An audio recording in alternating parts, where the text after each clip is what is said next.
All right, hit the go live button. Shut the door. Trap the cat in here.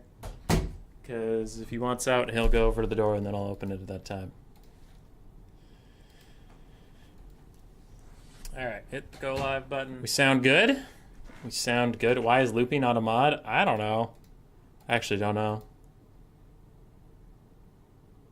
Loopy, do you even want to be a mod? Do you even want that responsibility upon your shoulders? Human Boy versus Crow Pep. Okay. Introductions. So it is tournament day. It's been a little bit. ODM and I have been desynced. We have not been on the same page. Some weekends they're not doing it and I'm around. Some weekends I've been out of town and then they do it without me like a bunch of dicks. But we're here now. This is the usual land battle tournament best of threes until a final with best of five. I am just guest casting. It's not actually my tournament. I'm just the big screamer that goes around with it. Any champions of the Green Boys? I've actually been playing a real good amount of green beans. Because modders are just a little better cheaters. Ha. Yeah, I've been playing a lot of green beans. Bringing you over to the bracket with me. Looks like there are 4, 7, 10. Looks like there's 10 people playing today. Which means I should probably only pick one tournament favorite. Do I pick myself? Or do I pick the Phoenix King? Or Azrael of Astora? You know what? We're going to go with Azrael of Astora. That guy's cool. Fuck it. Sending it. That guy's going to win it all. If I go up against him in the semifinals, which would be where I would meet him, if I go up against him in the semifinals, I will officially throw the fucking games because I would rather be right than win a tournament. It is also my Baherthus day. So I'll play my best once we're on the field of battle, but I am just going to take whatever the fuck I feel like and have a good time because it's my birthday and I don't need to sweat on my birthday. Ladies and gentlemen, I refuse to. And that gives me an easy excuse for when I do actually sweaty tryhard but lose anyway, I can say I wasn't sweaty tryharding.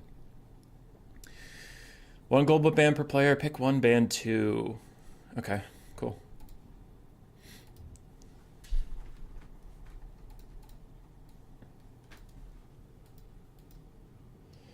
We can start with your global band. Sure thing. Sorry, was telling stream what's up. I ban Dark Elves.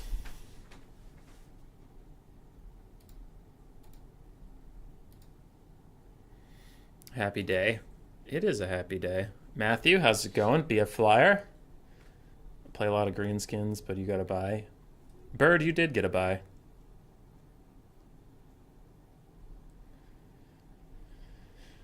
Greenskins are fun. I personally feel they're very reliant on Wurzag, though I know GS will disagree with me on that front.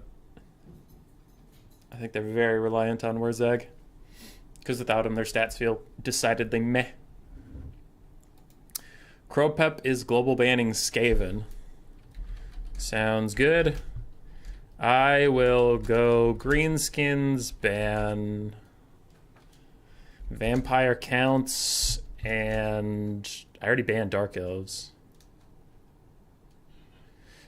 I could ban High Elves. I feel like there was something somebody wanted me to try into High Elves, but I'm not remembering it right now, so fuck that noise. I'm just not going to do it.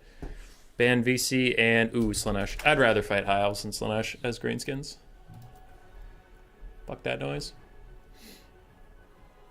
So we'll get some Green Bean action straight off the bat, because they banned my Skaven, and honestly, I have played so much Greenskins recently, they are my second most comfortable faction. Does a baby sweat when it's born? No. No.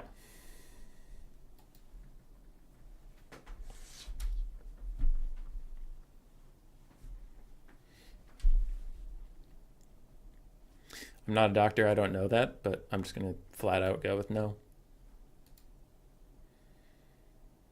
Greenskins don't need good stats. That isn't the point of them. You're right.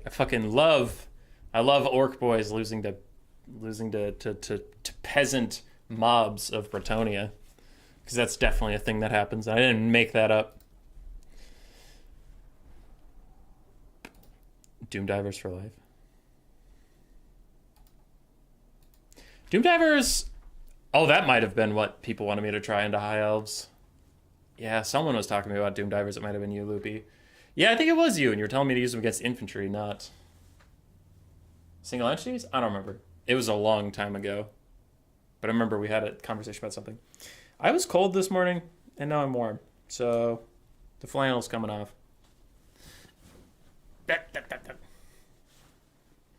No more Minnesotan flannel.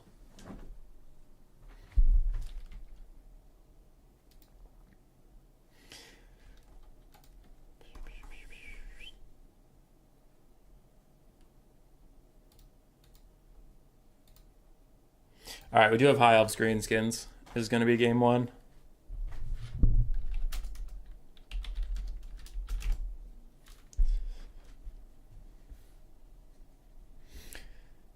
And we normally do, for this tournament type, I know the people who run it do all the picks and bans at the start of best of 3.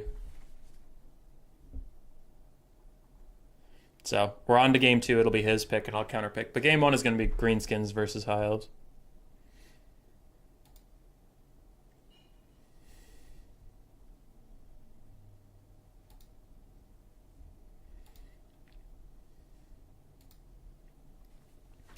I suppose I can start doing my Greenskins versus High Elf build while we wait for that.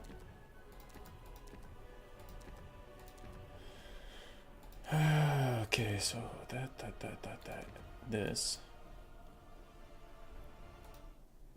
Warzeg, Arborn buff, they usually come up. Yeah. But they're talking about if you don't take Warzeg.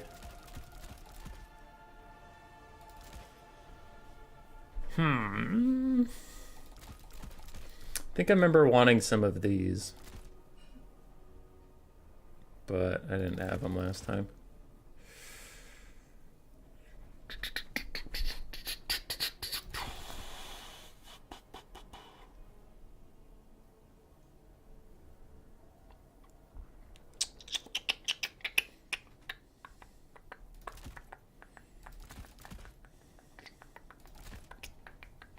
That might be good. It's a 0 gold spend, so it can't be bad. That's just facts.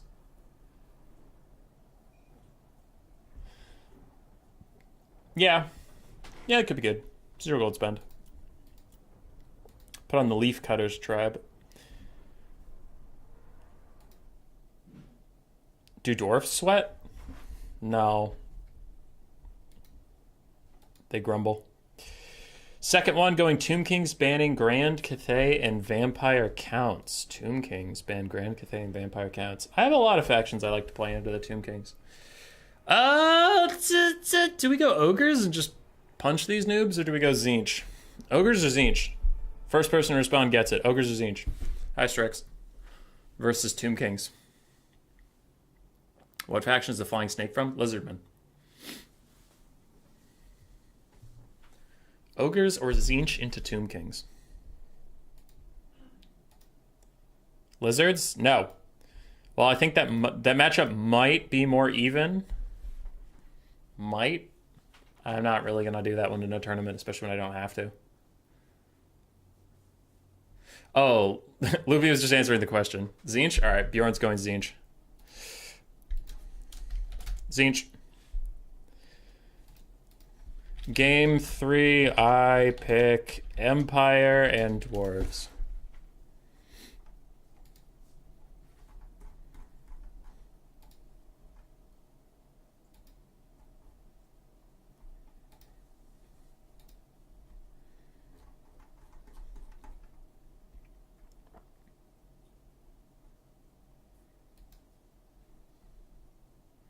Tomb Kings fell off a cliff? Yeah, they did.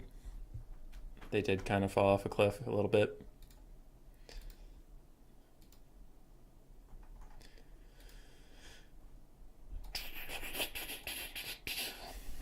So, my build is ready for game 1. We're just doing the pick and ban for the whole best of 3. And we can rock through them.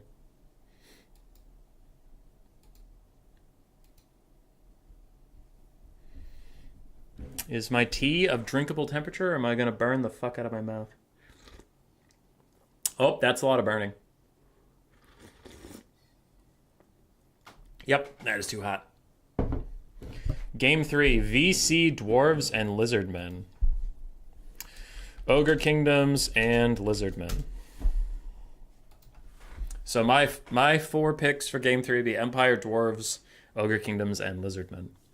My opponent currently has Vampire Counts, Dwarves, and Lizardmen, and he has 1 more pick. Out of the 3 factions, I think Ogre Kingdoms would be the best, except for those fucking dwarves. Don't love that there's dwarves there.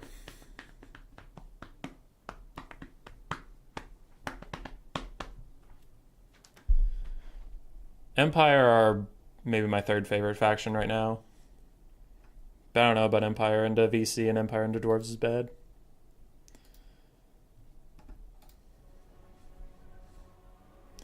Grand Cathay.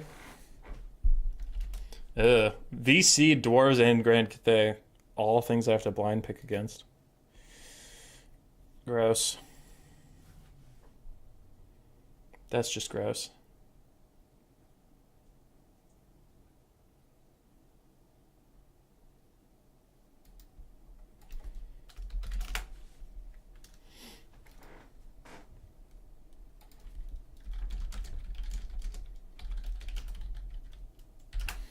Okay. You missed the pick, but Beastmen's always good. I disagree. Beastmen aren't always good. I think they're better than people give them credit for, but I don't think they're always good. What's you? Are wagons still busted? Wagons are still really, really good. I don't personally use them, but that's more because I am bad with the play style that wagons need, rather than wagons themselves not being OP. I'm just really bad with like skirmish cav in general, skirmish chariots. So I tend to forget my war wagons exist, and then I look back and they died to range fire or got run down by cav, which like war wagons are only strong if they keep moving. If they sit still, then their hitboxes actually work appropriately and they can get fucking murdered. So you have to be on top of it, which I'm just not. What's your second? It's Greenskins versus High Elves, then Tzeentch versus Tomb Kings, and then blind pick, which I won't reveal till we get to game 3 in case my opponent hasn't picked their 3rd yet and I just counter myself.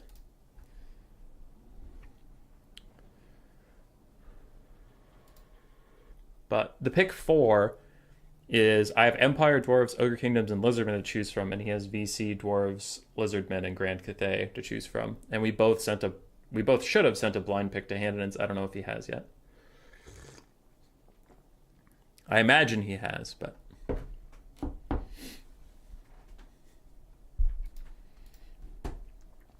right, let's get into it. Let's get some fighting. Do I play my first game standing up or do I sit down?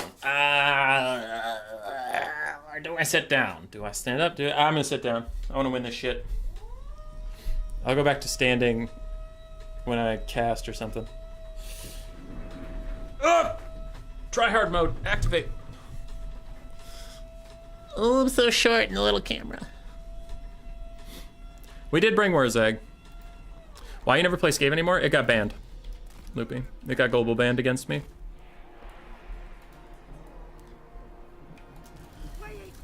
It got banned against me.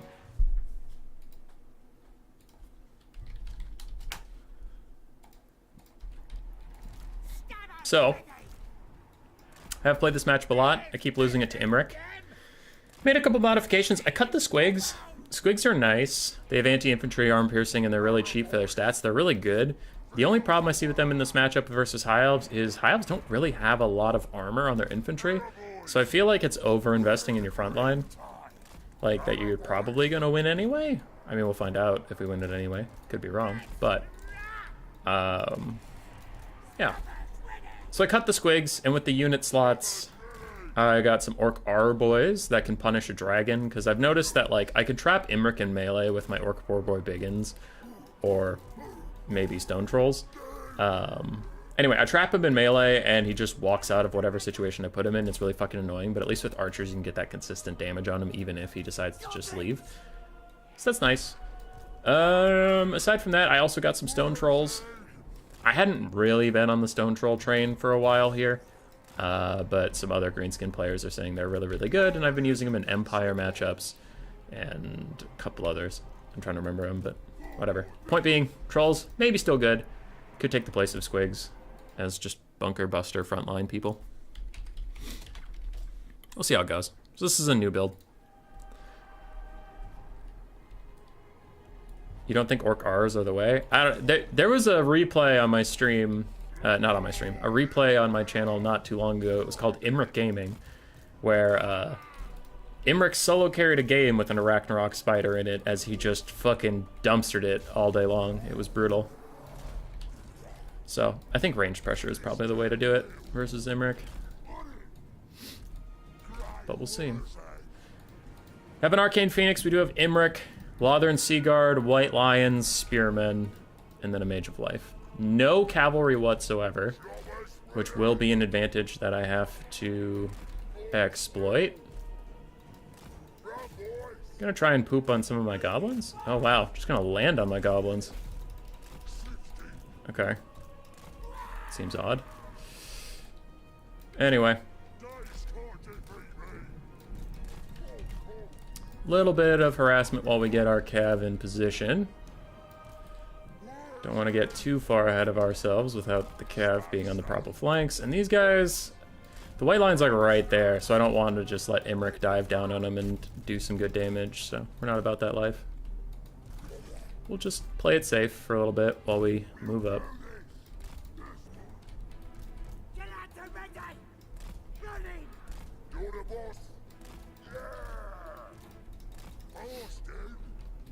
Why no rusty errors?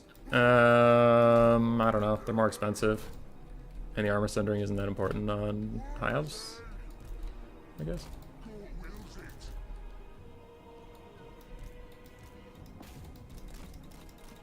I thought he was going for an ass blast.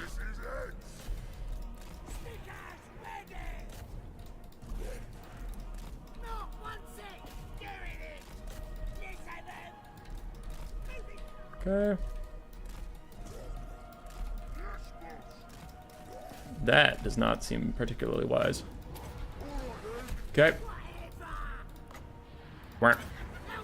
Now you can go forward.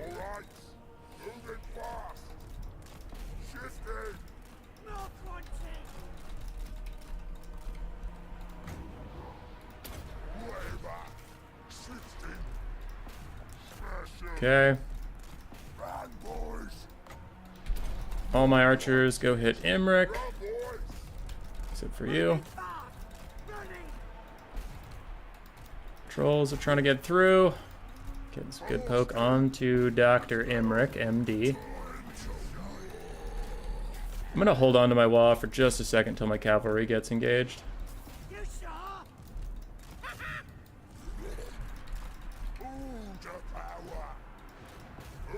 Okay.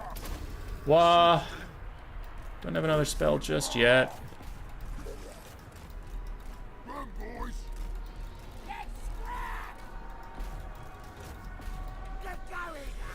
Okay, we're getting through the front line just fine.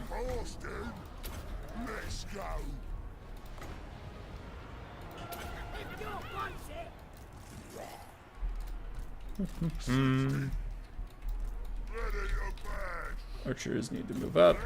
Go harass him.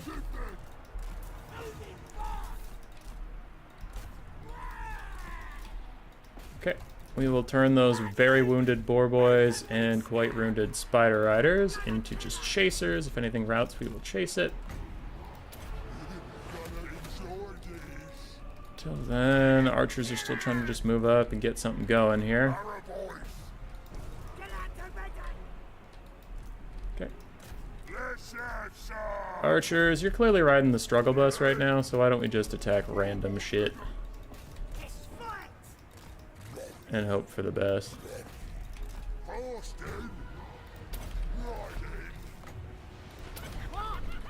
There, throw out the spinning loons before I maybe just Friendly fired him to death.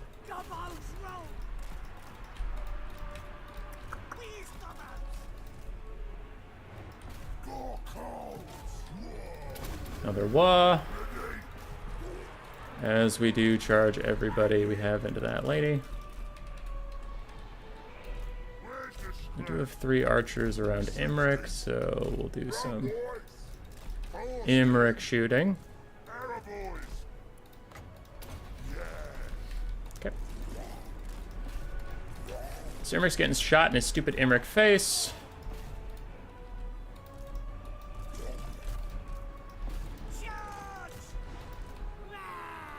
And the Arcane Phoenix is now running around. Imric needs to keep running. Not Imric. Warzag. He's the opposite of Imric. Archers are doing alright. Stone Trolls are trying to fight an Arcane Phoenix, and it's not going amazingly for them, unfortunately. We'll buff up these little goblins. Little goblins that could.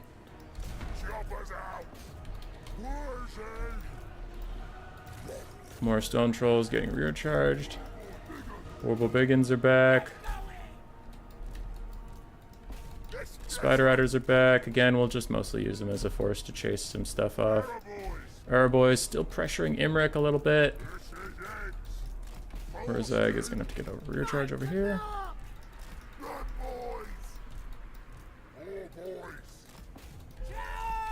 Okay. Those goblins are probably about doomed.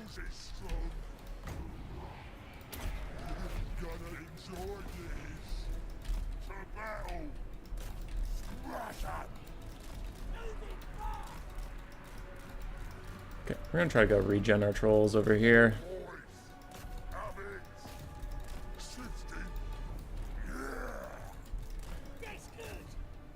That's good. We're just gonna take some stuff over here.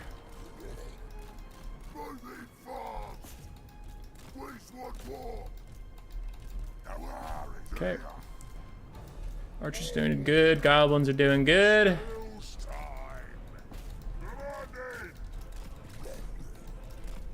Just have another brain burst. Okay,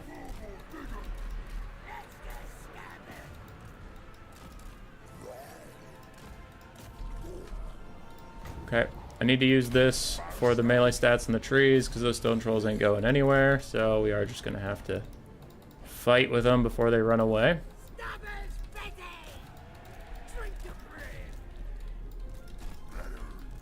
Okay.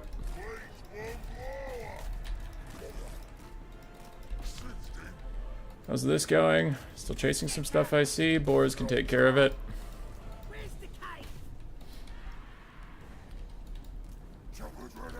You guys come back. More healing. We should rout the White Lions.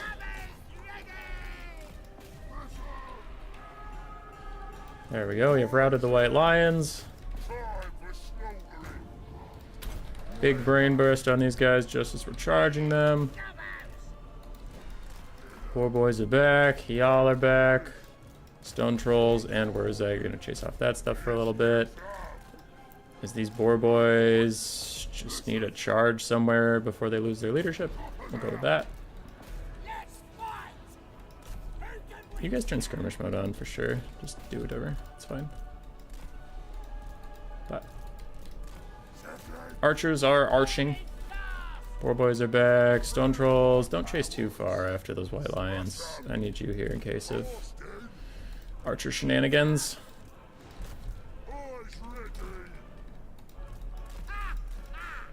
Okay. Imric is almost heal capped.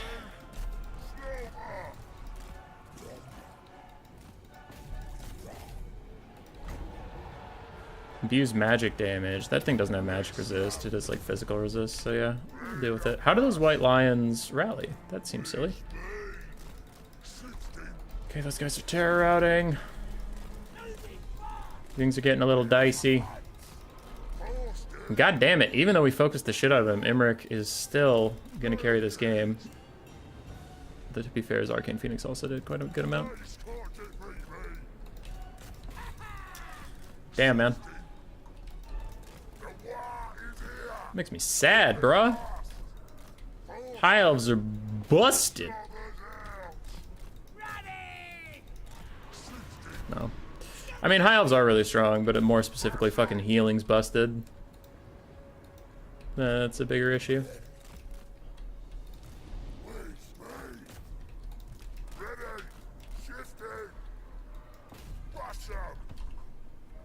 Bop. Oh, Warzeg's T-posing a little bit. There we go. Got another swing off, but that's it. It's GG. He has too much left. Damn, dude. How late to the party am I? That was game 1. Hi, Samarick. Thanks, buddy. Armor sundering. It only sunders like 30 armor, and I think he has like a shit ton. So it doesn't really matter that much. Stone Trolls kind of got bodied. I don't know if I love that pick. It works versus Empire, but it clearly didn't do shit versus High Elves. Their stats are too high, so Stone Trolls can't really get too many attacks off, and they just tear out super easily. Whereas I did fine. Boar Boys struggled against all the spears. There was no cav for them to fight. Our Boys did incredibly well. And Goblins did fine. So Goblins and our Boys did great. Cav did okay. Trolls really shit the bed, unfortunately. Warzeg did fine.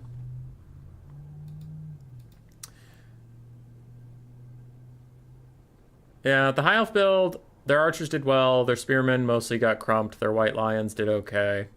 And their single entities did okay. But it was mostly just terror routing stuff off the field. I don't know. So Stone Troll's definitely disappointed. I would cut both of them. Take the chevron off of you until I know what I'm going to do with it. Could get another Boar Boy big in. Could.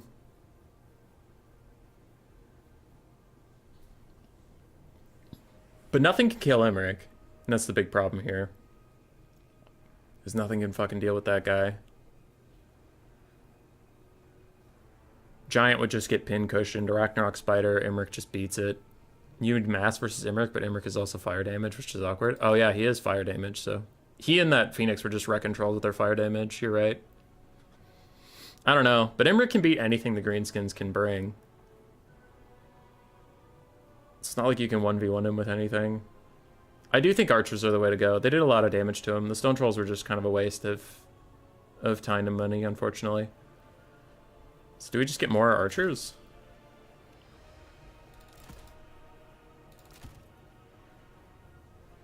I don't know. Archers almost didn't need to get rid of the mage first.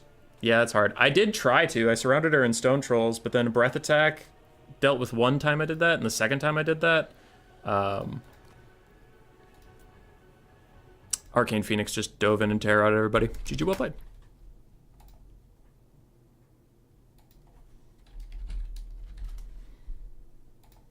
So, yep, Trolls unfortunately just weren't the way to go, but shit happens.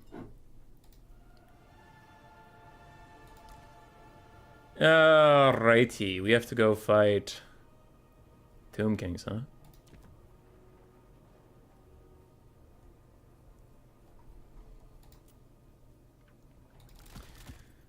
Tomb Kings. Thomas Kongus.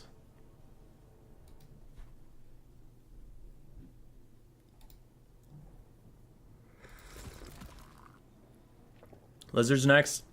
No, game 2 was already picked to be Tzeentch Tomb Kings. Tombolus Congolus.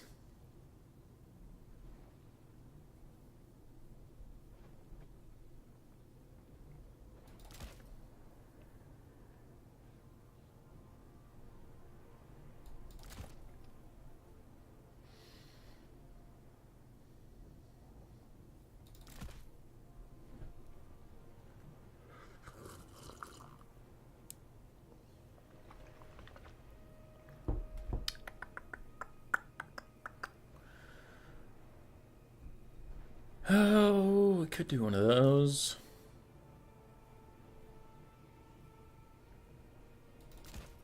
Sure.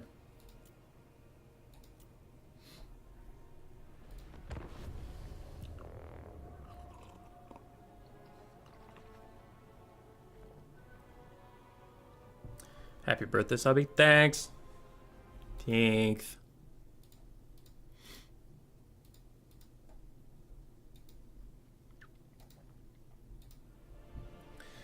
Thanks. I think the hardest part about the Greenskins versus High Elf matchup is probably the fact that you can't effectively kill their backline quickly with a Cav overload. Because the fact that he took 0 Cav and still dominated the flanks was just a bitch of an itch, because he has archers that could shoot at you, but then those archers are also elite spearmen, so if you charge your cavalry into them, they just don't get very much done. If chariots were better, or worked at all, I don't think that matchup would be that bad, because you could take 2 orc boar chariots or some goblin wolf chariots, honestly, and just disrupt the backline a bunch, and then charge in with your cavalry. But the way chariots currently are, they're just not worth taking. They do like literally no damage, so you could still disrupt the backline, and then maybe the cavalry charge would work, possibly. But it's just such a high cost investment, because 2 orc boar chariots are like 1,500 gold. That would do no damage. So they need to fix... I think if they fix chariots and healing, High Elves are going to take a big hit in the meta. But right now it's just like, well, the natural counter to Lothern Seaguard chariots just don't work. And why I say chariots, because you might be like, they still have charge defense. Yeah, but a chariot isn't meant to sit in combat with you, so you don't get as much of that charge defense bonus.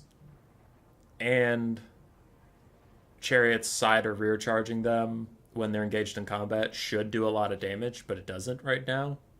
So it's like, it's this small construct that doesn't take a lot of arrows because it's small, so a lot of the arrows will miss, and it doesn't take as much damage on the charge. And if you catch the Lothern Seaguard sleeping, you get a side or rear charge, you can do a lot of damage. Well, the way the chariots currently work, if you get a side or rear charge, they just don't deal any damage, so it was pointless. And they're still expensive. And they have mass issues, so when they run into some Lothern Seaguard, they'll just stop completely dead and they get stuck in the infantry rather than pulling through. It's tough. 1,500 gold to do 0 damage, not a good investment. You're a pro. You're a pro, Analyzer. Hell yeah, you are, dude. And that's the tough part about, like, Cathay and High Elves in general right now, is if you just spam strong spear infantry or strong melee defense infantry like Jade Warriors, you are very susceptible to chariots, but chariots suck right now.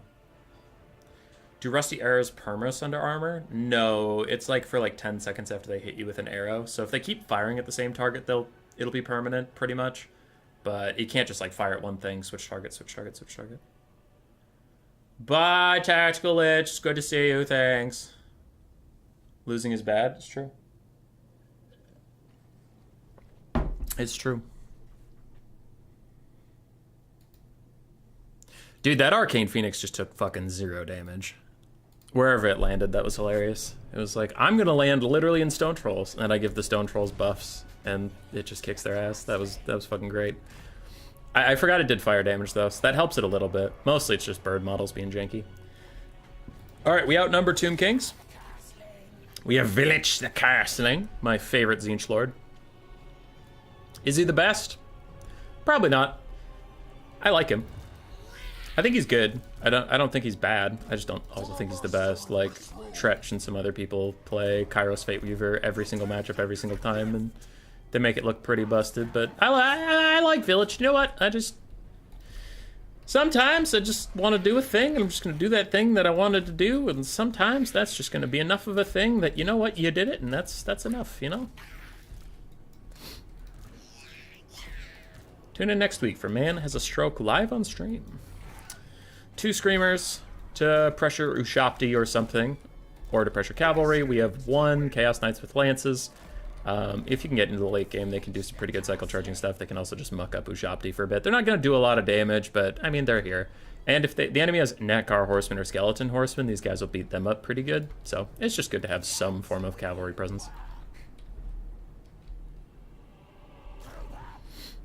Okay. Boop, boop, boop, boop, boop. Other than that, symmetric fuckload of horrors. Actually, I'm going to turn guard mode off, because recently guard mode's been a little weird. And with undead, you don't have to worry about, like, your archers targeting a unit that's running away, and then they get dragged off to the edge of the map. Sorry.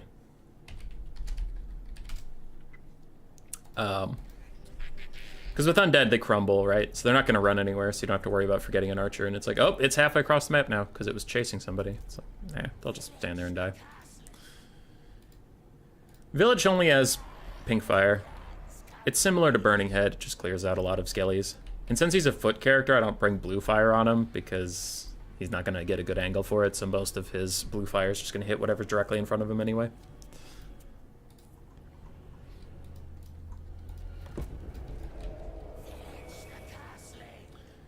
Other than that, horror spam. Does have some Ushapti and Ushapti Great Bows. Some carrion, but not a lot of cavalry at all. So what I'm going to do is I'm going to play safe-ish with my screamers right away. And just focus on getting into the melee fight and winning the melee fight. And then getting my blue and pink horrors in range to just shoot some stuff.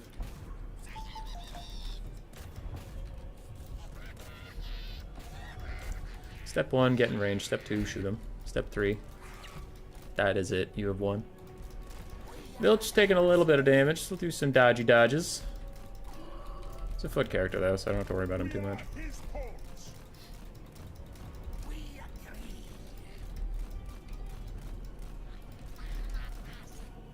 Okay, I do want him to dive straight into melee. Don't want to sit around too long with Village, because he gets some buffs for being in melee over time. And that is dope and lit. Alright, we have Cetra the unmemeable. Ushapti R is trying to fall back for our awesome advance.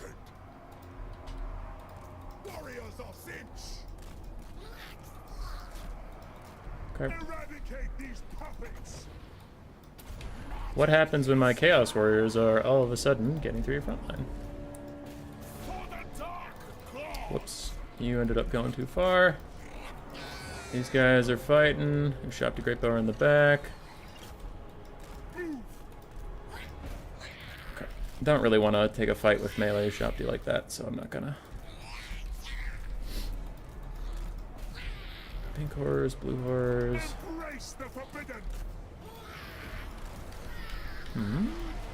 Wow, Carrion actually fucking beat my Screamers with Chosen of the Gods support. I honestly would have thought with that angle of attack, Chosen of the Gods would do as much damage to their friends as they did to me, but alright.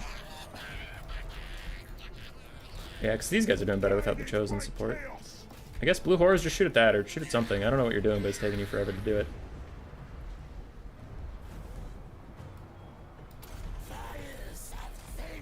Okay, well.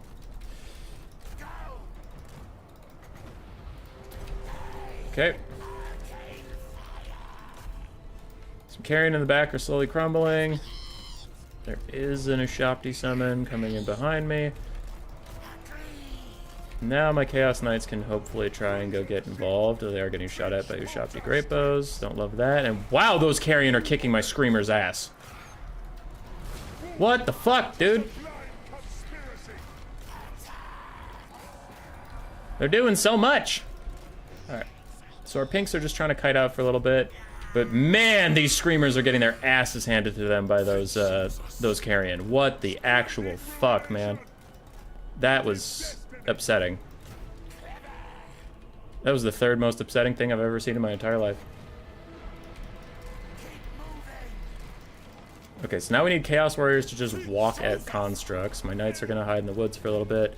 Chaos Warriors keep walking around. Okay, I guess attack that, I guess. Okay, I did want to get into range of you.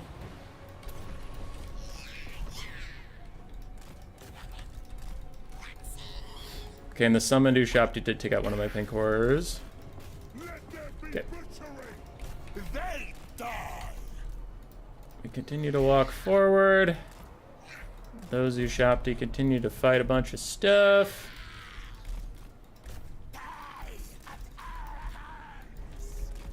Yeah, and you guys come with me. I'll save up another pink fire for those spearmen, because I don't like them. Let's do a bolt of change over there. Instruments of deception. And we are still trying to deal with those guys. Okay. So where else are we at on the map here? Nowhere? That's okay. Chaos Knights, fuck off from that because you're about to start taking some friendly fire. As my pink horrors get in range, the pink horrors will deal with it. Trying to dodge here, but they aren't firing as fast as I thought they would. There we go. Got some dodges out. Chaos Knights for now are just going to fall back.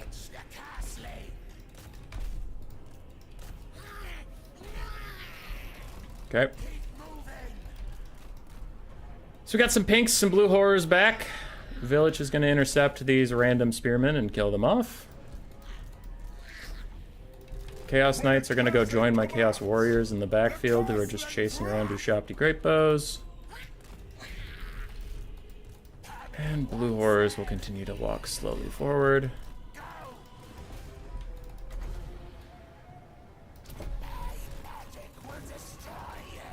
Okay.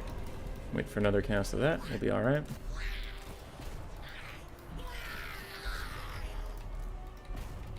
Chaos Knights are catching up.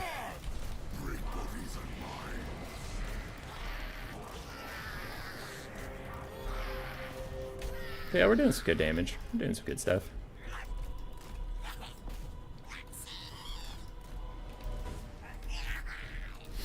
Knights of Cinch. Untie his foot.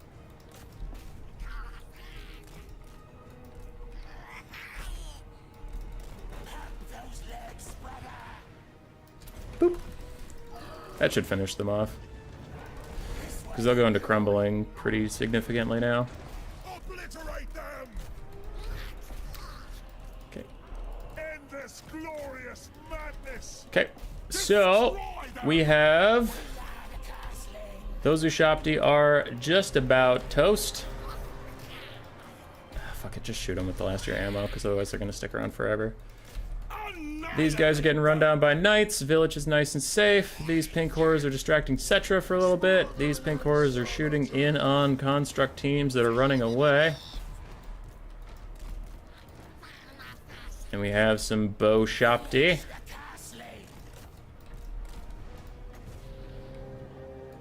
Just checking that out for the Winds of Magic thing. And because that's the last real target for my pink fires. Knights hang in there. Just keep chasing that for a little bit. Someday those skeletons will die. Someday. There we go. Summoned by whispers. Summoned by whispers. Wow, that's an interesting way of saying it. They die for the master of misrule. Okay. Chaos Knights of Zinj still trying to just keep these bow shopti running. Guided by chaos. Where the castle Trying. commands. Oh man, we're trying. Alright, so blue horrors are gonna have to try and finish the Chosen of the Gods. You guys are currently getting Usarian's Vengeance, so just sprint your asses over here and try and help me finish this off, while the pink horrors still try and help me finish that off. You're gonna need someone to go up there. Pink horrors, go attack this. Because these Sepulchral Stalkers are actually almost dead, for once.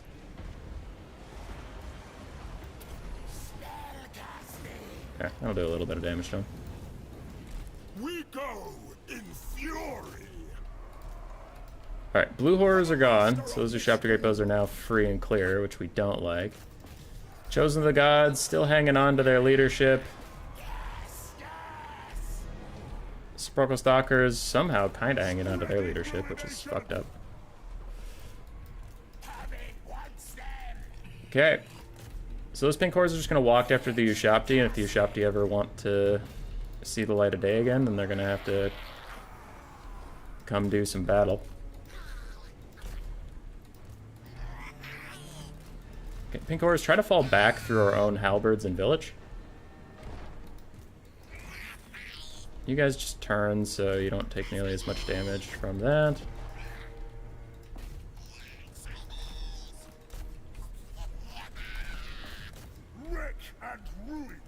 Okay. Mutation is a gift. Dude, can the undead leadership just kind of fuck off and die for a little bit? You guys both turn guard mode on and go. You will fire no matter what happens to you. Warriors of Teach!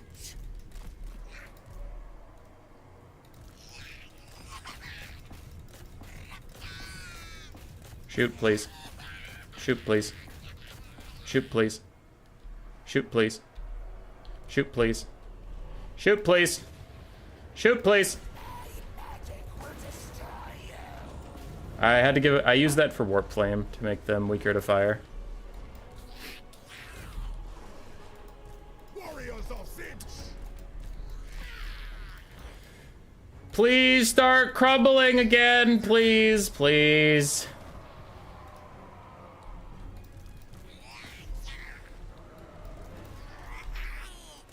As Cetra tries to ignore us, I love how Village and my Chaos Warriors are doing their very best to just get more damage on him. Oh, they're starting to crumble a little bit. Warriors of Teach! Facilitating change! Fires of Teach!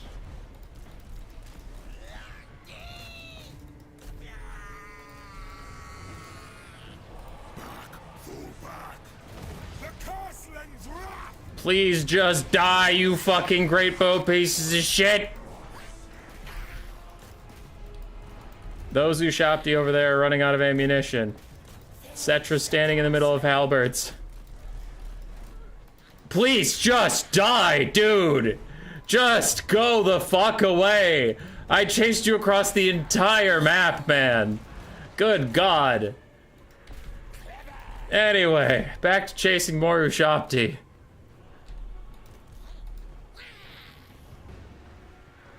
What up, Cool Umbrella? How you doing? Don't stand in the fire, Sensu. Tomb King looks to be a build mismatch. Maybe I'm misevaluating it.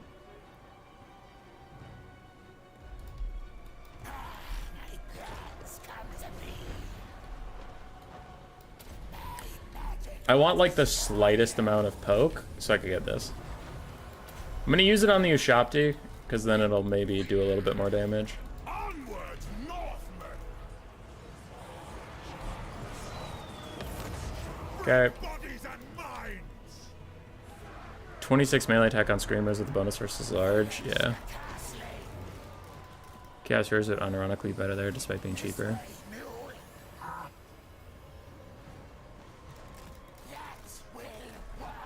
Okay.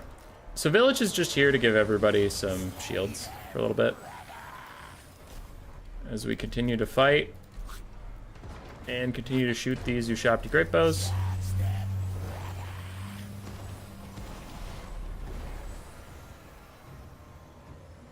Is this round one? Yeah. Warriors of Finch! At this point, I think we got it. If we can finish off this fucking Great Bow at some point in the future. Because Cetra's not going to be able to duel Village. 59-59 in melee stats. He has 40-38. Twisted Twin is only half... Yeah. Twisted Twin is only half charged, so actually I could have a lot more melee stats to get for Village. So Village is just going to get beef here. For the master of misrule! Okay. We got to blob everybody up so that Cetra can't keep cycle charging. We just got to make it so everybody's in the same spot. So to fight us, he just has to fight us. But Village is going to kick his ass. Village is literally full HP.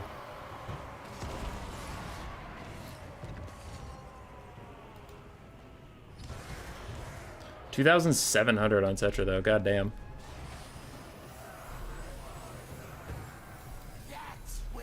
God damn. Now I'm giving everyone in this aura like pseudo regen because I'm regenerating their barriers over time. There we go. GG.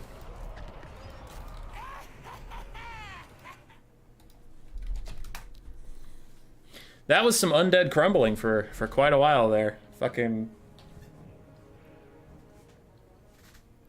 skeletons with 1% HP just walking around forever. Ushopti Great Bow's walking around forever. 1,500 on Village. Chaos Knights 1,100. Halberds did great. Basic Chaos Warriors did fine because they just had to push through skeletons. Screamers did horribly. I was so shocked that Basic Carrion kicked their ass.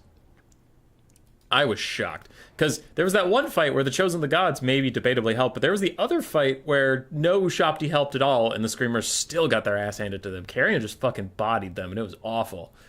Cetra 2,700, Sparkle Stalkers 400, Shopti Great Bows, mixed value, but I did spend a lot of the game chasing them, so they're just running away. Carrion did fine, and Skeleton Spearmen and Skeleton Warriors did what they had to, but Pink Fire goes burr and they all die. So GG. In the last game, game 3, I picked Lizardmen into his blind pick, so let's see what he did.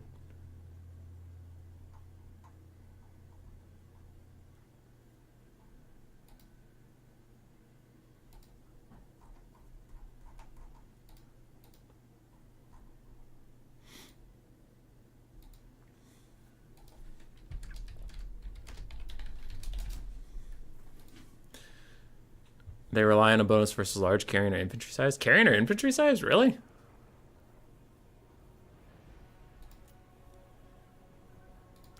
Oh, wow, they are. Yeah, that would explain some stuff. Damn.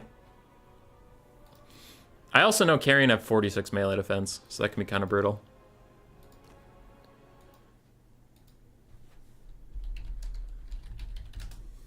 All right, it's a Lizardman mirror. We both went with Lizardman. That's pretty funny. Okay.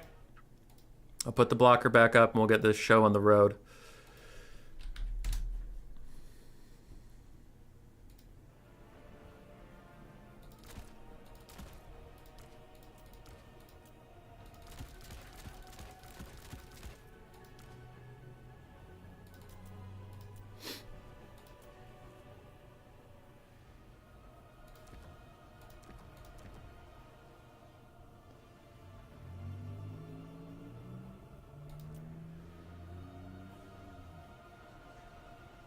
Sorry, I'm thinking.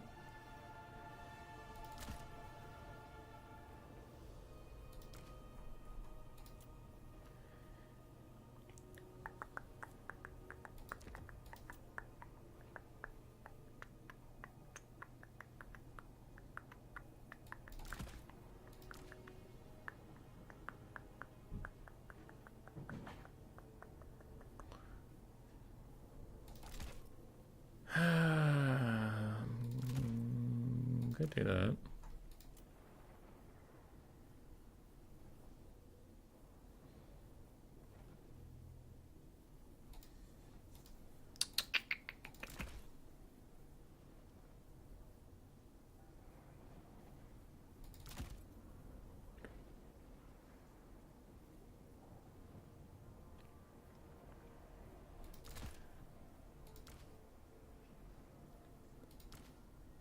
I'm thinking. Everybody calm down, I'm thinking. Gotta do the big things. You gotta. Because if you don't do the big things, then you might just do the big stinks.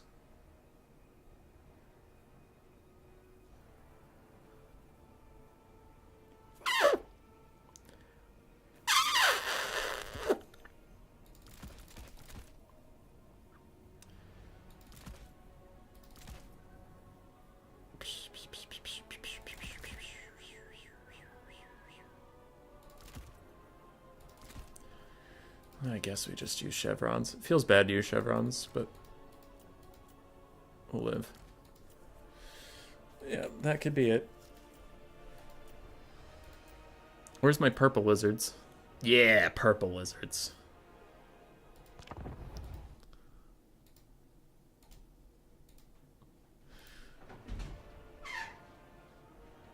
Carrion are really strong.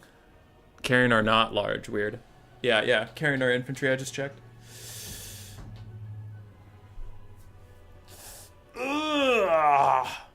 Carrying are pretty awful against most things, just not screamers. No, they're actually like decently good. Because you don't use them as a damage piece, usually. Usually you just throw them at like archers, and then their super high melee defense makes them last a while.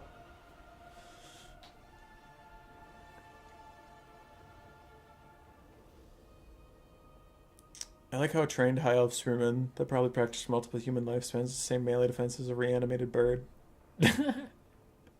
Yeah. Carry and kill phoenixes? Oof.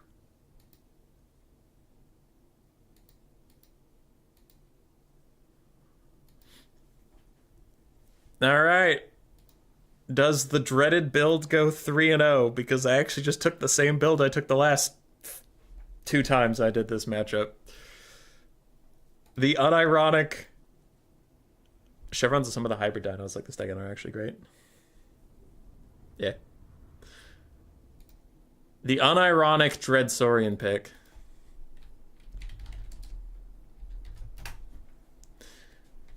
We got ourselves Dreadsaurian. We got him. The boy. The man, the myth, the legend. So yeah, it's just a Lizardman cavalry rush is the whole thing. I have a Salon, Life Salon with Earthblood to spam to heal my whole army. Or Dwellers Below in case of like a super disgusting blob that I can punish. We do have a Dreadsaurian. It's not the feral one that'll rampage off, but it's also not the ROR. That's a little overcosted. We have a Rubification Crystal to help with even more healing. We have another basic Bastiladon, just because for 650 gold, he actually has really good stats, armor-piercing, anti-infantry, all that stuff, so he's just good. We have 2 Skinks, one with Javs, one without. Why? Because I had the money. That's it. Yes, I have been taking a Dreadsaurian unironically in this matchup, Tien. You just haven't been here. You abandoned us, and then you come back and act all surprised that things have changed since you've been gone. Well, they have, and you can't just... This should be a lesson to you. Never leave again. How dare you have shit going on. Anyway, yeah, Dreadsaurians. Work's been annoying. Yeah, I'm sorry. Other than that, we just have a bunch of Cold One Cav. I bitch and moan about Cold One Cav a lot, but they are necessary, even if they're not ideal. So Lizardman, the reason I take a Dreadsaurian is... Isn't that one too many SEMs? Slans aren't SEMs. They should be, but they're not. Lizardmen lack strong DPS, ranged DPS, so that's the biggest thing that can kill a Dreadsaurian. So Lizardmen are actually uniquely bad at killing a Dreadsaurian. And the same thing kind of goes for Cavalry, where like, yeah, Cold Ones aren't great, but your opponent's also only going to have Cold Ones for any Cavalry, and if you can dominate the skirmish game, then they have to fight your Dreadsaurian. If they fight your Dreadsaurian, they'll lose. So that's kind of the idea, is have a Cav advantage so they can't kite you, and then also try to fight them and win. Triple Ripperdactyl Riders, some Cold One Spear Riders, and then some Skirmish. Okay. That's kind of a crafty build. Yeah. It's neat. We'll take our time. If they really want to run away, eventually they're going to run out of space to go.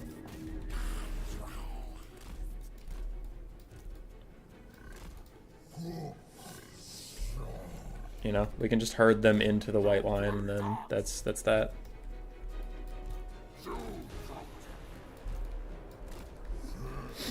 So for now, they're just shooting at some of our skinks, which is acceptable. And they might have done a fuck up. Are these skink skirmishers? Okay, so it's not that big of a deal if we catch them, but still, it's a good pick.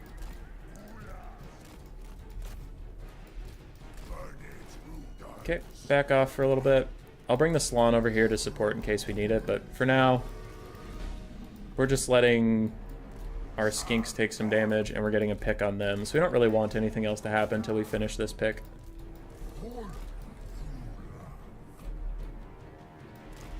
Okay. We'll turn and fight them over here in this pocket if they really want to take that, if they really want that sauce.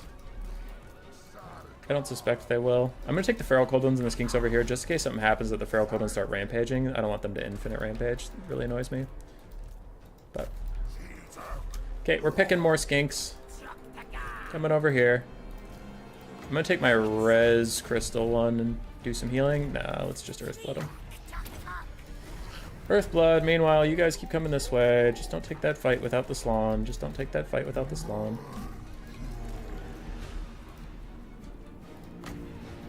Let's use Banishment on that blob in case they move, because Dweller's is only good if they really sit in it. Okay, let's 2v1 some cold ones. Those guys are rampaging forever. Big Banishment blob punishment. Oh boy. Oh gee, oh gosh. Blood Statuette onto those cold one Spear Riders. You guys all come with me. You guys keep rotating. We have shattered some stuff over there. We've run some guys down over here. Big old fight on that edge. Again, I'm going to throw out another Earthblood. Just kind of... It's honestly for my whole army, rather than just actually whoever I'm Earthblooding. I'm mostly just trying to spam out the heal for everybody involved. These guys get a rear charge over here.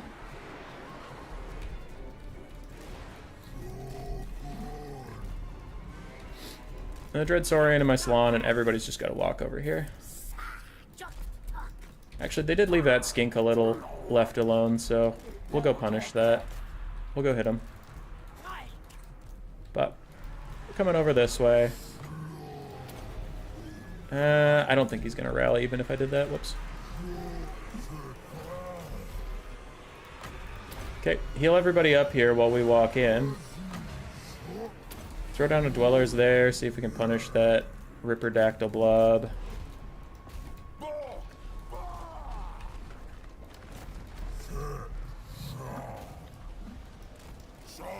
Dude, that's the weirdest thing about Ripperdactyls. This happened in my Grand Cathay versus Lizardman matchup too, where I was fighting Bjorn. Fucking Ripperdactyls just don't take vortex damage, and I have no idea why.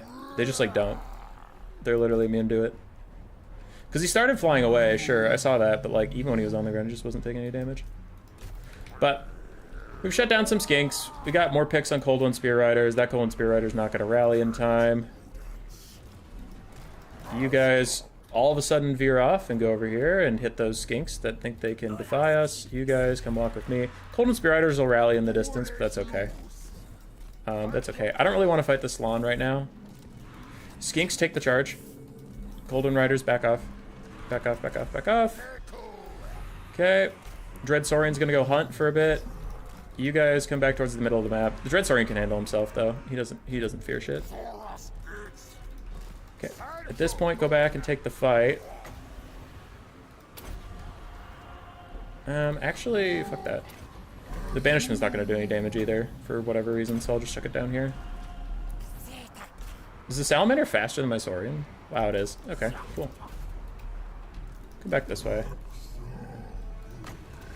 Heal there. Rampage control there. Come back.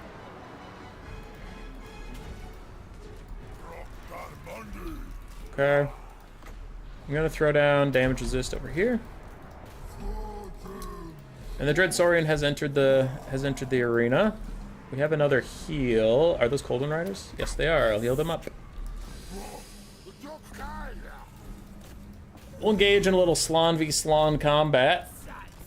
And Slon v Saurian combat. That's gonna be a dead-ass Slon. I have another heal for that Cold One Cav. I'll even throw Dwellers in the middle of it, but I know everybody's just gonna fly away because that's how these things work. But whatever. Still got him. Dread Saurian gonna kill the Life Salon.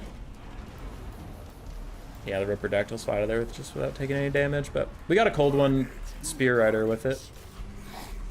And we did some good damage. I'm gonna throw a Blood Statue of Spite on them just to really make them regret it. Dread Saurian, keep hunting that guy. Leave the Ripperdactyls to the rest of us, we'll be okay. Rallying some troops. You out of ammo, out of health skinks, go deal with that. You skinks, go deal with that. You cold ones, go chase down that cold ones.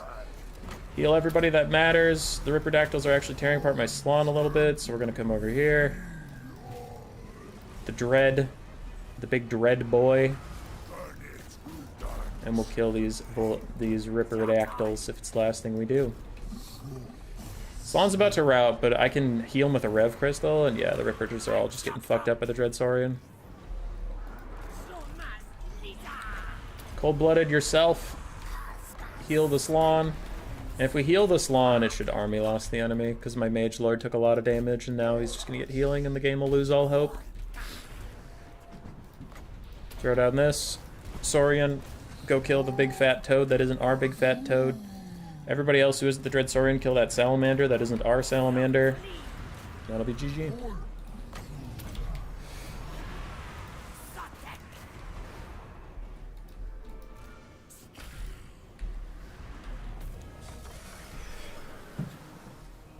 They take damage. They have so few models. It's like casting Pit of Shades on an SEM. Fair.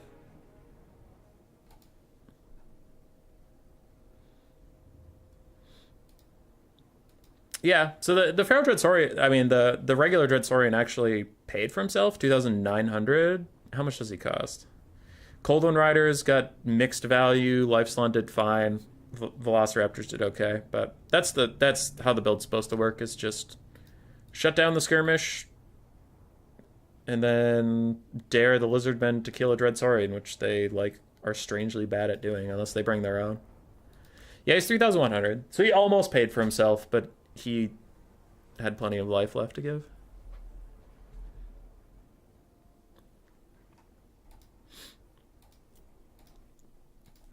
GG, well played. Very good games indeed. So it's a serious build. It looks funny, but it's serious.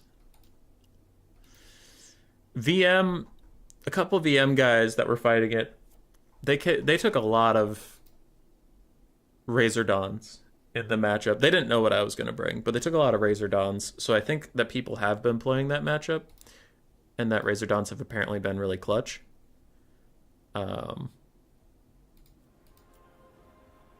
But with that type of build, man, you could just swarm them with cold ones and they'll get eventually torn apart. And then without the Razor Dawns, your Saurian can just carry. Because the Lizardmen just don't. They don't have the sauce to kill a Dreadsaurian in melee without their own. They could. So the thing they could do is they could take their own big dinos, like obviously their own Dreadsaurian, maybe some Carnosaurs with some healing. Like, that's a thing, but it's just not. The big dinosaurs have been out of the meta for so long, people just don't think to bring them.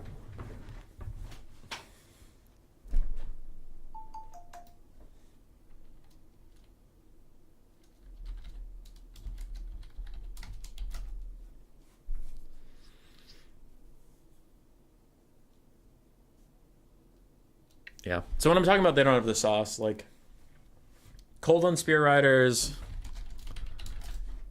can't fight a Dreadsaurian, Ripperdactyls can't fight a Dreadsaurian, Temple Guard can't really fight a Dreadsaurian, so you need another big SEM, which people just don't usually bring. To take a look at the bracket, Phoenix King got knocked out by Swarve. Fat Kid Aristus got knocked out by Tretch. And it looks like Central Scrutinizer was not able to play, as Azrael got the advance. We will be spectating Butcherbird versus Azrael, which I am being told is in Game 2 just now. So we'll be hopping in on Game 2. Lobby name is Bird, if you can see it. Yeah, I can see it. 1, 2, 3. Okay.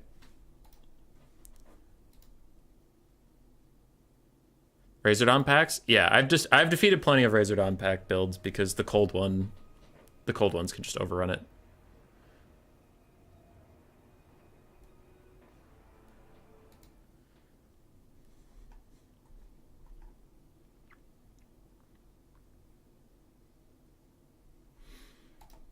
Okay, time to update the names. So Azrael of Astora is our favorite for the tournament. And he is up 1-0 here. So if he fights you, remember, I have to throw the game because I would rather be right.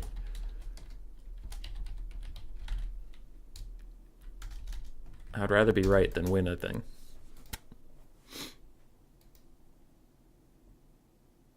Later, GS. GS is Crowfather, so he's here.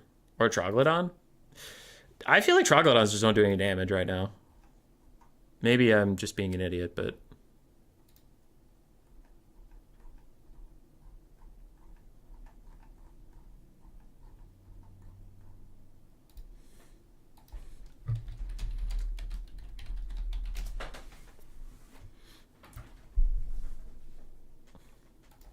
Hey, it isn't High Elves versus Dark Elves. True.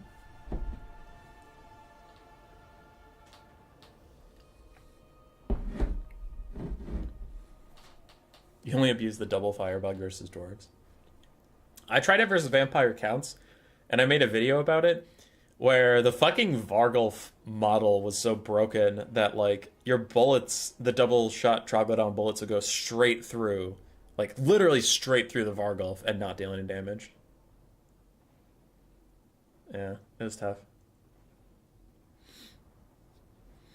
Dark Elves versus Norska. Crowfather does love non-meta factions. He and I have very different takes on what is strong and what is good, but I know he really likes Beastmen, really likes Greenskins, really likes Norska, thinks they're very strong. I don't think they're quite that strong, but that is one of the interesting parts of a game like this, is the different takes. If literally everybody agreed on everything, then it probably wouldn't be as interesting.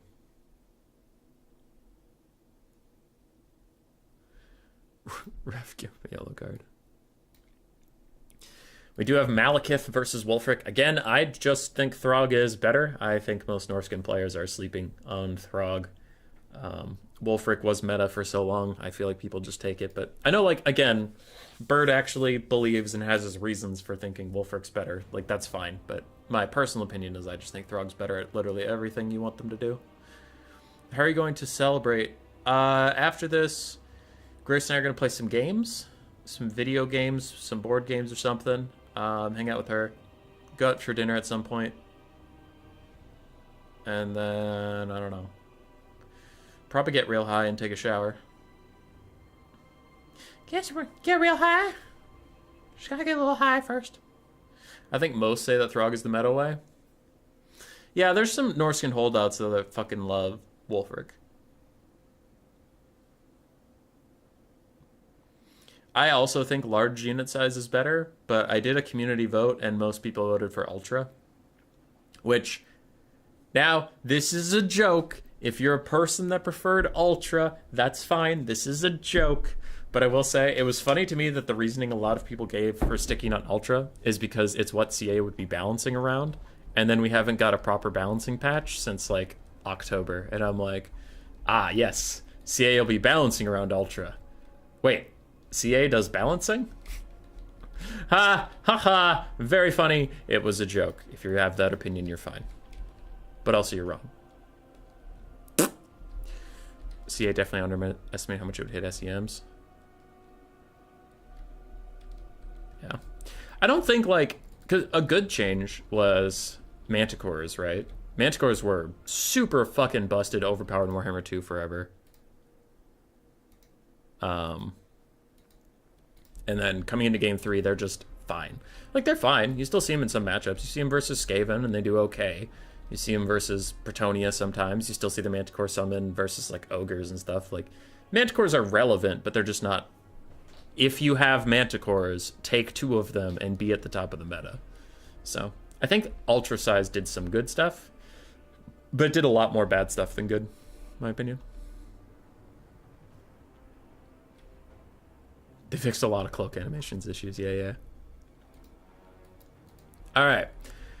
Armies are mostly set up, so I can start talking about it now. For Azrael, we have 2 Scourge Chariots, Malekith up on his dragon with Soul Stealer, Gaze of Malice, and his Breath Attack. We have 3 Coldwood Knights, 2 Dark Riders, 2 Witch Elves, a very, very prominent rising star in the Dark Elf meta, and one I am not sad to see is these guys. Their debuff is insane. Rampage, minus melee defense, minus speed. All very good stuff on an 800 gold unit. A lot of really high tier Dark Elf players have been including 1 or 2, just kind of as a support unit, which isn't something you think when you see a dual sword 800 gold infantry, but it really is all about being supportive. It's not about being the carry. 2 Dread Spears, 3 Bleak Swords, and that is a Dark Elf army. For the other side, we have Marauders front line. For Butcherbird, some Marauder Champions and Berserkers as a backline. We have 4 Skinwolves, none of which are armored. I mean, Dark Elves have insane armor piercings, so it's not surprising, but just saying. We do have Wulfric the Wanderer on horseback. He brought Seafang and Hunter of Champions, so just a debuff and a wind spell bot, trying to keep him as cheap as possible, not really using him as, like, a super prominent duelist. 4 Norscan Ice Wolves, well, 3, including the Beasts of Tashnar, Norscan Warhounds ROR with their anti-large and frenzy and stuff. But the Ice Wolves do have that that frostbite aura, and they have really high stats. I know Strat Game specifically has been really liking Norscan Ice Wolves, and a lot of people who hang out with him or talk to him have been also adopting them, so there's probably something there. I haven't used them too much myself, but that's just I haven't used them. It's not like I have a reason that I think they're bad. It's just I've seen a lot more of them recently, and I haven't personally dove into that just yet. Then we have a Metal Shame of Final Trans and Searing Doom, and I have to sneeze. Alright. We are getting a Final Trans onto the Scourge Runner Chariots? Really? It is undercast at least, but they are immediately going to separate out so that they don't take the damage, and Malekith also just gets away from them. That Final Trans is freaking out a lot. That was some decent damage on Scourge Runners. I don't know if it was worth the Winds of Magic. Dark Rider's going to get in a fight with the Norscan Ice Wolves, who are just kicking their ass straight up without even Skinwolf support yet. The Skinwolves haven't opted into that fight, and more Norscan Ice Wolves are now chasing down Coldwood Knights and doing a lot of damage, really throwing out the DPS on those Coldwood Knights who just opt not to fight them. They just keep trying to run away, and instead they'll take rear attacks from these dogs, but now more Coldwood Knights are charging in. Malekith is nearby, and this should turn against Norska pretty quickly, but a really good start for Norska so far. The front line is getting completely butchered. Looks like there was a bit of help with some Sea Fangs, maybe some Searing Dooms already, and Marauder Champions and Marauder Berserkers are going absolutely nuts in the backfield. Big Soul Stealer's going to hit 3, maybe 4 units. Nope, looks like just 3. And those dogs, they're still dogs. They will tear her out very, very soon for Malekith's dragon presence being here. But a nice Searing Doom is going to hit the Dark Elf Cav. 2-for-1 value on that cast, and it looks like we're going to a very early Norscan victory. It's looking incredibly difficult for the Dark Elves to come back in this one, but you never know. Maybe Malekith can do it. I doubt it versus all these Skin Wolves, but maybe. Whittles got screwed by more things like nerfing all missile units reload, yeah.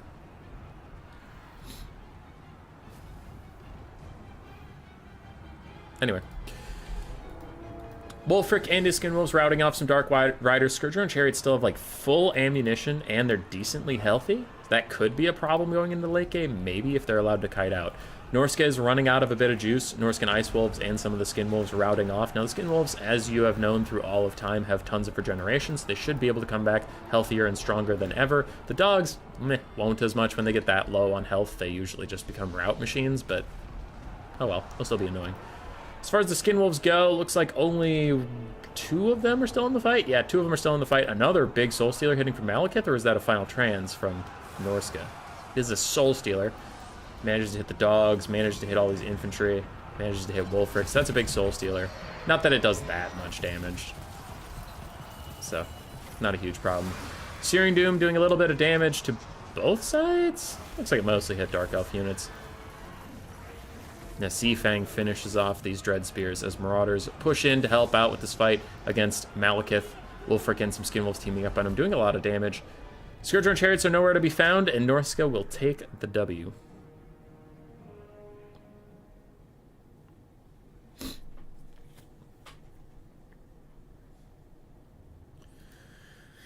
Malekith, 1,300. Scourger and Chariots, not even 100 apiece. I have no idea where they went, but they did not participate in the fight. I don't think they had Fire at Will on or anything, so they just never shot, and that is very unfortunate for them. Witch Elves did okay. Bleak Swords and Dread Spears got mostly just murdered, and then the Cav for the Dark Elves got run down and destroyed by the Skinwolves and Dogs, so very, very good stuff there.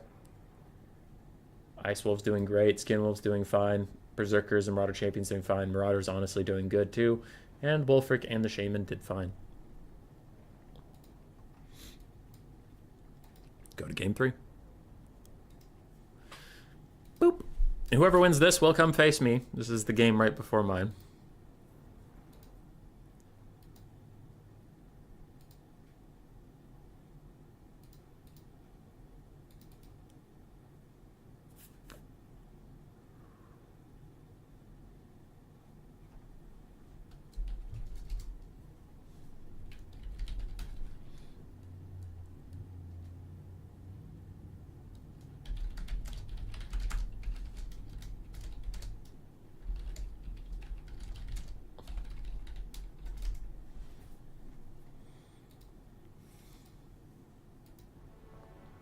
That rush was brutal? Yeah.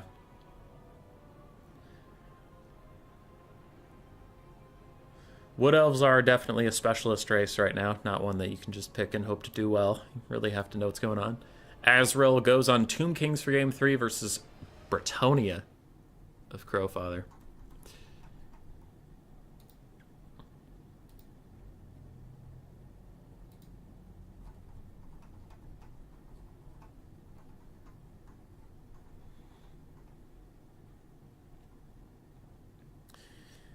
Bretonia.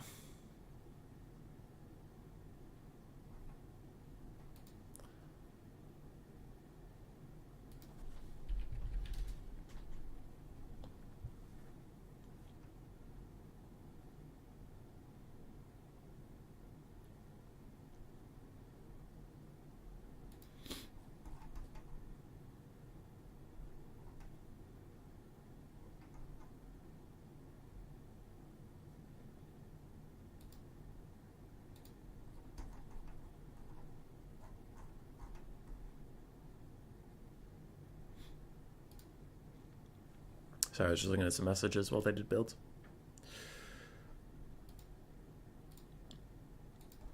I wouldn't say better than Fleshhounds, but they're still quite good. Ice Wolves are better than Fleshhounds and Saber Tusks. Juiced AP stats, 95 speed and frostbite for 600 out of this world. That's cool. Yeah, I would just have to see more data of them and like more games, more reps. Because I've been hearing about it in my Discord. You guys talk about it a lot, but I haven't seen a lot of these games. It's not like... Yeah, it's not like I think you're wrong, but we'll see. It's like I literally don't know.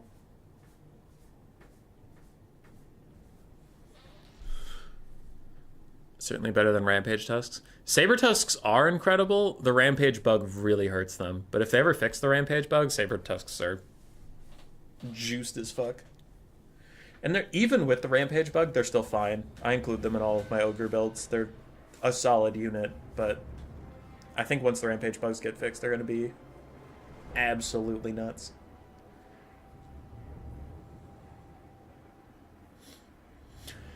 Kid in the back going absolutely nuts.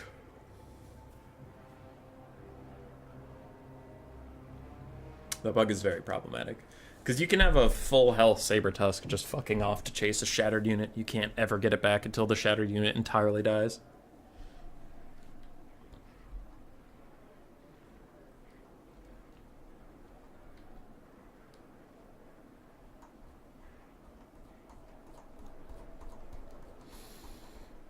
Can Bretonia defeat the Tomb Kings? Maybe. It's an alright matchup. I think it's like slightly Tomb Kings favored, but not undoable for good old Bretonia.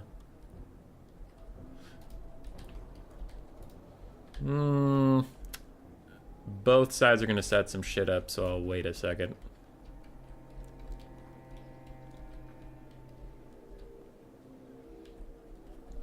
Fleshhounds are weird. A lot of the demonic units are weird, though, because, like, leadership in the game, however you feel about the values, right? Whether, like, certain people are in the camp that leadership is way too high right now, and, like, things don't break and things don't crumble and stuff like that. That's one camp. The other camp is leadership is fine, and, like, having really high leadership and nothing breaking is cool. That's not what I'm talking about.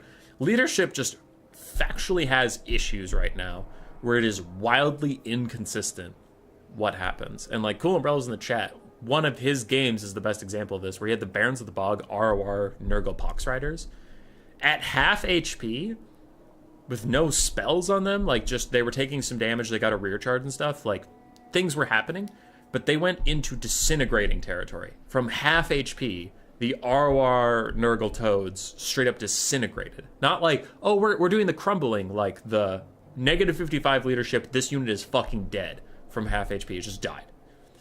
That was wild.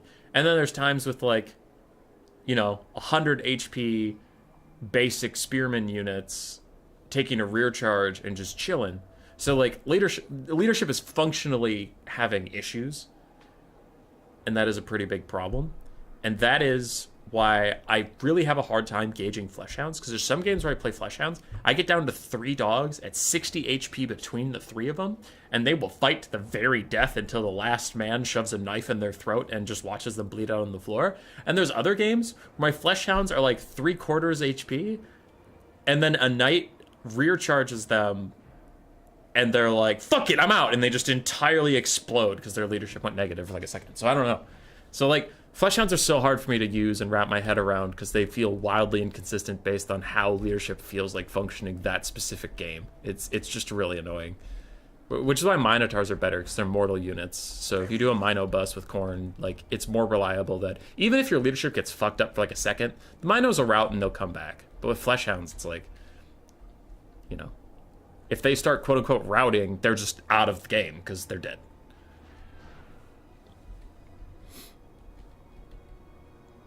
Cries in Greenskin, yeah. All right. Builds are set up. For the Tomb Kings, we do have some flanking carrion in the distance. So it looks like we have 4 total carrion, 2 near the box, 2 in the far distance. We do, in fact, have a box. Frontline of Skeleton Warriors backed up by Skeleton Spearmen, backed up by Tomb Guard with Halberds, triple melee Ushapti, a Casket of Souls to lure the Bretonnians into the box, and Ark in the Black with Spirit Leech and Fate of Buna. On the other side, this is something Bretonnia will frequently do in this specific matchup. The Tomb Kings don't have anything that can really kill foot characters easily. So you take a foot paladin, well, or Felix, but foot paladin or Felix, you take Gotrek, and you take the Fey Enchantress also on foot. Then you have a small foot Mortis Engine, small healing, and if anybody tries to fuck with you, Gotrek can mess them up pretty good. Tomb Kings really have a hard time killing foot characters. So it's not at all strange. Peasant Mob frontline, Battle Pilgrim second line, I think. Yeah, Battle Pilgrim second line, a whole bunch of archers, and then some questing knights and Knights of the Realm. For a little bit of cav presence, but a lot of Bretonnian players are used to Tomb Kings, like hard boxing versus them like this. You don't take a ton of cav. You don't need a ton to get what you need done. They just take high infantry quality, really strong melee infantry characters, and a shit ton of archers. Aaron, thanks for trying to pump up the likes. You're doing the Lord's work. Why are Warlions 825? Yeah, Warlions are super expensive, man. First of the Spirit Leeches in on Fey Enchantress, she has 25% spell resistance, so not a super perfect target, but there's not a ton of great targets, so I guess that's fine. I thought her spell resist was honestly much higher.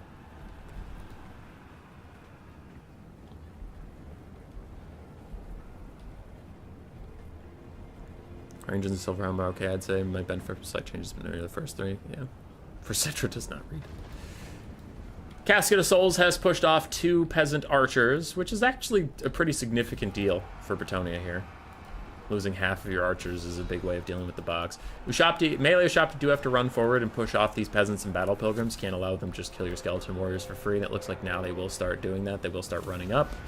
And their anti-infantry armor piercing will help them versus the Paladin, Gotrek, and the Fey Enchantress. So the melee Ushapti are not usually taken in this matchup, but I like the tech piece if you were expecting a bit of shenanigans, because the Fey Enchantress does only have 34 melee defense. It's not like she has an insanely high stat you have to overcome. Ushapti getting nerfed by the Fey farts. They do go down to 18 melee attack, but with 8 bonus for infantry, it brings them up to 26. Another Spirit Leech onto the Fey Enchantress, plus the Ushapti Great Bows. She throws out a Dweller's Blow herself to kill some Skeleton Warriors and tickle some Ushapti, but really that needs to be cast on the Halberds at some point, but it looks like she was just throwing it out to put the front line under more pressure. Casket of Souls is still firing at archers who now are in range and counter-firing. There's Carrion hovering right over them. I wonder, do these Carrion just chase off anything? It would require a lot of micro, but you could chase off stuff without landing. You could just hover over it, but you can see when they do chase off stuff and they land, these Questing Knights are all over them. So Butcherbird is trying to get, or Crowfather, whatever you want to call him, is trying to get his archers back online, get them back in the fight, but some Ushapti have just run out there to immediately rout them. Though they get countercharged by Questing Knights and they are getting the shit kicked out of them for now. Fey Enchantress probably going to throw out some heals for herself soon. A Fate of Buna onto the Questing Knights. Huh. I was really liking the Spirit Leech casting onto the Fey Enchantress. Hopefully they don't sacrifice too much for that one Fate of Buna, because I don't think Questing Knights are going to be your problem. You have a ton of Halberds for that. The Fey Enchantress is going to be your fucking problem. Nice dodge on the Chalice of Potions. Just does a little bit of damage to the Peasant Mob, but Skeleton Spearmen avoided it entirely. Frontline, the first frontline has collapsed. The secondary frontline is now being called up. Another Spirit Leech onto the Fey Enchantress. Casket of Souls is still making sure the Peasants keep routing. But the Carrion are again landing, which could make them prey for these Questing Knights and Knights of the Realm running around. I am a little concerned.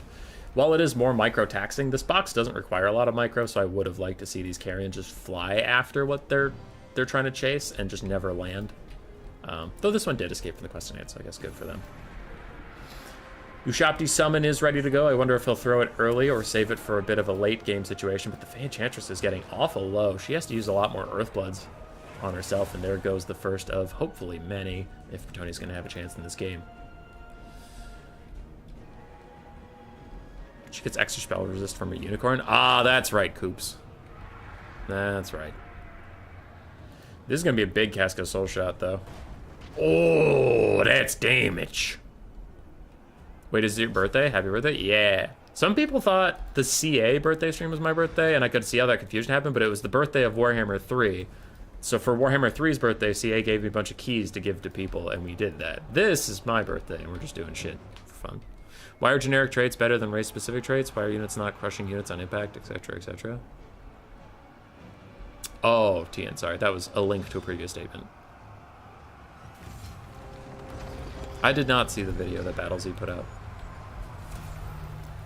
Another Spirit Leech onto the Fae. Focusing down the Mortis engine, focusing down the healer is pretty smart, because without her, Gotrek and the Paladin are not nearly as scary. So really good Spirit Leech priority here from Azrael. And the Tomb Kings are up on the damage value, so that's quite good for them. The Battle Pilgrim frontline is faltering a little bit. Now it's still winning overall, but half of it's about dead. A nice 2-for-1 casket shot is going to rout the peasants, and there's a summoned Ushapti right next to them to seal the deal. One of them even shatters, but that summoned Ushapti probably not needed with the casket dealing with the archers. That way I would like this summoned Ushapti to attack the Fey Enchantress yet again. I'm kind of surprised the melee Ushapti haven't been prioritized on the Fey as well, because I feel like the start of the game they were doing a lot of damage, and then just all of a sudden it was given up on. Another big casket shot. This one misses entirely. Probably just switch the casket onto any rallying peasants and get them all to shatter rather than just trying to deal damage to ones that are already routing would be what I would want there. Another Spirit Leech on the Fae. Another casket of a Chalice of Potions. Good dodge here from Azrael. It is going to do some more friendly fire to those peasants. Unless it really arcs towards the top of its hitbox here, it's not going to hit those halberds at all. Yep, it is just going to friendly fire the poor peasants. It really tried to hit him, but it didn't quite get there.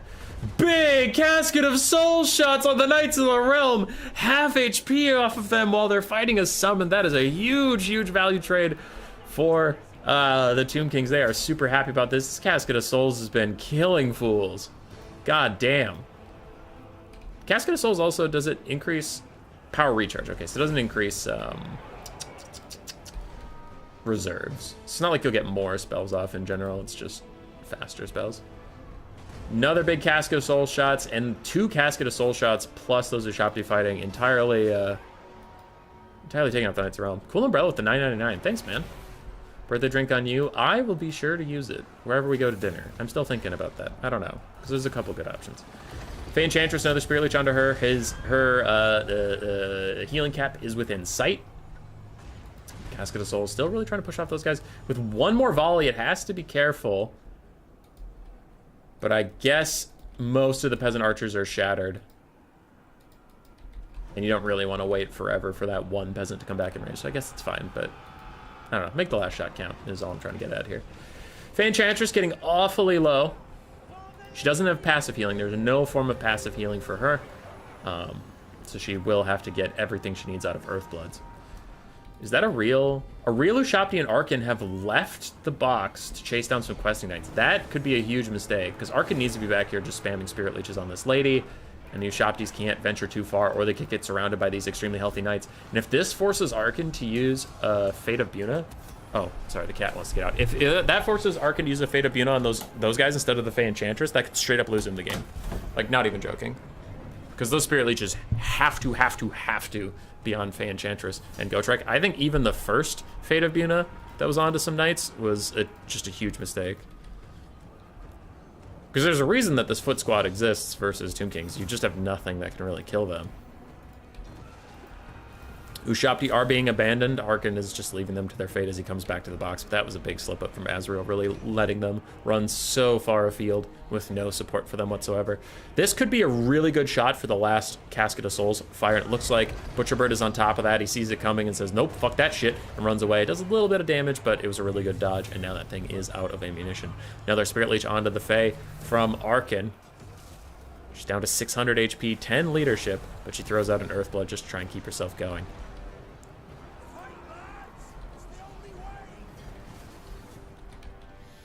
Bretonia takes a lead on the bounce power. I tend to agree.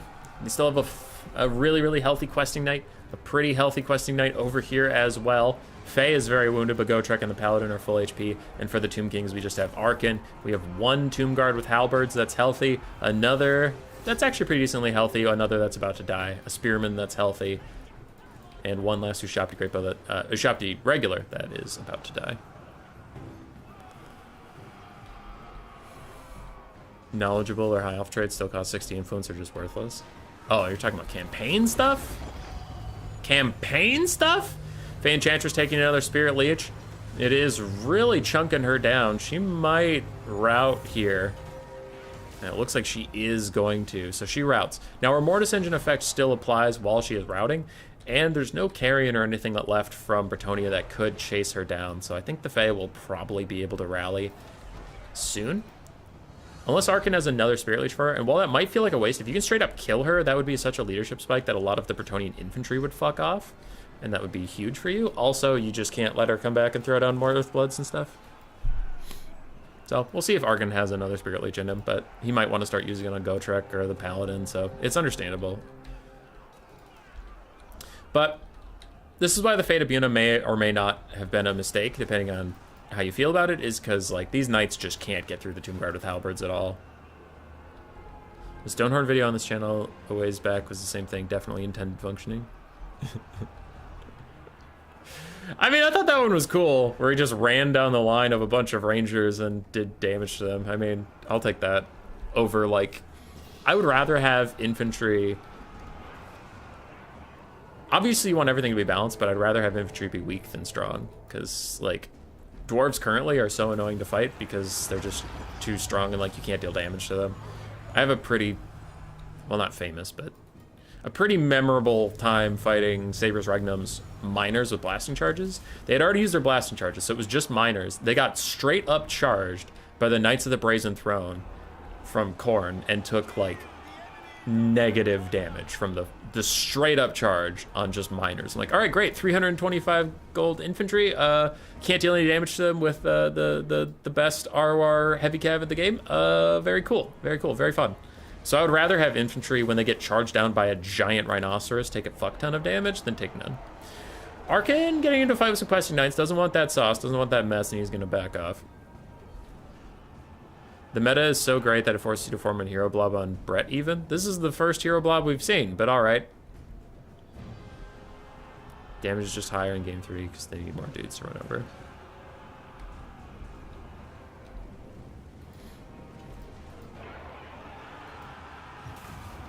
You can micro dwarves with a mouse pad. Arkin throws down another Spirit Leech onto Gotrek, really trying to damage him down.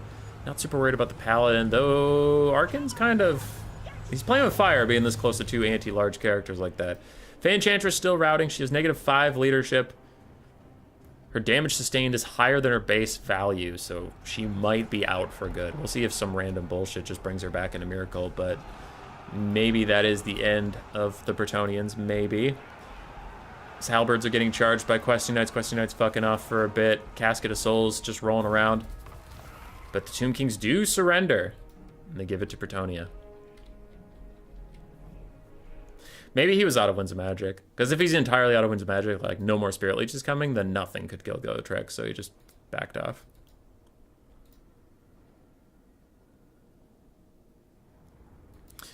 Arkin, 2,500 value. Casket of Souls, 2,100. So really good stuff there. Melee Ushapti did fine. Skeleton frontline did okay. Tomb Guard were around, but they couldn't deal with the hero squad. And Carrion, unfortunately, just didn't have a lot to do.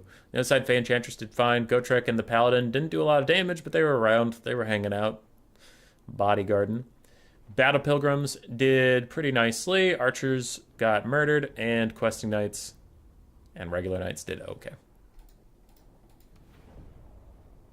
GG.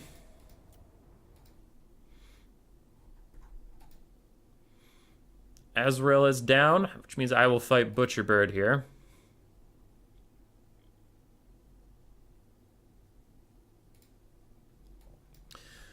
So I'll get the blocker back up, change out Azrael's name for my own, and we'll get the first semifinal going. Righty. 0. And 0.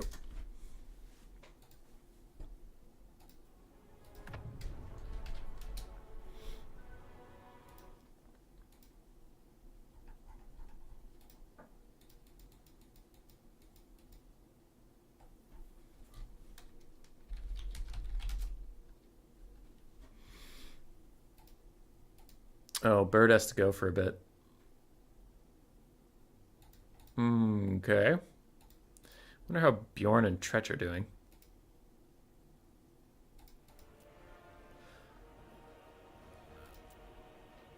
I'll message Tretch, she's fine.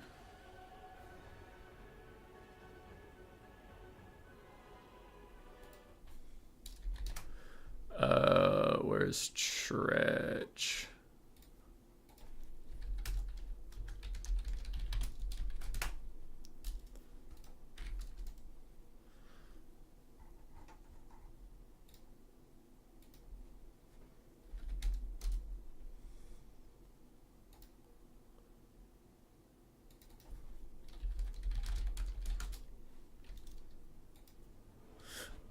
All right, Tretch and Bjorn are 1-1, and they're about to start their ace match.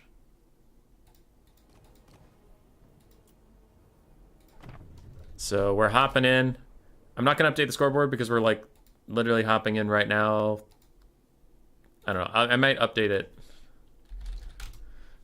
as we go. Oh God, it's Cathay versus High Elves. How do I opt out? How do I opt out? No.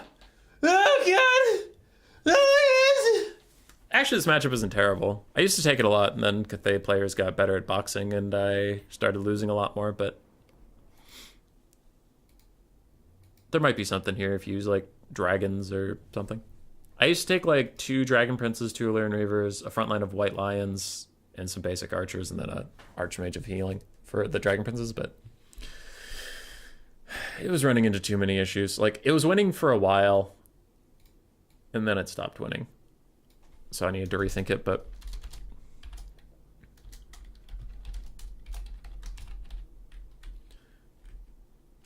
I don't know. All hope is not lost.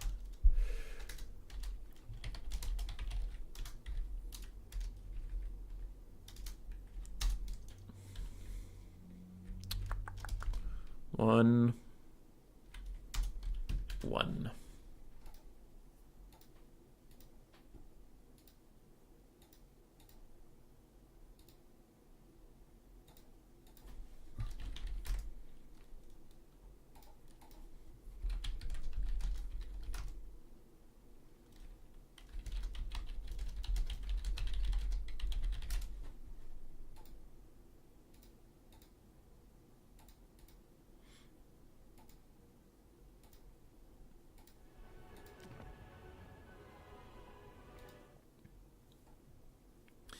Faye's doing some big thinking, and I answered some messages. Happy birthday, Ratman, not fooling me. Thomas, thank you so much for the $5. I'm doing my best to show appreciation, which I am shit at. I'm shitty shitter. How you lose the boxing boy? Aren't you the king of boxes? You know what, Platypus? You know what? No bully. No bully me. No bully. Unironically, just put everything in guard mode as Dowie, no positioning issues. At least in line battles, Grand Cathay boxes, GG, yeah. After all the shots you buy on stream.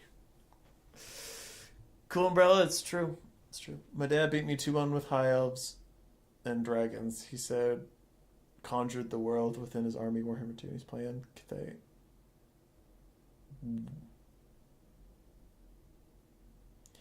Compared the world in his army with his army in W2. Aaron, I am confused. Happy birthday, Goji. Thanks, Goji. Mr. Casual. 7ZAR. Thank you very much, sir. I'm going to grab some water. My throat is dry. Knees weak. Arms are heavy. There's vomit on his sweater already. Mom spaghetti. etc. Etc. Burp. Burp.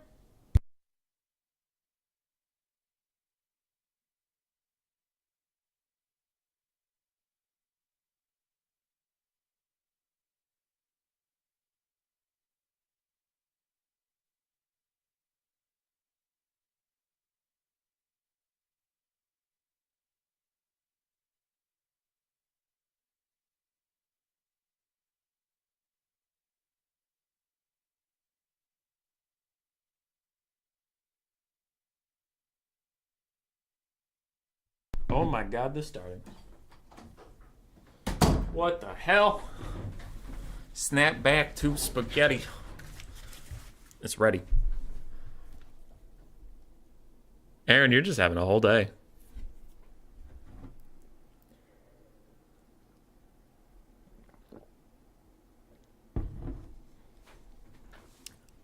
Conquered, Lind. Having been overcome. But even when you did the definition, you missed the C on conquered, so you're having a whole thing here. Anyone played Pizza Tower? I have not. I saw a video about it.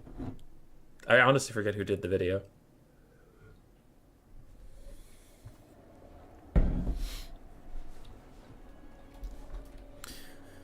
Okay, did I take the blocker down? I did. Why am I taking over? Because I wasn't here when it started.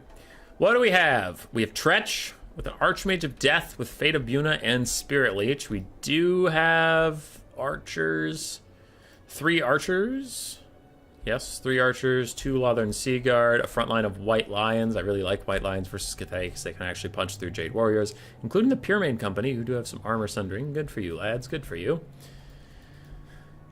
Silver Helms. 3 with shields, 1 without. Cool. So some archers, some calves, some White Lions. It's very similar to my build, except it has a Death Mage instead of a Life Mage. It has Silver Helms instead of Dragon Princess and Illyrian Reavers, and then it has 2 Leathern Sea Guard, including the archers. Cool. Whenever Human Boy's gone, Coops is the caster. It's true, dude. Coops is the caster. On the other side for Cathay, we do have a firing rocket. We have a single cannon, 2 peasant long spears guarding those things. We have Jade Warrior Crossmen, Iron Hail Gunners, 4 Jade Lancers, more peasant long spearmen, more Jade Warriors as the front line, and Dragonblood Shugi Lord of Yin with Talons of Night and Ancestral Warrior Summon. Huzzah, huzzah. Good job, everybody there.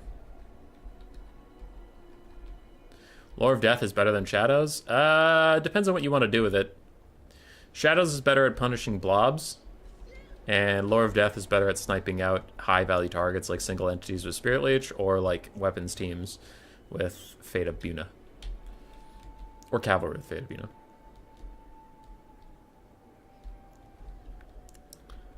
Lore of Shadows is also more guaranteed. Point and click lore is probably better than Shadows at the moment. It's easier to use. Yeah. They do different things, but yeah, Lore of Death is probably, in general, just better. Mostly because of Spirit Leech.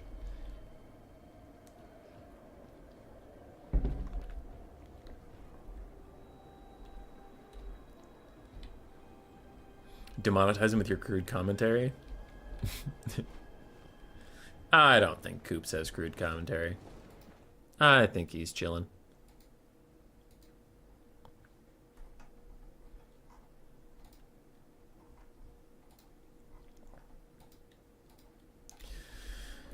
Death takes 0 brain power. Take that with a box. I mean, the High Elves aren't boxing. They just have a battle line. Cathay isn't really boxing either. They actually also have a battle line. Kind of surprised to see Cathay take 4 Cav, but I'm here for it. Let's go. Have a sandwich while you point and click direct damage spells. Silver Helm's 36-44 melee stats versus the 26-28 of Jade Lancers. They should demolish these poor little Jade Lancers. Grand Cathay's not boxing. What is this? This is pod racing. Can the cannons get through the trees? Can they? Oh my god, they did! Shocking. I actually am kind of surprised they got through all that. Is the first fire rain rocket volley going to do good damage? Plus a cannon. Oh, these white lions might have a bad time being alive as the firing rockets finally decide to fire. Slowly but surely. And a cannon volley's coming in. And the firing rockets entirely shit the bed. And the firing rockets almost entirely shit the bed. That was fucking pathetic, you pieces of garbage. Still got 200 value off of it, though. It's good for you. This is Incarnation or Bjorn? It's Bjorn.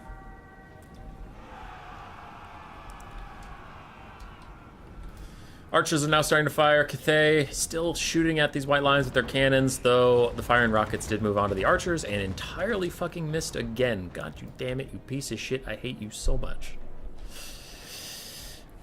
The Empire version of you and the Cathay version of you. Both of you are so random. Certain games you'll just carry the whole thing. Other games you suck and die. Fate of Buna coming for those Jade Lancers. It's going to do a lot of damage to them, but it's only an 800 gold cav piece, so it's not the worst thing in the world to get Buna, honestly.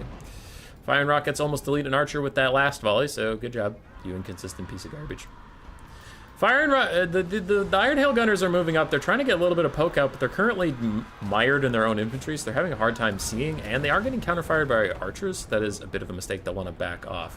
Meanwhile, the Fate of Buna, that Lancers are just about dead. They're going to get charged by High Elf Cav and murdered, but Ancestral Warrior Summon is trying to keep these Silver Helms down, and cannons are firing through trees to go get to them. Cathay is in dire straits. I really think the High Elves are liking how this early game went. Yeah, Jade Lancers running rampant on the back line. They find some on in Seaguard, which they don't want. If they could get into these normal archers, they would have a field day, and it looks like that's maybe what Bjorn's going to do. No, he's actually just going to rear charge on White Lions, which also isn't a bad call. Bap! Decent damage there, though. Without armor piercing on your cav, you're not going to get that much value out of the White Lions. And White Lions, while they have martial prowess, do have 40 melee defense. Silver Helms diving onto the firing rockets, trying to take them out as they get countercharged by Jade Lancers. Looks like the High Elves will eventually win that one out, though it's not without a cost. Jade Warrior Crossmen are winning the archery fight, but with Cav mucking them up with some cannon-friendly fire and just more archers versus 2 Jade Warrior Crossbows, overall, not enjoying it so much. They will eventually rout Big Towns of Night, punishing these Silver Helms. The High Elf back dive thing is taking a lot of casualties. The front line's going great for them, and the archer fight's going great for them. But the cav dives, taking a lot of punishment. Overall, despite all the positive things I'm saying about the High Elves, actually it's Cathay that's up on damage value. I'm still a little surprised about that. It feels like the High Elves have been fucking crushing it. Iron Hail Gunners shooting at Silver Helms, who probably should just go attack them regardless of what's going on. It looks like they took a minor duel with Jade Lancers for a bit, but they'll want to go shut down those Iron Hail Gunners as fast as possible. It looks like they do end up doing that. Trying to rout them off, but with the yin and yang harmony bonus, these guys do hold on to 3 leadership for now. They'll still probably rout in a second because the Silver Helm's doing so much damage to them, but someone has to kill those cannons. Someone has to kill the Iron Hail Gunners. Now for Bach, his Jade Lancers have been shutting down archers in the backfield, and some Peasant Longspears are even walking through, so that is good play for him. He realizes he eventually needs to stop those guys from shooting for a little bit. Silver Helms running out of gas, running out of juice, and another Fate of Buna is going to hit some Jade Lancers. So really not fucking around with Spirit Leech, just using that Fate of Buna on the cavalry components. Meanwhile, the High Elf Bird Lady just takes out the cannons. They don't have 4 models left, they have 3. So it's bugged, it's lying to you, but she is trying to stop those cannons all on her lonesome. Some archers are trying to support themselves, push things away. And the balance of power, about even, maybe slightly Grand Cathay favored, but I think it is just in general even, and Cathay is up on damage value. Now, this lady doesn't want to fight the Dragonblood Shugi Lord of Yin. I have unfortunately tried this many times, and even with heal support, that Shugi Lord kicked my Eagle Lady's ass. So, yeah, she needs to go. She needs to go. She took about half her HP and didn't even touch the Shugi Lord. I don't know what it is. I don't know. Like, her stats are 46-42 versus 55-40. It shouldn't be that bad, but for some reason, the Eagle Ladies just cannot fight the Shugi Lords at all. I don't know if their models don't interact right. I don't know. It just goes very poorly. She's getting her ass kicked again. So she needs to go. With the Lord taking so much damage, that could prove crucial in this game, as some Jade Lancers are trying to rear charge White Lions, but the White Lions are attacking Jade Warrior Crossmen, and the Silver Helms are going to rear charge them. So it's a sandwich on a sandwich, double sandwich, triple sandwich, sandwich spree, sandwich Manjaro, double sandwich. Other Halo references. Archmage of Death did try to push through that Shugi Lord, but she took a lot of unnecessary damage, and this has been a bit of a problem. big Talons of Night, going to take out 2 very important high elf units. Nice stuff there, though unfortunately some Peasant Longspears are also just going to donate their life to the Dragon Gods. But yeah, this Archmage of Death play unfortunately has been... It's probably not where Tritch has been focusing, but it has been a disaster in the late game, taking this full health Lord and just letting the Shugi Lord beat the shit out of her for free. And now she is going to get pushed off the map. That is huge, and the High Elves might lose their game just off of that. In the backfield, Jade Lancers and the Cathay frontline have dealt with most of the archers. Lothar and Seaguard are barely holding on. We have some healthy White Lions coming back to support. And the Silver Helms of the High Elves barely hang on long enough to charge down these cannons and shut them down. But the Archmage of Death magic is off. No more magic, no more leadership for the High Elves. And that spike of leadership alone could make this backfield fight really fall apart. Balance of power tips heavily against the High Elves. And that is it. Shugi is a caster, but also a brawler. Yeah, the Shugenin caster definitely has insane stats for a cheap caster lord. 55 melee attack with magic damage, 40 melee defense, and 440 weapon strength. It's kind of nuts for a caster.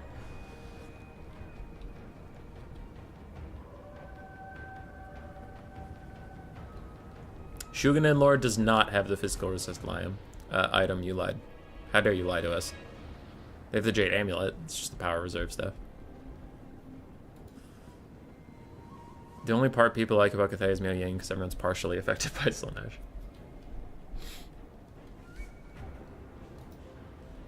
How would you nerf Cathay? Oh, God. Make foot characters hittable so Miao Ying isn't so fucking tanky as a human with regrowth. Make the Shugenin Lords actually pay for their fucking stats, or take their stats away and make them a cheap caster lord. They can't be both. They're a cheap caster lord that's also one of the best fucking melee combatant caster lords in the whole game. And then entirely rework how yin-yang harmony works, because it's dumb. It just makes them box all the time.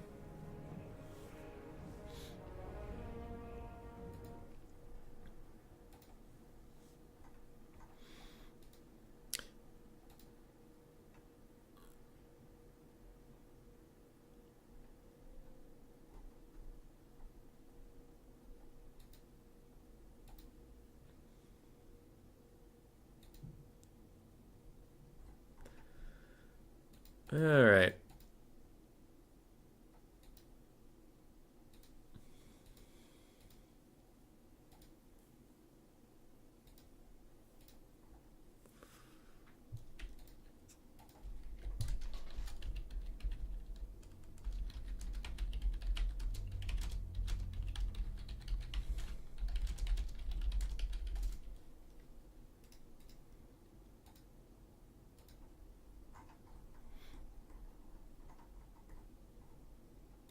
Okay.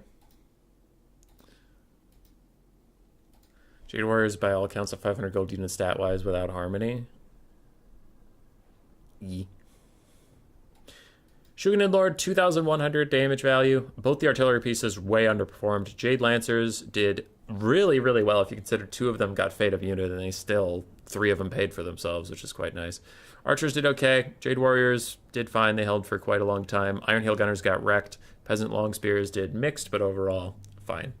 The Archmage of Death, she also got around 2,000 value. She did good. Silver Helms struggled a little bit. White Lions did okay, but also struggling on the value-wise. And Archers did a lot of work. GG, well played. So next up, we will have Bjorn versus Swarv. And I gotta take a leak while those 2 players find each other. So here is a bracket. I know Butcherbird had to go for a bit. He was busy. So we'll see. He said he'd come back at 1, so after this next best of 3, maybe he'll be back and we could just pound it out real fast. But I don't want to hold up the tournament too much if he's still AFK when the next best of 3 is done. Because I do have shit to do today. So you guys are on the bracket, right? Yeah. All right. Burb.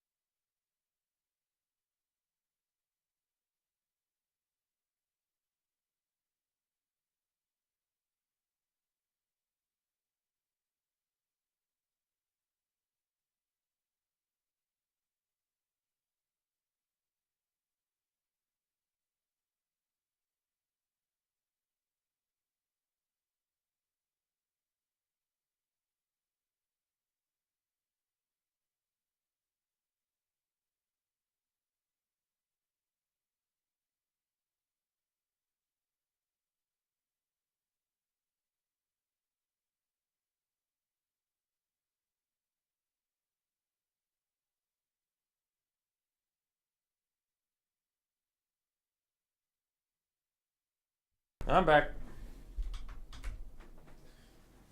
Alright. We got a little chilly, so we need the flannel back. Also, since I'm not playing and I'm casting, we're going to go to the standing desk. Because it's good for your heart, good for your back, good for your legs, just good for you. Though I don't like the angle it puts my wrist at when I'm playing, so probably play sitting down, cast standing up. How about that, everybody? How about that?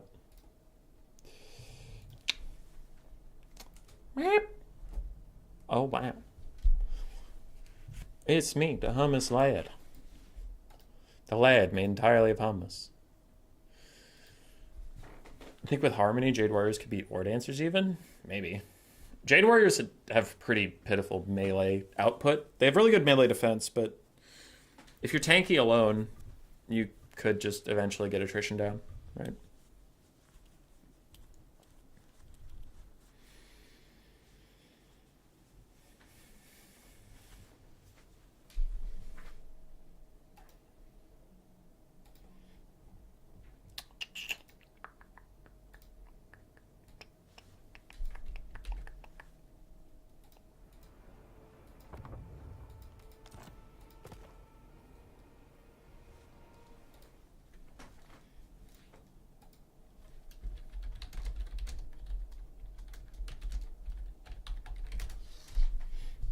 Alright, I messaged Bjorn asking for a spec slot.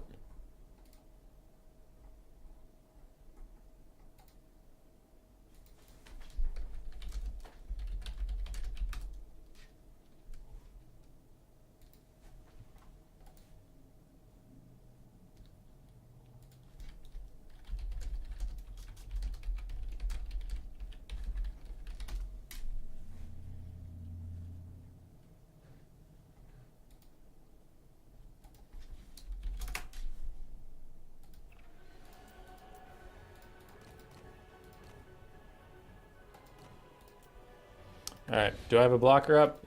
Not yet? Okay. Just in case we walk in on someone without pants on. You never, hey, you never know if these guys are wearing pants or not, and I just don't. I don't want to walk into that. I'm not wearing pants right now. You can't prove it. You can't prove shit. You can't prove nothing!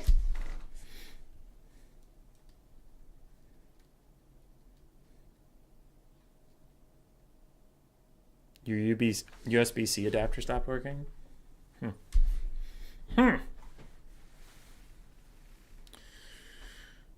Oh, that's a good stretch. Oh, that actually is a really good stretch. God damn. All right.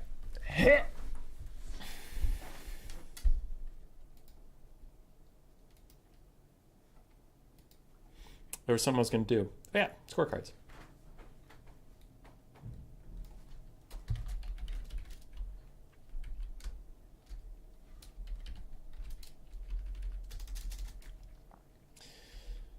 Swerve versus Bloch Bloch.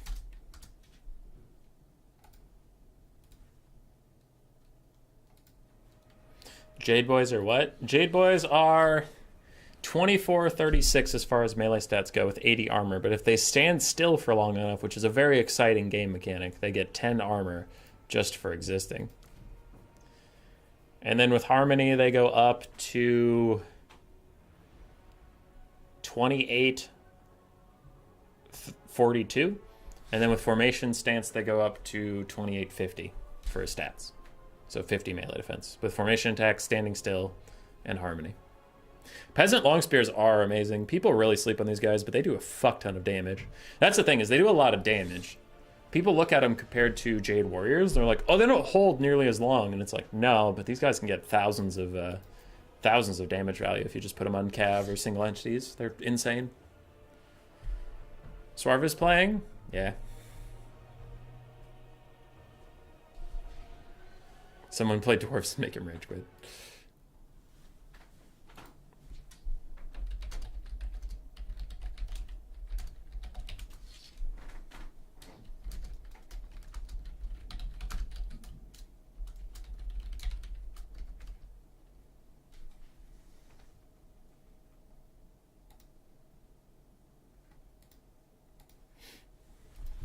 Formation tag is also super bugged.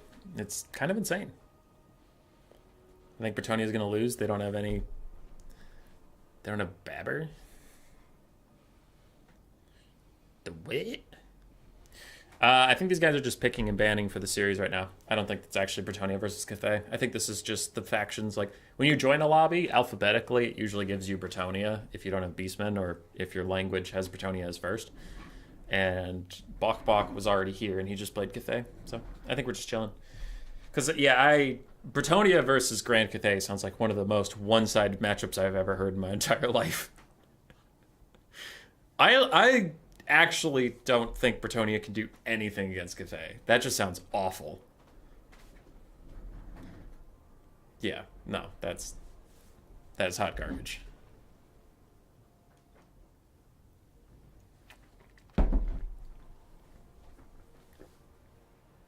So, we'll see what they end up doing.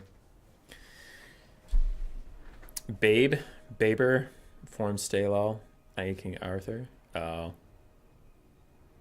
don't know anything about King Arthur. I actually don't. I don't know anything about that lore. Grand Cathay versus Brett sounds like Grand Cathay versus Corrin. One side boxes, the other side loses. Yeah, but I mean, with the Fey Enchantress Sportus engine and with the Bound Comet she has, and with Dwellers Below, I don't think the box would be that simple. But I think Cathay still would have a lot of teeth there if they went wide with Jade Warriors and Peasant Long Spears, like a cannon or two, Shugi Lord, and then some basic Jade Warrior crossbows with shields. I think they'd do very, very well. But I don't think they would super hard box. What up, Chaz? How you doing? Swarv did suddenly switch to Skaven.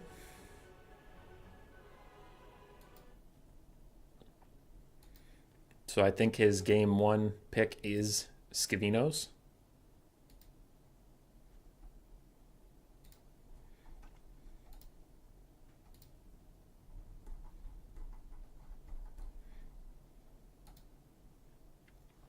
But we'll see. Again, the pick and ban for this tournament format is you pick and ban all of them at the very, very, very start. So that does make the first pick and ban phase rather long, but then usually the rest of best of three goes a little better. Seems like a rat problem, not my rat problem. Who the fuck texted me? How dare you?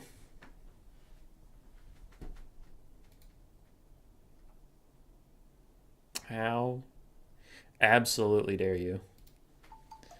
I'm running out of videos for the first time ever. It's kind of scary. I don't like it.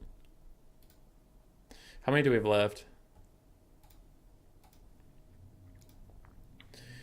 1, 2, 3, 4, 5, 6, 7. I have 7 recorded videos left, so I have a week. I have some I need to make, some on my desktop that I gotta go deal with, but I haven't had the time. I'll get around to them eventually. I only have one more bug video. Wait. Oh, 2 more bug videos. Yeah.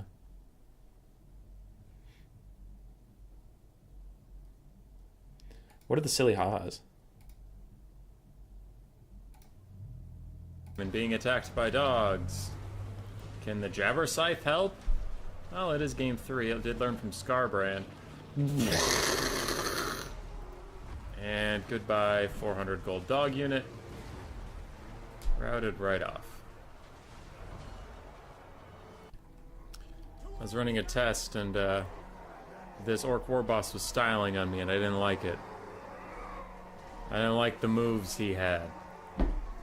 I didn't like those moves like Jagger. I did not approve. I do not like green eggs and ham. I do not like green beans dancing on ham. I don't like it. I don't know what he's doing. I don't know why he's doing it. I don't know why he's turning his model so wildly. It's annoying me. Stop it. Stop dancing. I don't know why he turned around while his troops run forward. I don't know anything, my dear friends. I do know this is a very strange guy. And then when my Free Company militia get revealed, then he decides to charge. But my Light Wizard was visible the whole time? I don't know.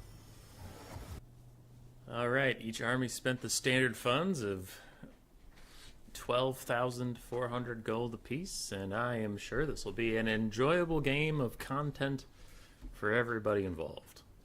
Aha. Oh my. 15 minutes later, and Kugath killed almost an entire army by himself. Alright. Alright, that might not be the best matchup in the world. So yeah, there's that.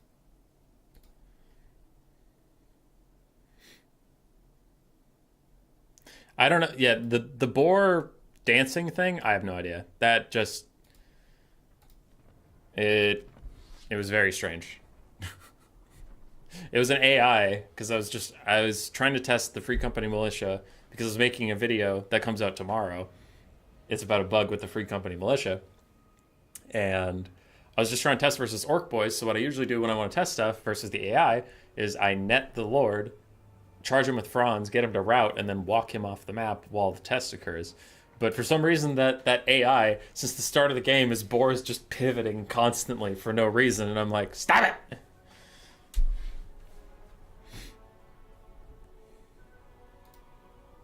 Nurgle won that, I'm okay with it? Yeah. 12,000 value. John had mentioned that game, and he was like, I won't send it to you because it would be horrible to cast, but Kugath got almost 12,000 value in my game, and I was like, I mean, you can send it to me and I can just skip to the end. I can still get the funny haha out of the 12,000 without subjecting stream to the whole 15-minute game. Looks like we have Dark Elves versus Skaven.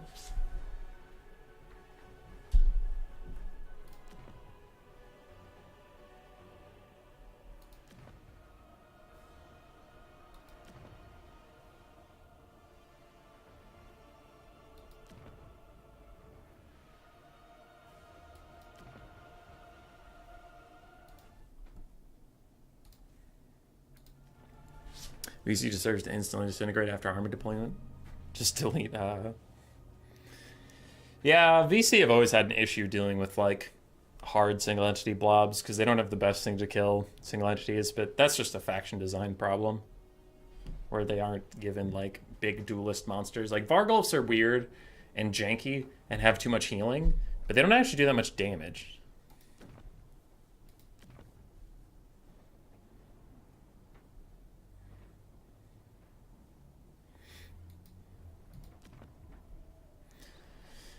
All right, both sides are figuring out their builds. Bok has like 200 more gold to spend that he's trying to figure out what to do with. The Skaven have an army. They preloaded up.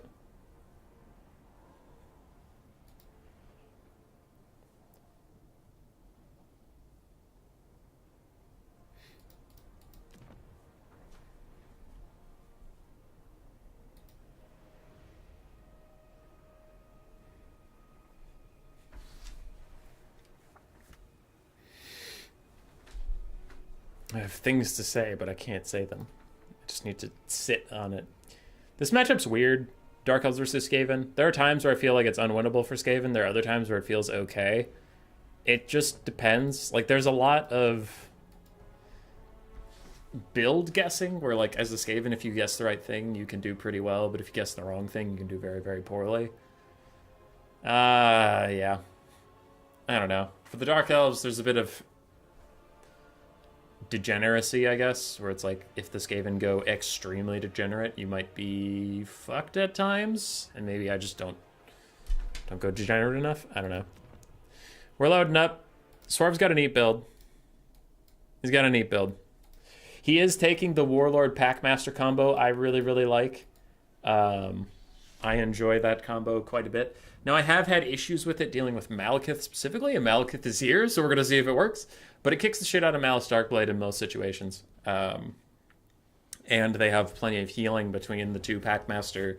The Packmaster and the Warlord are both on Brood Horrors, and the Packmaster gives increased healing to Molder units, which includes the Brute Horrors around him, so they can withstand Soul Stealers or Spirit Leech or Fireball spam, is generally the idea behind it. And like I said, 2v1 they can outdo Malice. I did recently stop taking it because a problem I noticed is if your enemy takes a caster on foot, then they can't do anything about it. And also, Malekith straight up 2v1'd them, and that made me really sad. So it is a tech piece I liked. It is cool. I enjoy it, but for me, it ran into too many issues.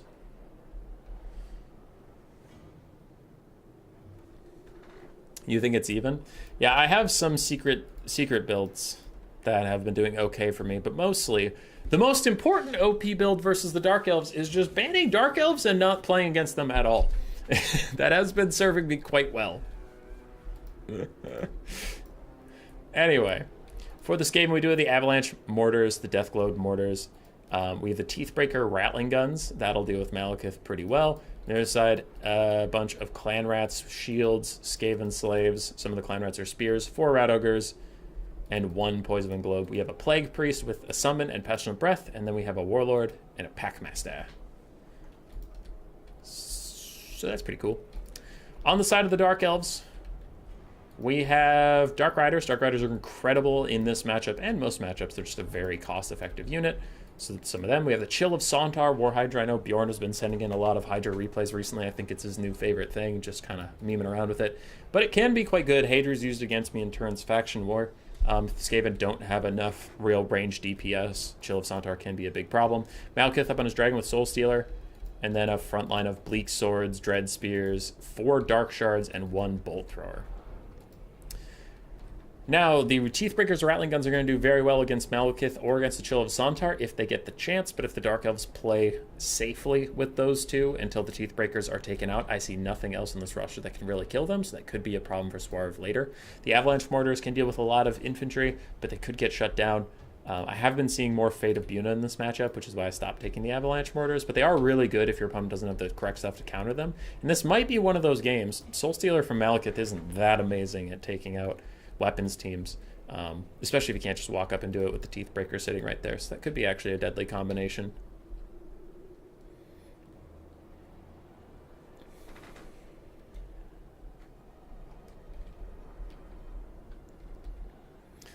Malekith, Harpies, and Manticores can make it better for Dark Elves.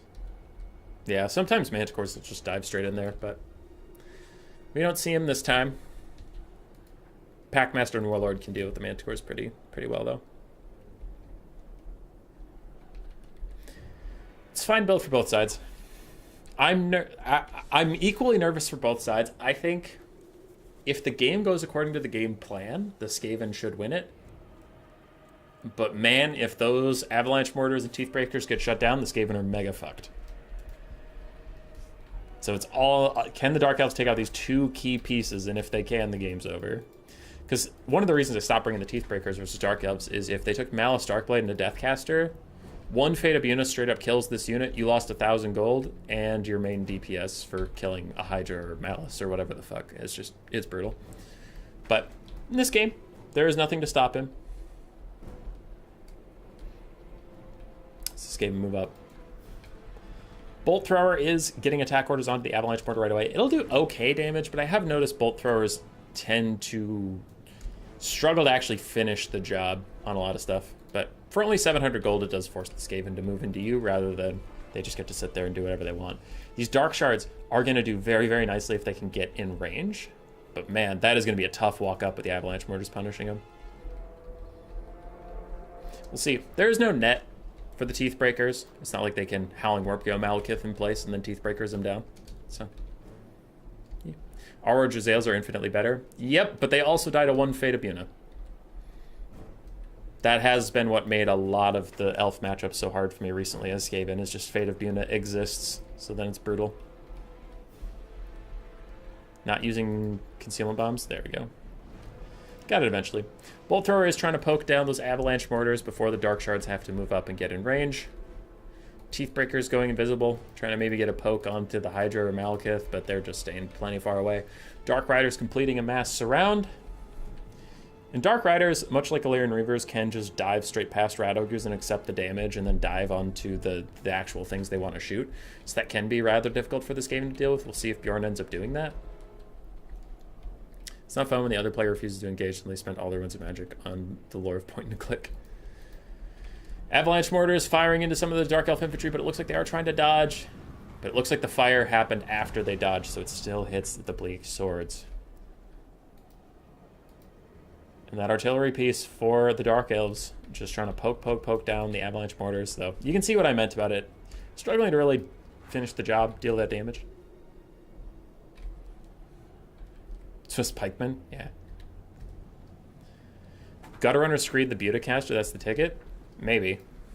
I mean, maybe. I'm still working on that matchup, but mostly it just feels like, why bother when you could just ban it and not deal with it at all? Fucking hate Dark Elves, man. I've had issues with Gutter Runners not throwing recently. I was talking to Bowmore about it, because Bowmore loves Gutter Runners. I've had increasing issues of Gutter Runners just getting within range and deciding, you know what? I'm not going to throw. And then they're running away from stuff, and they have 360 shoot, fire while moving, and they're like, you know what? I'm still not going to fucking throw. So that's been my issues with them recently. Rat Ogre's attacking Malekith, but you can see how low their leadership gets just from being next to this fucking guy. And then a charge from Dark Riders on them is probably going to finish them off, and that'll be an entire Rat Ogre unit routed. Probably. We'll see. Leadership's holding for now. There's a big hit, and the Terror Route and the Natural Route come in. Poison Globes trying to hit those Dread Spears. Dark Shards are in range now. If they can get off a couple good volleys, they can really kill these Poison Wind Globes. So we'll have to see what happens there. Malekith is staying on the ground, which I find surprising, and the Teeth Breakers are firing into him. Now, thankfully for Malekith, he has Soul Stealer to heal himself back up, and he is just going to walk out as the Warlord and the Packmaster try and dive in, try and get some good damage done. Avalanche Mortars down to half HP, and they are now firing on the Dark Shards who are backing off. They're trying to stay safe. They're trying to get out of there. And the Soul Stealer hit a lot of big targets. It's good for Malekith. He's probably going to turn around and do a breath attack even, but what are you breath attacking? Whoa. That was a bold breath attack. Hit some Rat Ogres, did some good damage there. So for 2 Dark Riders who cost as much as like 1 Rat Ogre, am I remembering that right? Rat Ogres are 700 or are they 800? I'm honestly forgetting. I think there's 700. Okay.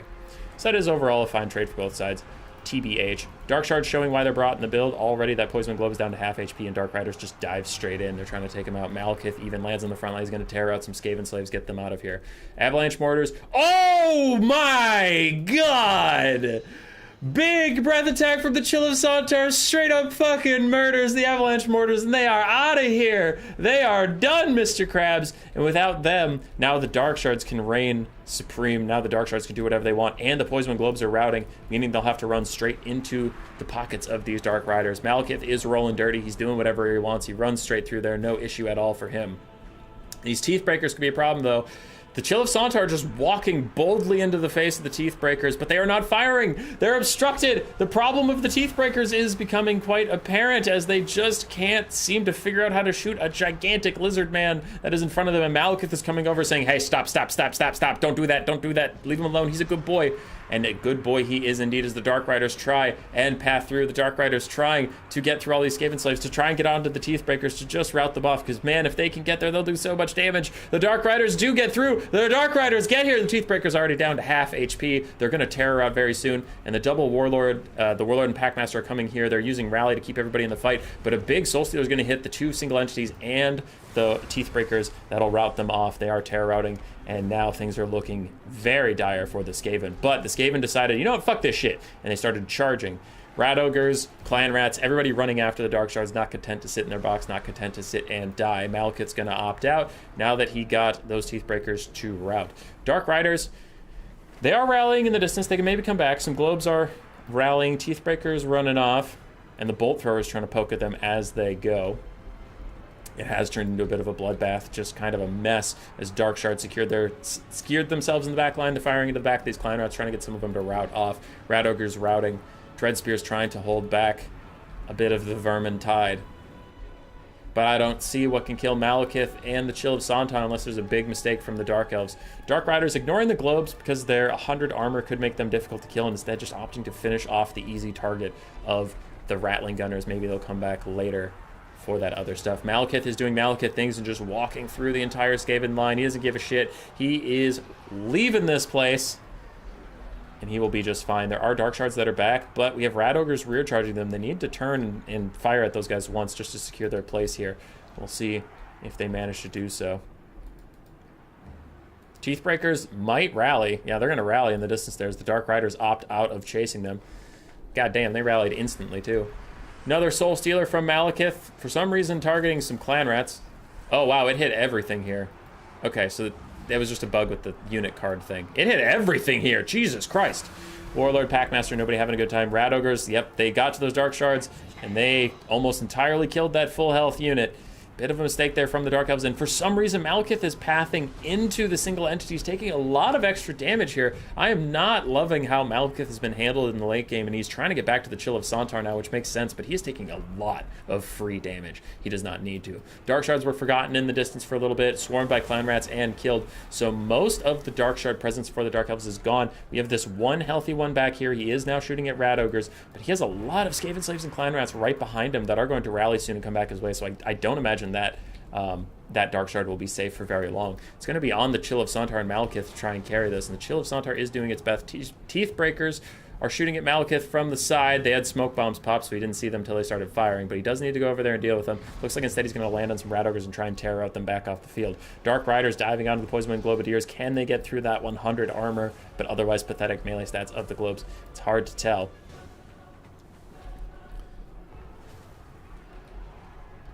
Yeah. Malekith trying to rout off the Rat Ogres, but he does leave himself open to the Teeth Breakers, who are again obstructed. They can't see over the Rat Ogres, even though that is a giant dragon they can't shoot up for some reason. The Poison Globes hold on, actually. They don't rout, as the Dark Riders just decide to come over here, say fuck it, and they're going to charge some Skaven Slaves and some Teeth Breakers, try and get them out of here. Rat Ogres decide to ignore Malekith and go on with their day. And the Hydra is still fighting the Packmaster and the Warlord. The Warlord's healing cap is coming up close. There's the Dark Shards I mentioned earlier. All these rallying Skaven are just going to surround them and take them off the field. Unfortunately, the Dark Elves had some micro slip-ups in the late game. A lot of their Dark Shards getting caught for free. Malekith throws down a Breath Attack onto the single entities. Both of them are suffering in the leadership department. Both of them aren't looking so good. Malekith, 3 rear charges could break them off pretty easily. Dark Riders suicide diving onto the Teeth Breakers, really trying to take them out, really trying to finish them off, and they did also finish off the Poison Globes. All the range for the Skaven is down. Malekith has landed. Malekith is in the fight. Gets a rear attack onto the Warlord, who's leaving the Packmaster, who might tear out any second here as the Chill of Sontar and Malekith are both around him. But the Warlord is back. The Warlord's doing some good damage. And does Malekith have any Soul Stealers left to heal himself up? He can get heal capped off of Soul Stealers, but he was using a lot in the early game aggressively, so I don't know if he really has that much juice left in the tank. Skaven are slightly ahead on the balance of power. Dark Elves are ahead on the damage value. Warlord and Packmaster both beating up Malekith. Chill of Sontar just doing its big heal, trying to get back in the fight there. It needs to ignore the Plague Priest, ignore the summon. It needs to force path its way over to the Packmaster. Malekith is just going to get out of here. He's going to try to get back into the sky. Dark Rider still dominating the backfield. The Teeth Breakers are entirely dead. Globes are also routing. And these Dark Riders are just going to sprint down some Skaven Slaves, try and get away from those guys that were following them. There's another huge Soul Stealer. It's going to hit all 3 single entities of the Skaven and heal up Malekith. Really draining down the Skaven's the leadership health pool here. Really draining it down.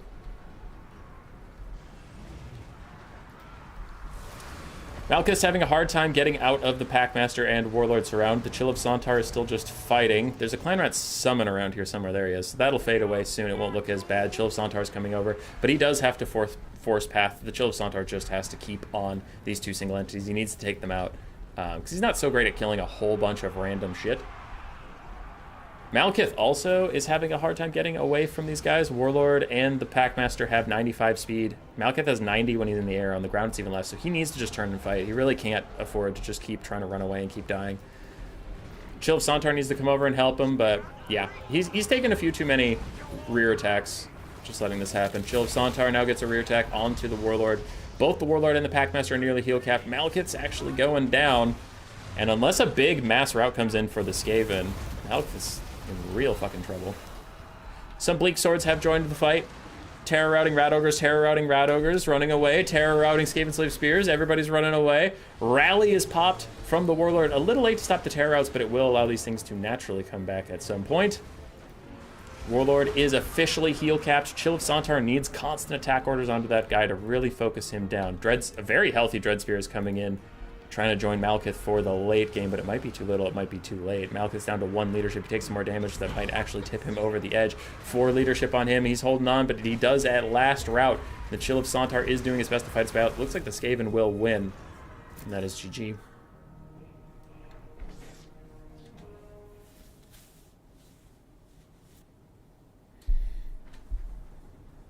What a slugfest. Yeah, it was a pretty good one.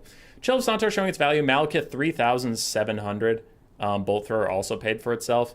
Dark Shards, like, I don't want to be too negative. The Dark Shards needed to be handled a lot better. He kept them very nice and safe through the early game, but in the mid and late game, he just it felt like he just kind of forgot they existed, and there was...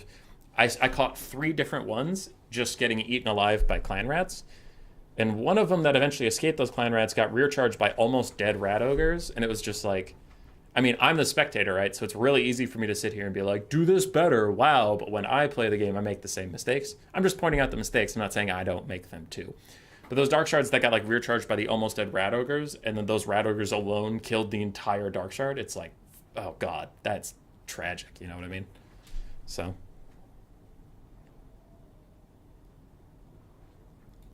yeah.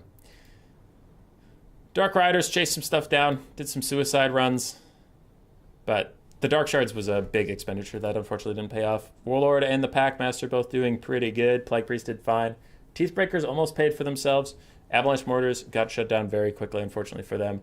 Rat Ogres did quite well. Globes did okay, but got shut down. Clan Rats did quite nicely, and Skaven Slaves also did well.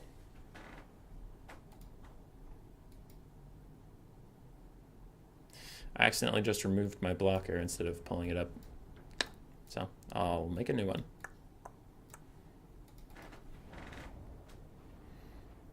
All right, I have 4 pings. We'll see what that's about.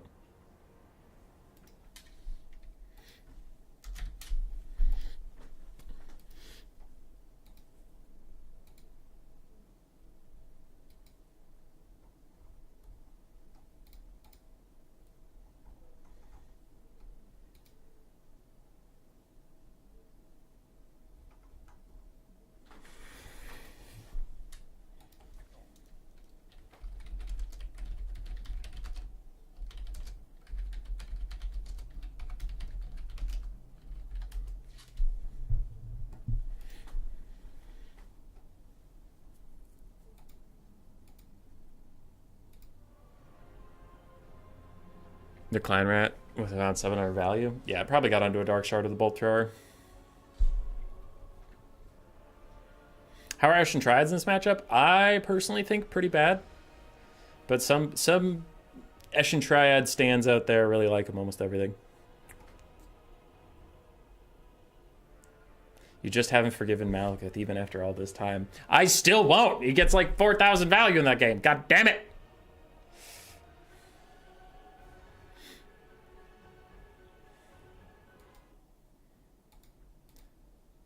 Around 2k gold of the Dark Elf army got deleted because of the Dark Shards, yeah.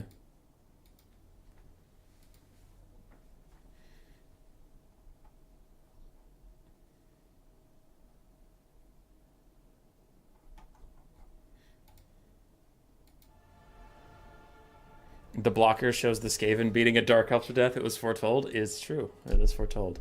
Game 2, it looks like we have Lizardmen versus Slanesh.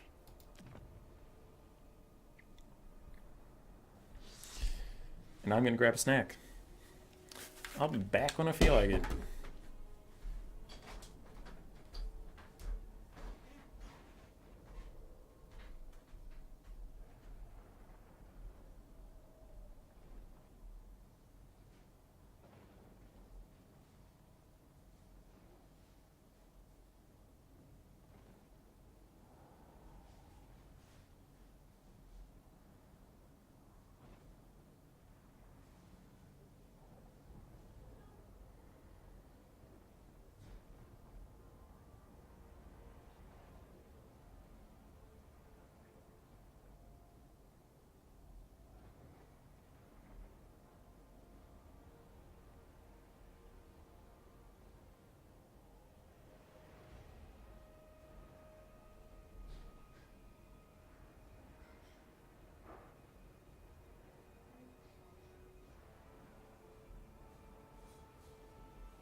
I'm back.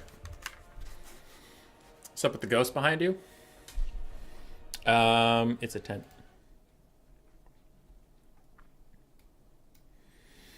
It helps keep the light out.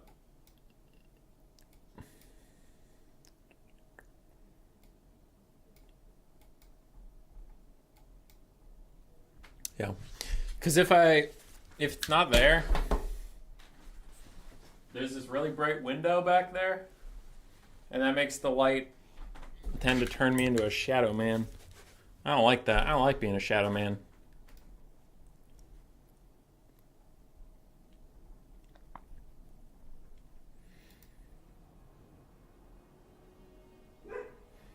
So, there's that. And for the last game, in case anybody's like, wow, you're being way too harsh on Bjorn. Like, I'm just stating the mistakes that exist. It's important to remember that I can point out the mistakes that exist, even if I would make them too, right? There's a reason I am not the best player in the world. It's because I also fuck up every so often. That doesn't mean I'm not gonna ignore someone fucking up just because I can't do better. Like, a fuck up is a fuck up. You call him as a shield.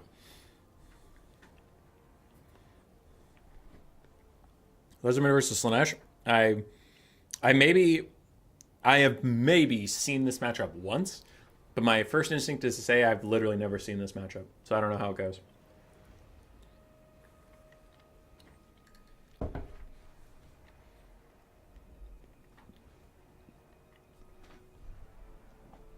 I like the Soul Grinder shout out. That might be some good stuff. There might be some good stuff. I do think the Keeper of Secrets have the issue of having 5 armor. So like Chameleon, Skink, Skirmishers, and Skink Coast with Javelins could just kill them. Who is the best player then? Probably Voidlaws slash Mofet, or whatever you want to call him. Maybe Arkin. Maybe Alfredino. But I think Void's probably the best. Like, Void wasn't banned because he was cheating to be good at the game. Like, Void was incredibly good at the game. He was banned for being, 1, a dick waffle, and 2, smurfing in tournaments so he gets extra chances. So even if he ever did lose to anybody, he would get another life. So it's just like, he just didn't respect the rules of the community, cheated all the time, was a bit of an asshat, so we kicked him. But it's like, it's not... I've never pretended that, like, oh man, if Voidlaws didn't cheat, he never would have beaten me. It's like, nah, dude was an incredible fucking player. He was just a dick waffle. Like, it's kind of like if Tom Brady, the best American football player maybe of all time, it's kind of like if Tom Brady took a gun out on the field and started shooting people, they probably wouldn't let him play fucking football anymore. And if his excuse was like, y'all just hate me because I'm so good at football, it's like, no, we hate you because you literally cheated at football and you didn't have to. So that's the thing. It's like, yeah, Void's insanely good. I would probably vote him to be the best player in the world. But he cheated and was an asshat outside of game, so fuck him.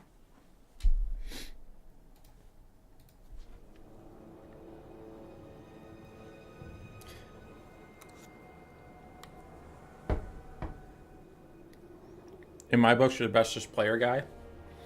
That is false, and you are wrong, but I appreciate your spirit. I am not the best player. I'm good. I'm just not the best.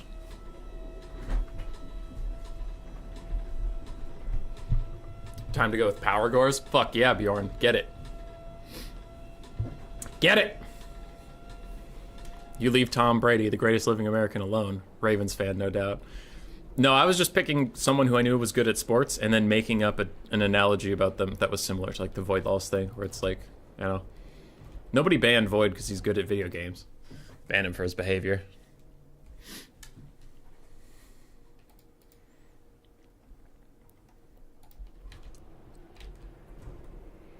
Some of the best players in Brood War joined a match fixing scandal. They're still amazing players, but they're hated. Yeah.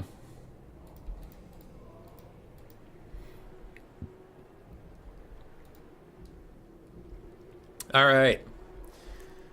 As the armies are setting up, I'll cover the Lizardmen first because they're smaller, so I can actually keep up with them. We have 2 Croxagores, 3 Saurus Spears? Yeah, 3 Saurus Spears, plus the Temple Guard ROR Star Chamber Guardians. They have Guardian from Osdamundi, but they also just have really jacked stats, and they do, ooh, magic damage. Okay, I didn't think of that. Magic damage is going to be good versus, you know, Slaanesh, because demons. 2 Bastildons, each with the Arc of Sotek on them. The damage over time ability, we have Mazda Mundi on his toilet seat with Net, Apotheosis, Ruination of Cities, and Banishment.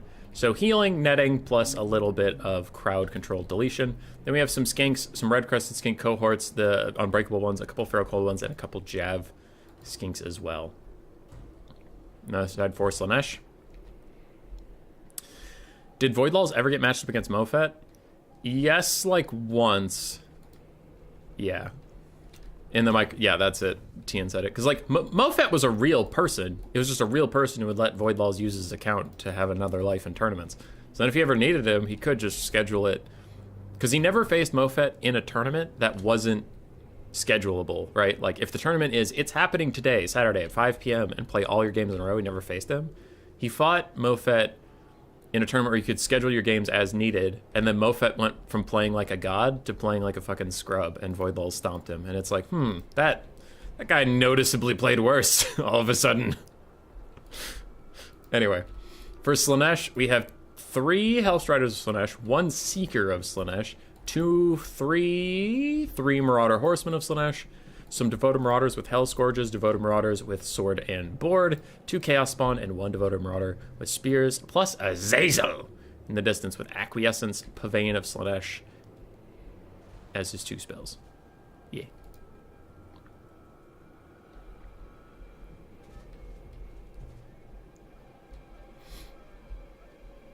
You see us? Alright. I'm gonna take a bite of yogurt while these 2 think about starting the game. Glad he won't be back. There was another scandal about him because he got another guy's account and joined the BBB tournament.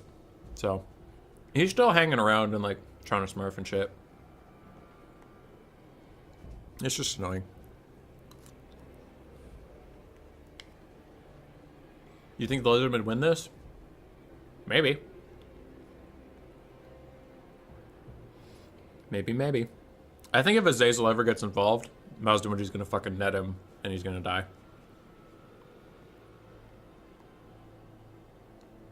What a weird thing to do. Yeah. You don't think Slaanesh build has AP? They have 1 Seeker, but otherwise, yeah.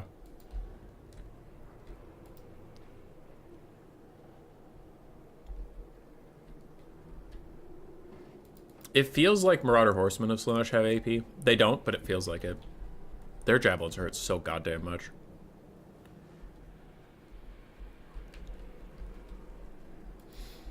Yeah, we'll see. I think Lizard build's very unique.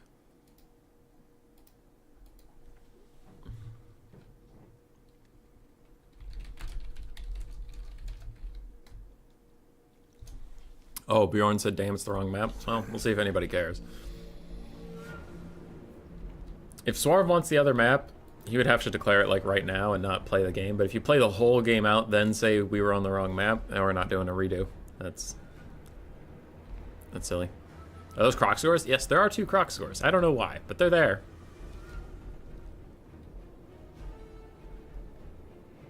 Would have thought Chameleons would be decent here. No, the Chameleon Skinks would get run down. Slaanesh has just way too much of an advantage in the mobility game over the Lizards, so the Chameleon Skinks have nowhere to go. And if they're going to be inside the box anyway, their sightlines could be a big problem, and it's a whole thing. And Chameleon Skinks in Game 3, they went from being really strong in Game 2 to in Game 3 being fine. Like, you know, fine. They're not great, they're fine. So it's just like, it's a lot of investment for very little reward, even if you play them perfectly. If you don't play them perfectly, you just lost a 650 gold unit.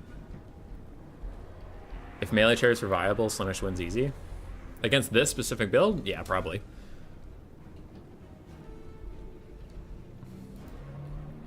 So Lizards are hard boxing. Slaanesh is trying to get some dive off here. Hellstrider's charging straight into his skink cohort with javelins, but even though it is a ranged unit, this is literally just a skink cohort unit stats-wise. So they're not that squishy, and they're very cheap. So the Hellstrider's just going to opt out of that, don't want that fight anymore. And these Seekers get stuck in, but there's a Ruination of Cities. Does the RNG gods favor the Toads? No? Yes? Kind of. That is a meh cast, unfortunately. It is pure RNG. There's nothing you could have done about it, but rip, it went all back towards the Lizardman army. Neither of them went out into the world. Croc Scores and Feral Cold Ones getting caught out fighting with Azazel. I wonder if we get a banishment in this area. Maybe an overcasted net into a banishment. Could take out 2 cav units. Or a banishment right here. The banishment from Mazdamundi has to come out, is what I'm trying to say. There's 2 perfectly good blobs for it.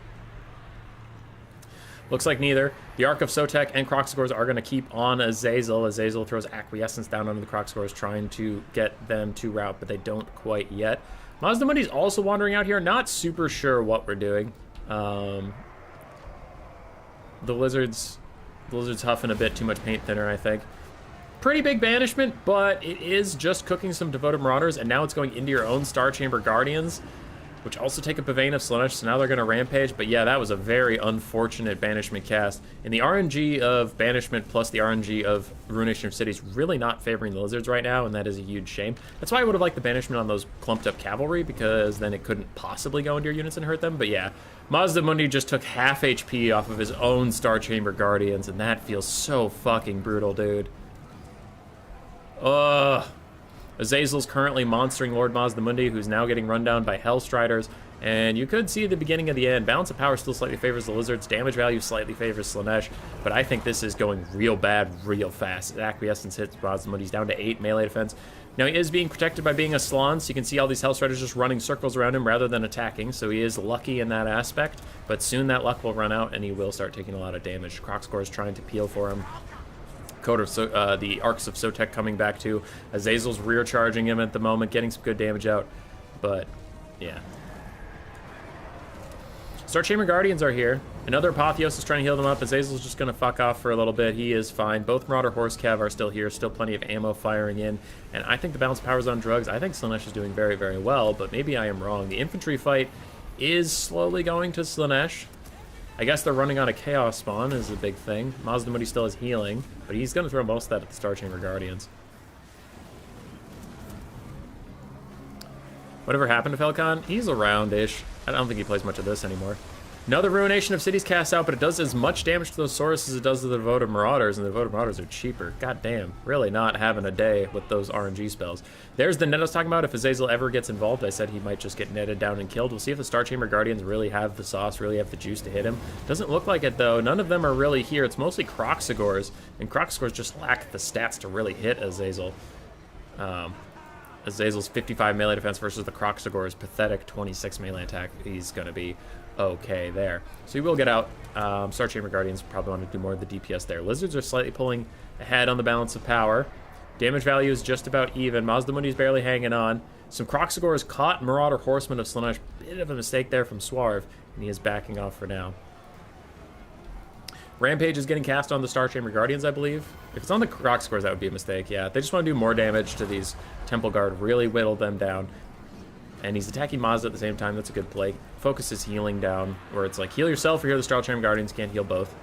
It looks like he is healing up the Star Chamber Guardians. Again, a decision I agree with. They are pretty crucial how this game's going to go. Yeah.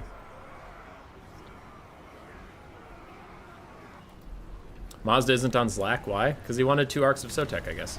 I don't know. Mazda of Zlak is oof. He is having a bit of a hard time. Another net onto Azazel, really trying to hold him in place. This time the Star Chamber Guardians are here. This time they are all over him, and with their 49 melee attack plus their bonus versus large, that is why I wanted them to attack Azazel, is because they actually have the melee stats to do it. Doing a lot of damage to him, though he does have 20% damage resist, and he had melee deflection for just a little bit there, but this is a big snipe attempt from the Lizardman onto Slaanesh.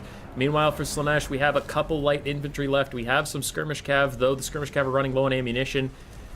And that's about it. So Slaanesh is running out of bodies to throw into the grinder, and there are Arcs of Sotek here ready to kill as many of them as possible, though for the Lizardmen there is only the 2 big dinosaurs, Mazdamundi, and a bit of the Star Chamber Guardians left, so they don't really have a lot of juice left. Can Azazel be killed? If Azazel gets killed, this is 100% over, but if he stays in there, if he snipes out Mazdamundi, this could go the other way rather fast.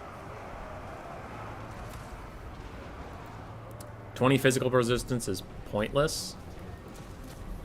Yeah, but Azazel had this. The 20% damage resistance from Temptator. That's what I was talking about. But it faded. Azazel's infantry? Oh, I keep forgetting that one. Yeah. Okay, he is legit infantry. Something was coming out. Another apotheosis onto the Star Chamber Guardians, trying to keep them in the fight. Cold-blooded also keeping them here, but they terror out. And the apotheosis is not coming for them. It's on to Mazda Mundi. So that might be the end of the Star Chamber Guardians, because as soon as Cold-Blooded wears off, they'll actually go negative on leadership. But once their terror out wears off, Hellstrider's trying to cycle charge. Devoted Marauders of Sludge hang in there, but the Star Chamber Guardians do hold on. Cold-Blooded is still lasting, and apparently it's 10 seconds left. I didn't realize how long of a spell that is. Marauder Horsemen of Slaanesh all firing at Mazda Mundi. Azazel is trying to cycle charge, but Slaanesh is in mass exodus. They're running away. Fascination onto the Sora Spears, trying to just deal damage to them. It's not as much about the rampage, it's more about the damage. Get them off the map entirely. Azazel dives in. Azazel is taking a bunch of damage. Azazel is going to get netted. Azazel is going to die, and the Lizardmen are going to win this fucking game. Double Sotek is legal now? I think so, yeah. It's not like a Mortis engine anymore. It's like a specific AoE ability.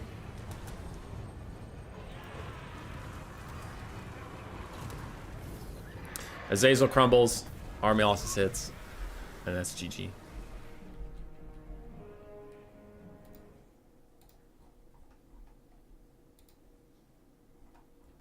I have a ping. Why?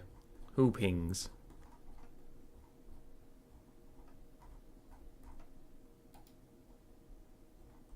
Who dares ping me?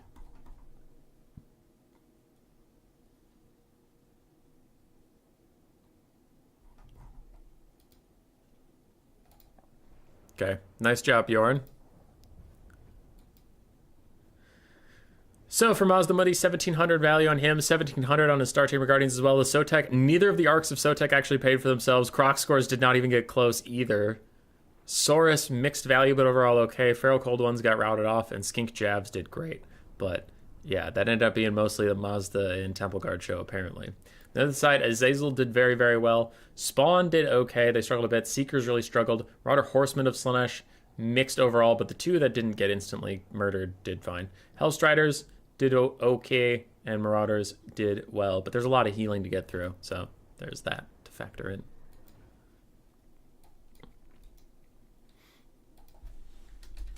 One. What is the final game? Spawns are bad. Fiends at least have AP. Yeah, I think Soul Grinders would have been a good shout out.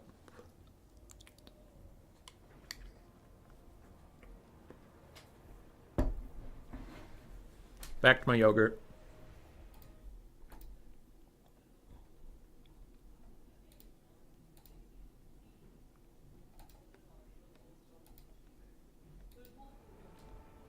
Never seen Crocs pay for themselves? The ROR Sacred Box scores, I once got them to pay for themselves, but it did require heal capping them. I forget which matchup I brought them in. I brought them unironically. I think it was High Elves. Yeah, it was High Elves. It was to deal with Emmerich. Not that they like solo beat them up, but I had them chilling around my Fire Slan. Just like if Emmerich ever got ideas, he would have to fight all those Sacred Croc scores, and it was still like a super close game.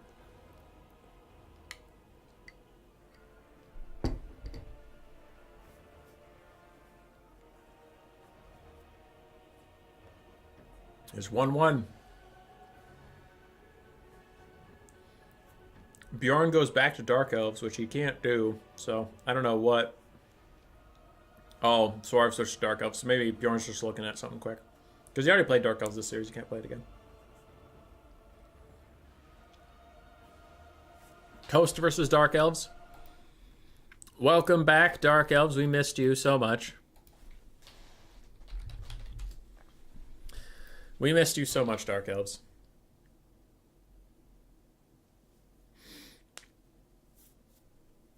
Only seen them like every game of every day. But the Coast used to be in every game of every day. Then they fell off a cliff popularity-wise. We'll see if they can do it here. This has been a tough matchup for the Coast. It's doable by both sides, but recently Dark Elves have really been taking it to them. At least on my stream. I don't know.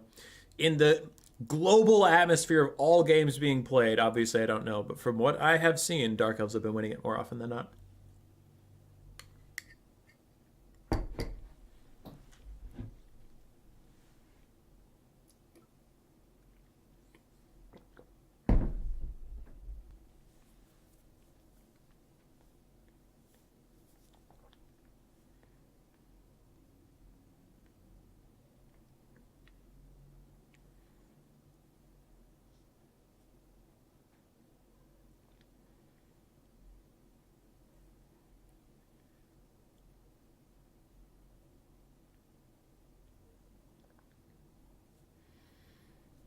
All right, we're going to game 3. Then we have another semifinal to do. It's a best of 3. And then we have a best of 5 finals. So I'm going to hope we can keep things moving rather rapidly again. It is not, I mean, this isn't my tournament. I am a guest caster. And I don't intend to leave early or anything. But it is my birthday. I have shit to do today. So hopefully we can keep whatever games left are moving. Both players here getting builds together very rapidly. It is much appreciated, both sides, keeping up on that. After the pick and ban phase, which is at the very start, you know, these guys have been doing really good about getting their builds ready. Coast is down to about 700 gold they're trying to spend. Swarv's build has 0 gold to spend, so it's pretty pog right now. Rocket, happy birthday. Thanks, buddy. I'm having some birthday yogurt so I don't pass out. Oh, it's a 5 gold spend. My bad. I lied to you.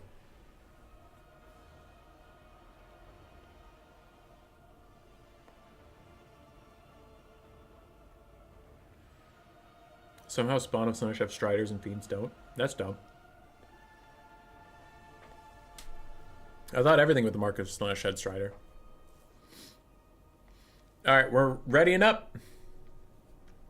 Who's gonna take it? Bjorn or Swarv?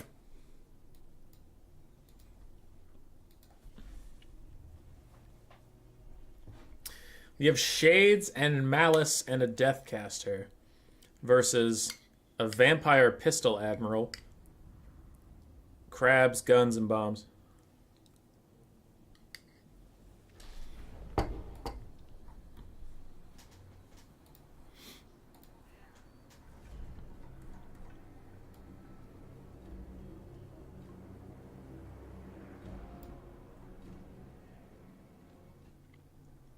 Okay, I just checked Bjorn's build, it's legal. I know there was some controversy about the zombie mobs counting as the same unit, so I just wanted to make sure I was thinking of the right thing. But yes, the sword and board and the pole arms are a different variant than the ranged ones. So he's good.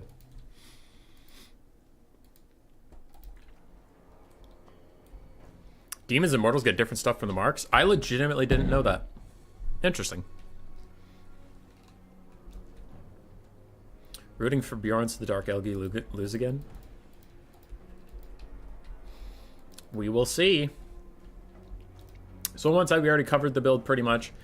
4 Shades, 3 Harpies, one of which is the Crows of Cain. We have Dark Riders, looks like 2 total Dark Riders, a front line of Dread Spears, Malice, Darkblade, and a Sorceress of Death with Purple Sun of Xerxes and Spirit Leech. Purple Sun? Purple Sun. Purple Sun is here. Everyone, this is not a drill. Purple Sun is here. Oh my god. Okay. That spell's usually trash, but we'll see. The other side 4, the Vampire Coast, we do have Gaze of Nagash, Invocation of Nahek, and the Drowned Dead, plus the back parapet, power recharge, and reserves per second item. We have 4 animated Hulks, 2 zombies that are melee focused, 1 polearms, 1 dual swords. We have 2 Scurvy Dogs. We do have the Bloody Reaver Deck Guard, ROR Depth Guard. Bloody Reaver Deck Guard, ROR Depth Guard. Yes, that is correct. Lamprey's Revenge, ROR Gun Crabs, 4 Bombers, 4 Pistols, and that is a Vampire Coast build. Also, a Mortar. Why Purple Sun? I don't know. Swarv might just be styling. He might not know that the vortex has changed, so you can't direct them anymore. He might just be styling, though. You can never discount the fact that he might just have the swagger.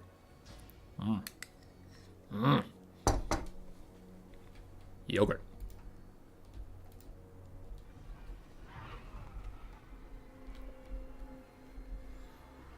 I mean, we ever thought that maybe Swarv just fucks?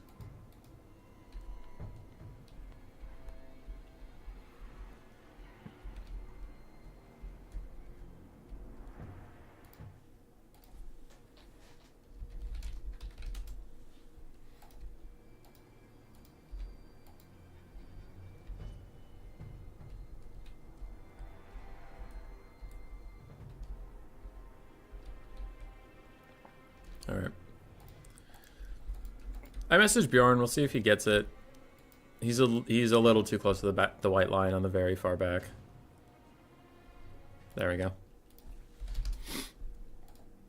It's just like his mortars are like right there. So this is better.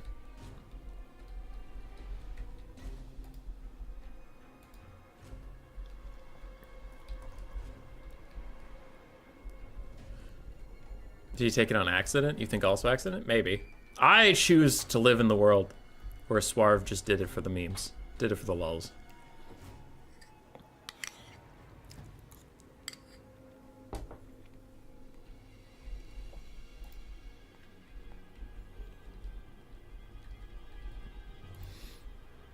Can 4 shades defeat the coast? Maybe. The hard part for shades is if these pistols just start walking after them, because they can fire while moving. That could be tough. Also, the mortars could be tough, but I don't know. I think if like Swarv plays literally perfectly, I do struggle to see what can stop these shades from killing the entire army. Because there's not a lot of dogs. There's 2 dogs, and they can't beat... The 2 dogs can't beat 2 Dark Riders, and a Cold One Knight, and Malice, and a Deathcaster, and Harpies. Like, there's a lot of mobility to help out the shades.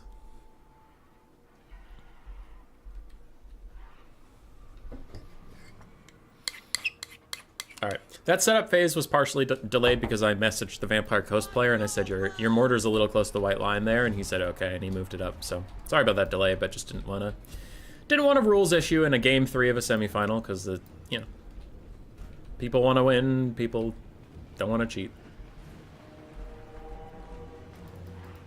Pistol mobs are trading with the shades, not hitting a ton of shots, but those mortar shots are pretty big. And that's a 900 gold unit down to 1/3 HP. Huge start for the Vampire Coast. And 0 damage for Swarv? I refuse to believe that. I think there's a bug where the shades don't count towards the damage value, because that certainly doesn't look like 0 damage value, ladies and gentlemen. Look at that. 0 gold damage value from the shades. I don't know if that's true, you guys. I don't know if the shades have done literally 0 damage so far. Anyway. The gun crabs are trying to shoot at these harpies up in the sky. Pistol mobs taking a lot of damage from the shades, but that is their job. And the scurvy dogs, all the Dark Riders went to flanks, so the scurvy dogs are just running out into the vanguard, and they are going to attack shades now. Now, shades have pretty good melee stats, but still, it'll be a worthwhile trade for the dogs just to harass them a bit. Swarv is using all of his mobile elements to move in on these bombers before the frontline engagement really starts in earnest. Animated Hulks are charging Cold One Knights and other shades. Bloody Reader Depth Guard are also charging out to find these shades, but they could just get kited into oblivion. That mortar is doing really good work. I think the Bloody Reader Depth Guard should probably be back here. I'm a little nervous of them leaving the formation. But things are looking a little rough for the coast, to be honest. Dogs catching some shades, even getting a rear charge over there. That'll be nice, but their backline is already under duress. Harpies should be able to get peeled off by the mix of pole arms and Lamper's Revenge. Though Malice has already dove onto the Crabcaster, and she is going to try and leave this place. Bloody Reader Depth Guard, I'm very worried about them being out of position. The mortar is trying to rain in fire to support them, but they're taking a lot of damage from these shades, and the Animated Hulks are still chasing with all these Cold One Knights and Pistol Mobs and such. Damage value, Bok is still up quite a bit, and those bombers are alive and active as an entire Dread Spear just disappears under their withering fire. Animated Hulks need to be separated out a little bit so they can cover against these Harpies that are now trying to shut down the last healthy bomber. Yeah, that is the last healthy bomber. The other ones are stuck in melee. Oh, nope, there's one over here. All right, he's chilling. He's vibing. In the distance, Purple Sun was used on the Bloody River Depth Guard, but it is going randomly around, and they did pop in Rage. That gave him some resistance, and the Mortar is really doing good damage value onto these shades. Dark Elves fall behind on the balance of power. I would tend to agree. This Mortar being quite well protected. And the bombs, while they are fading away under Withering Harpy support, they've gotten most of what they needed done. A lot of those Dread Spears are dead and gone. Even these ones on guard mode just opting to fire to the Dread Spears rather than protect themselves, because they can't protect themselves from Dark Riders. It's just not how that's going to go. Pistol mobs running after shades, shooting at them as they go. And these are normal pistol mobs. These are not summons. They will continue to fire. They will continue to chase and shoot. You can't just wait them out. Mouse is stuck fighting the Crab ROR. He will lose to that. Even taking shotguns in the face. And Swarv has to remember what many a Dark Elf player has forgotten recently, is that Malice does need to start transforming before army losses procs. Otherwise, he won't finish in time. He dives straight onto the Vampire Fleetcaster. She is trying to get out of here, leaving him with the Mortars, and Lamper's Revenge are coming back to try and keep him honest. Shades are getting clumped up a little bit in their retreat. One of them is routing, the other two are not. And there's this dog back here that's just chilling, and it really needs to get active chasing Shades probably, because I don't know what it's going to do back here. Malice is taking so much damage, but this lady is getting Spirit Leech. She is getting sniped by Malice. She's taking so much damage too. She needs to opt out. Malice needs to opt out. Malice needs to turn to Zarkan is what he needs to fucking do, but the Vampire Coast caster is about to die. Malice pops some army abilities, so Swarv knows he is here. Swarv knows he is struggling, and Swarv needs to fucking transform this guy before he breaks. There it is. Tazarkan has come out. The balance power is going to swing wildly back towards the Dark Elves, and she needs to leave. He's going to cast that AoE thing. Yeah, Reaper of Souls is going to do a lot of damage to her, and the Coast are going to lose their caster. They're going to lose their Lord. Shades have been pushed back. Balance of power is running right back towards even as the Coast caster and Lord does die. Now, the Coast are still in this game. The Coast are still very much in this game. They have animated Hulks. They have the Bloody Reaver Depth Guard. They have the Lamprey's Revenge. The Lamprey's Revenge are kicking the shit out of Malice. They're firing while in melee. They're just smoking this guy, and he can only heal so much as the dogs try to peel off the Crows of Cain from the last mortar. They don't necessarily need the last mortar anymore. The dogs might actually be better served just chasing off those Shades that are so low, that are so damaged. Tazarkan is getting worked on by the Lamprey's Revenge. Just absolutely murdered as the Bloody Reaver Death Guard fight the Sorceress of Death. They decide to opt out. They decide to go help out with this fight against Malice. And the mortar survives the Crows of Cain. The dogs are peeling off successfully. Again, I still think the dogs should probably be chasing Shades off in the distance, but if they are going to stay here, then at least they did their job well. And Malice is getting murdered by the Lamprey's Revenge. He's just getting worked on. Oh my god, he's almost dead. Dark Riders and Harpies diving back onto the mortars. They're like, for fuck's sake, just crumble and die. And the mortars will eventually die. Malice gets off a big explosion, doing a lot of damage to the Bloody Reaver Depth Guard, doing a lot of damage to the zombies nearby, but he's doing nothing to the Lamprey's Revenge. They are kicking his ass, and Malice is gone. Without him, their leadership spikes down. Without him, their ability to kill those big crabs really diminishes. And there are Shades. The Shades can maybe deal with the crabs, but at last, Bjorn's dogs leave the box. At last, they get out onto these Shades. They're routing one off. They've shattered one. There's two more routing from these animated Hulks. And if the dogs can get back here with the animated Hulks and finish off that last Shade, that'll be it. That'll be the end of it. The crabs even get onto the Sorceress. Army losses hits, and the Coast slap down Malice Darkblade without their Lord. God damn.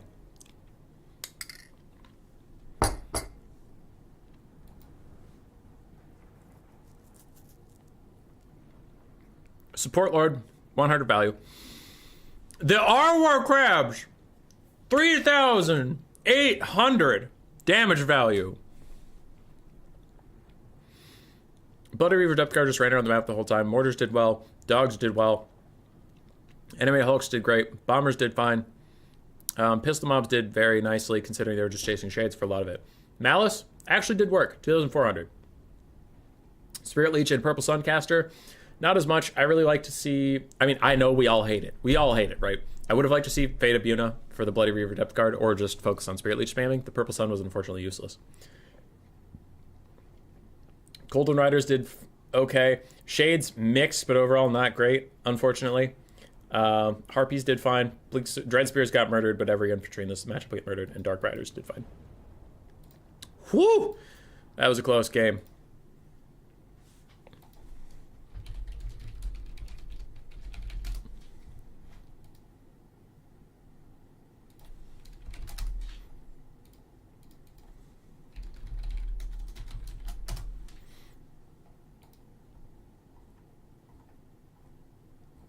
All right, we'll see if Bird is back from his errand. Otherwise, I will have to just advance. So here's the bracket while we figure that out.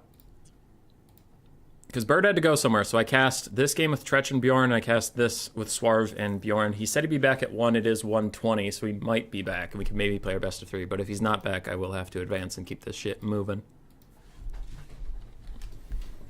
He said 5 minutes, then he's back. Okay. Then we'll try to bust through this as fast as possible.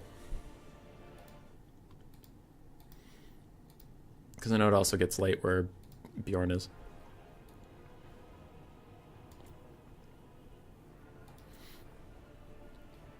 Southern Chaos Waste, Summer Song, Doc Karaz, K. I'm going to swap up to being the top things. The name card makes more sense.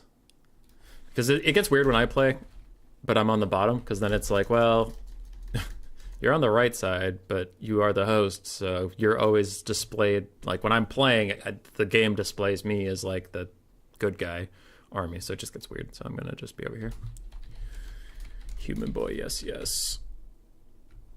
Actually, my muscle memory almost put RTK in my name, which that's been a long time. It's been at least 45 years. Yeah.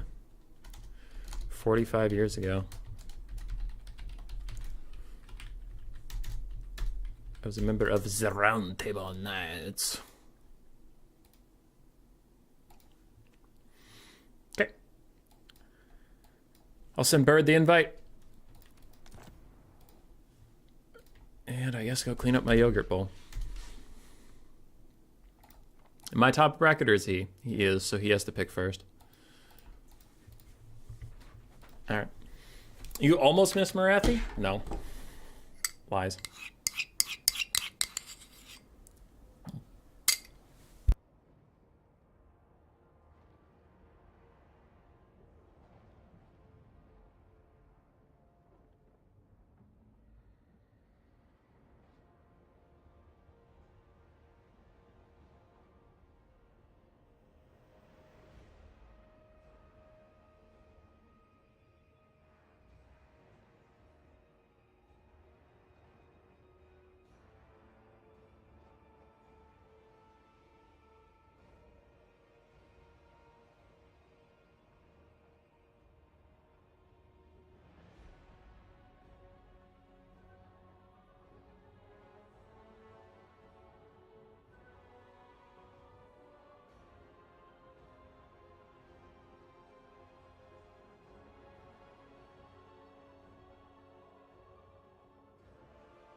Alright. Okay. It's almost time to farm Slider? Hell yeah, it is. Ugh. Where is Bird?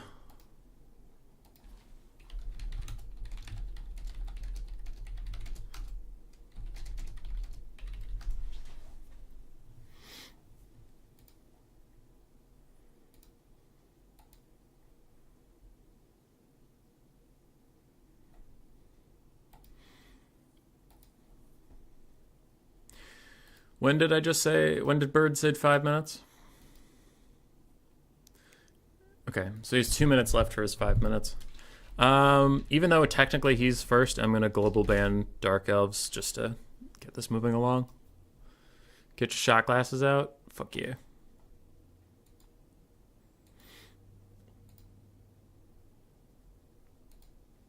Grace and I are going to hang out. Don't know if we'll play some games or if we'll go bowling. Alright, he global banned VC.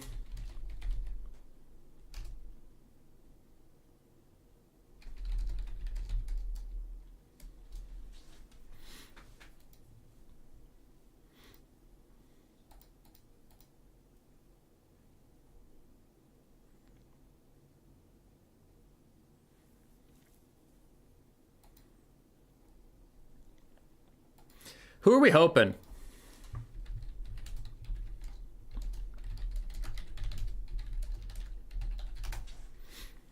Who are we hoping for? I will try my best, but I'll play pretty much any faction. Except for Nurgle and Demons of Chaos and Warriors of Chaos. I fucking hate those guys. But I'll play pretty much anybody. Shaven with funny hats. I think that means dwarves. Swiss Pikeman wants to see dwarves? Oh, I don't know if I'd do that to Mr. Bird. To Mr. Bird. Slanesh? Nurgle? God damn it, Umbrella. That's one of the few I hate. I hate playing Nurgle. I hate him. I don't think he's fun to play as. I don't mind playing against Nurgle, but I don't like playing him. It's just like not my cup of tea. Beastman, baby. It's a good one. It's a good one. I would like Nurgle more if Toads were like actually good and not good at just knocking things around, but if they actually did damage. I fucking love Toads. Toads and Rotflies would be dope. Ogres? Counts? Counts got global banned, unfortunately for you. Ogres is a good shout out. Okay. Empire. I also love some Empire. That's true. We're getting a good smattering of stuff people want to see. I generally enjoy most factions in the game. I think they're pretty fun.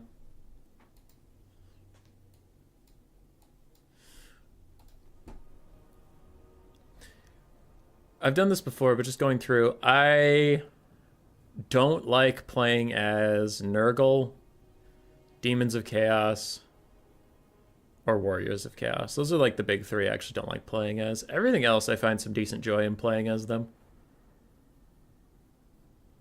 But not those three.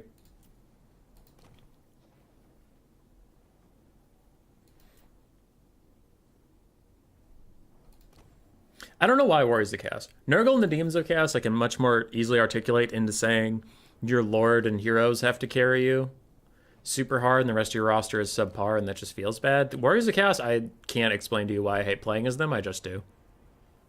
I just don't like it. I can't remember a Warriors of Chaos game I played where I was like, fuck yeah, I played Warriors of Chaos today. All right. Bird goes Norska ban none. Norska ban none. I'll go Beastman. Somebody want a Beastman? Because I want to say Skaven for my first pick. I'm more comfortable first picking Skaven versus everything. It's a Beastman versus Norska game 1.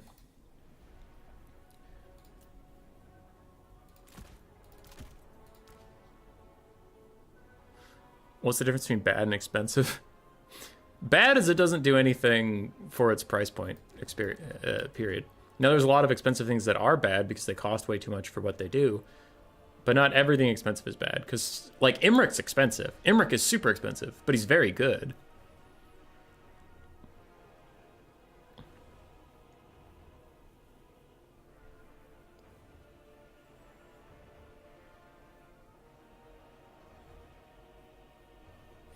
Okay.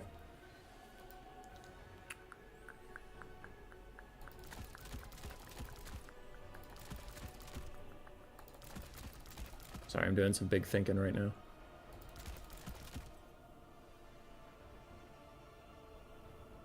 The flies just don't function properly? That's pretty true.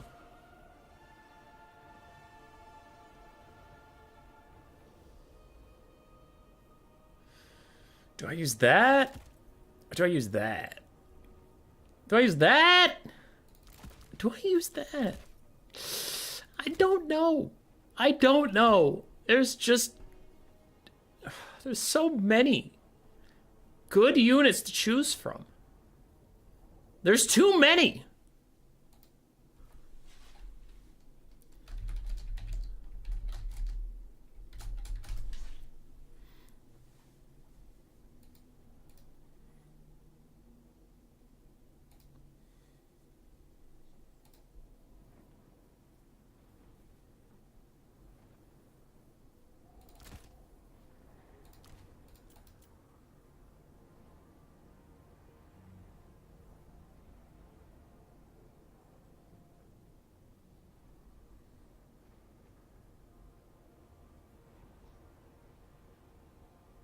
Okay.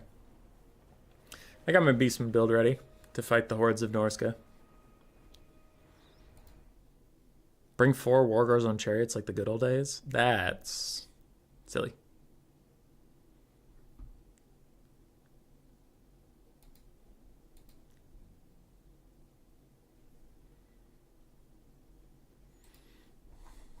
You have to embrace the grind.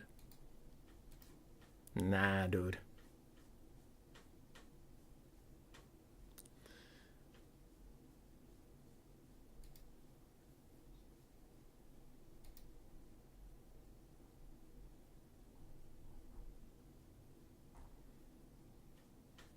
Sorry, just waiting on my opponent.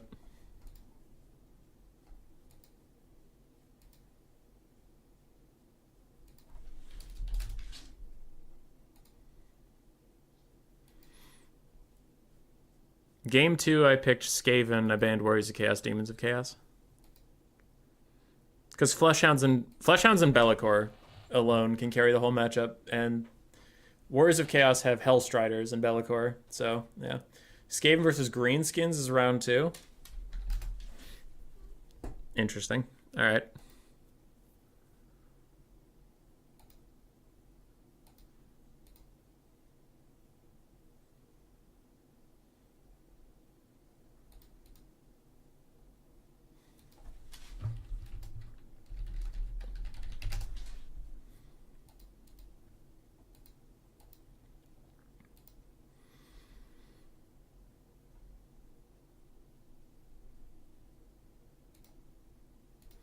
All right, and then he picks Bretonnia Wood Elves. I pick Empire. Slanesh is what people wanted to see. Empire, Slanesh, Greenskins. I always like Greenskins. I'll just throw them back in there. Oh, people want to see Ogres.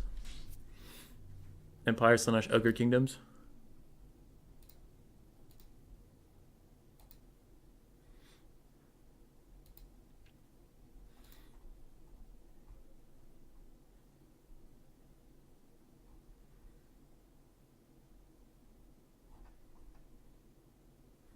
Hub is still streaming? Yep. We're in the semifinals. I'm waiting on my opponent to get here. And then there's a finals.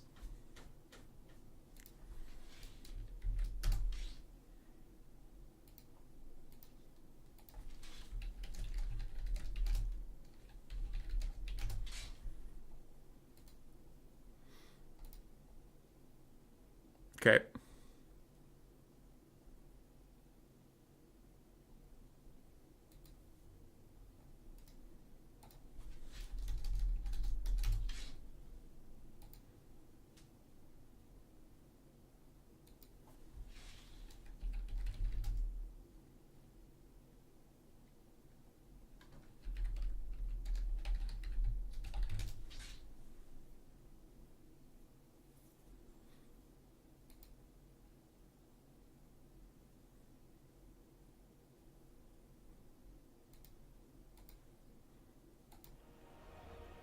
How many Dark Elves have you had to verse?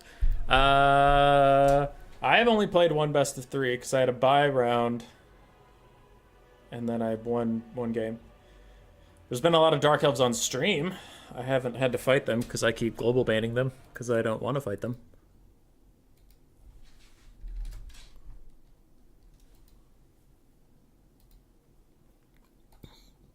Alright, so our 3 games are Beastmen versus Norska. Skaven versus Greenskins. And then if it gets to game 3, Ogre Kingdoms versus Brett. Alright. Cool. Am I winning? Yes.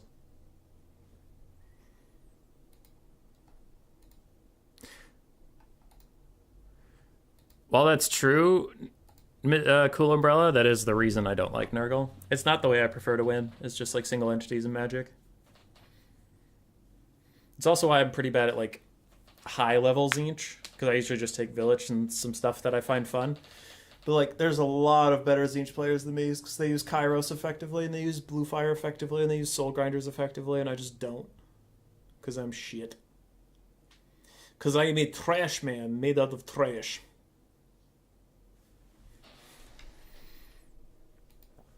All right, Bird said he is joining now, so hopefully he'll be here soon. Sorry about the delay.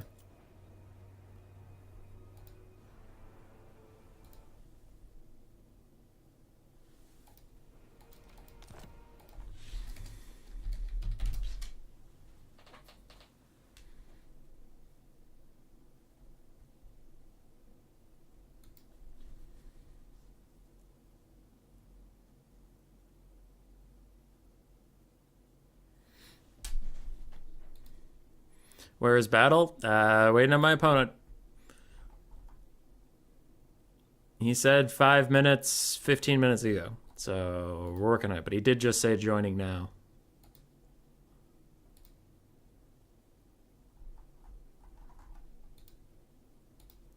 All right, he's here. Norska versus Beastmen, game 1. Let's go! Can I defeat the Frosthounds?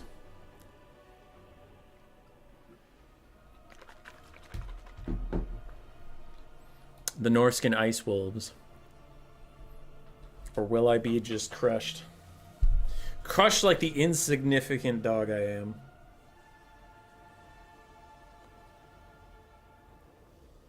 Girl, I don't know.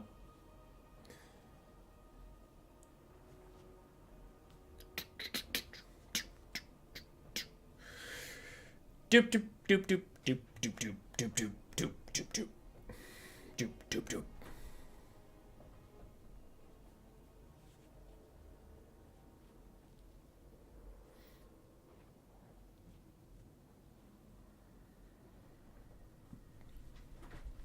Oh, we are ready.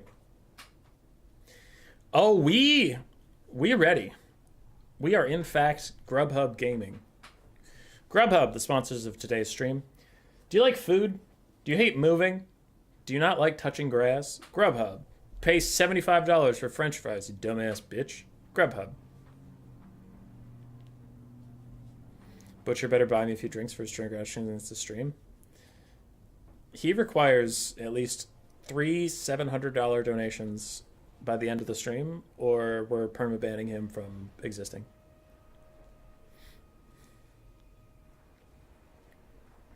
Grubhub. Do you like drunk teenagers dropping your food several times before stumbling to your door and asking for your credit card, then giving you the wrong food? Grubhub. Get Grubhub, you dumbass piece of garbage, because you don't want to go outside. Fuck you. Ugh. Hashtag sponsor.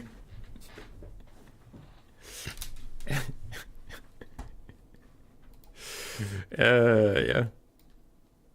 Maybe not actually sponsoring me. Alright, we're in a game. Let's go. We're running it down. This build is win fast or lose fast.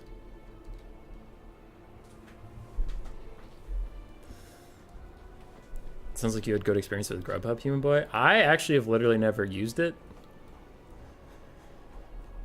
But I do like shit-talking things I know nothing about. Hashtag Dark Elves.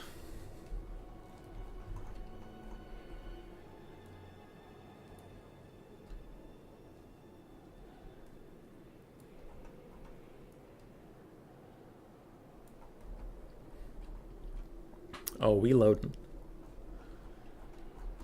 Oh, we loading. Why does this portal have blunt teeth? Like, why have teeth, and then why have them be blunt? I mean, if you're gonna have teeth for a door, they might as well be sharp. One eye better be here. I don't have Kazrak. I have Malagor Dark Omen. Malagor Dark Omen. Because if the Norskin Ice Wolves are really so strong, they're still dog units. So Malagor has AoE plus 12 leadership for your guys, and AoE minus 4 leadership for the other guys, and he can take Doom and Darkness, which is minus 16 leadership. So I get minus 20 leadership from the dogs, and hopefully just run them off. Hubbus, if you lose, I shall reward you handsomely. Alright, running it down mid. I remember the day when being a Dark Elf main was Human Boy stream. I literally have never dreamed of being a Dark Elf main. Now, I didn't used to hate Dark Elves. Not at all. In Warhammer 2, I thought they were fine. But I was not a Dark Elf main, and I did not want to be one. Marathi Double Manticore was not that awesome to play with.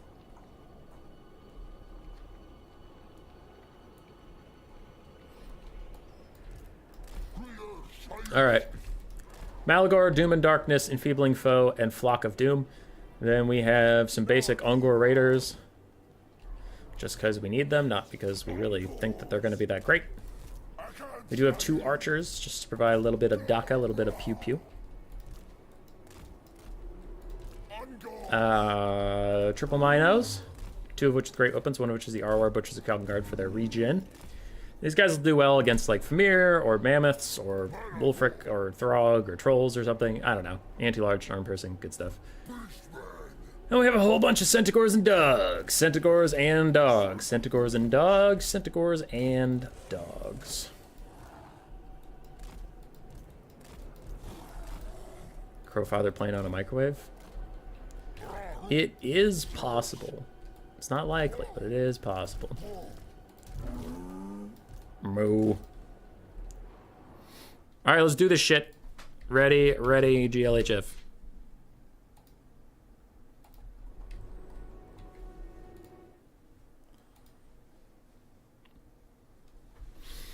I'll sit up.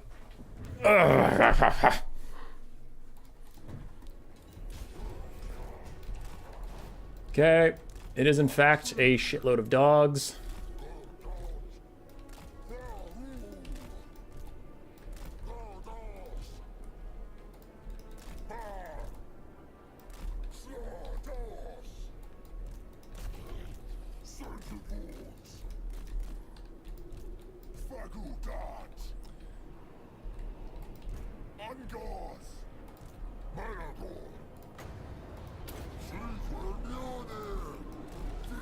Okay, Doom and Darkness to try and rout off those dogs.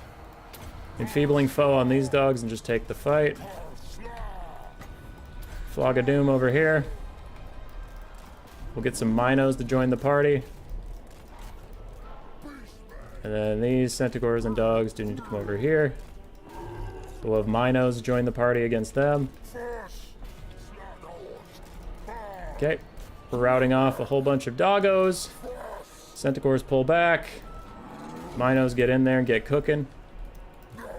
Centaurs keep fucking off. Dogs keep going. And Malagors still try and get out of there.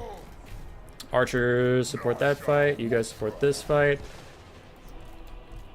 And we have caught some stuff.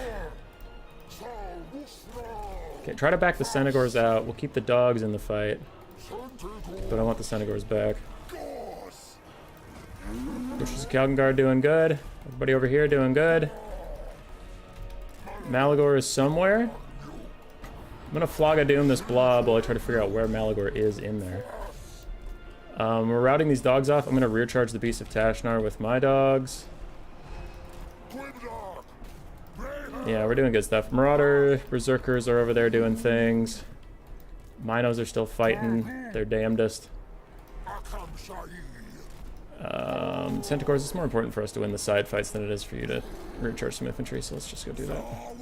You guys buy my archers some space. Overcast, Doom, and Darkness. And hopefully that will rout off some stuff so my Minos can get some peace and quiet. I'm gonna turn and fire back here while you guys do some charging. You guys have been caught. Butchers of Kalkengard need to go get that shaman that I can't click on for some reason, but go kick his ass. Okay. We have rallied a little bit. Centaurs are going to chase off the skin wolves. These Minos can come back to the fold. You guys are doing good. Malagor's doing really good. Centaurs have routed off some stuff. These Centaurs are going to go chase down some skin wolves. You guys are going to go back this way. Archers are going to shoot at Berserkers before they die. Nah, let's just run. Let's just run. Take them on a merry chase. Fuck them. Okay. I'm going to Enfeebling Foe these Skin Wolves. Yeah. Enfeebling Foe the Skin Wolves so the Centaurs do more damage on the charge. You guys go charge that down. You have some stuff back. Okay. Butchers of Kalkin Minotaurs are still trying to hit this guy in the face. Malagor, oop, taking a lot of damage. Run! Run, Malagor, run! I'm getting Hunter of Champions. Shit. Okay, archers support these Minos. Where are you guys at?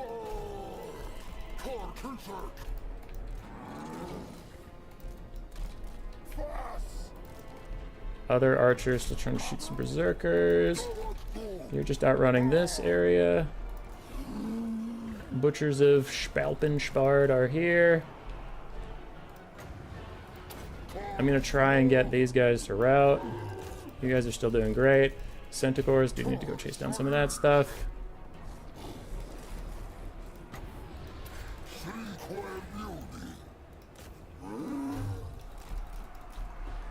Okay. Doing good. Dogs are over there. Need to bring it back. Archers over there. Need to peel them. Centaurs route that. Minotaurs. Help with that. You chase them down. Are they naturally routing or are they just terror routing? Okay, I can fix that. Butcher's still fighting that. Feral Manticore. I'm gonna lower its stats just for a second. Skimbol's currently kicking my ass. Centaurs, come save me. I fucked up. Centaurs. Centaurs, I fucked up. Archer's trying to fire. You guys come with me. Okay. Okay. We're doing okay. We're doing okay. Dogs go run down those marauders. Spearmen come this way. Minotaurs keep fighting those guys. Those, I swear I told those archers to pivot, and they did not. So that's unfortunate. Butcher's dealing good stuff over there, and we have marauders in the super far distance. Just being marauders. Okay.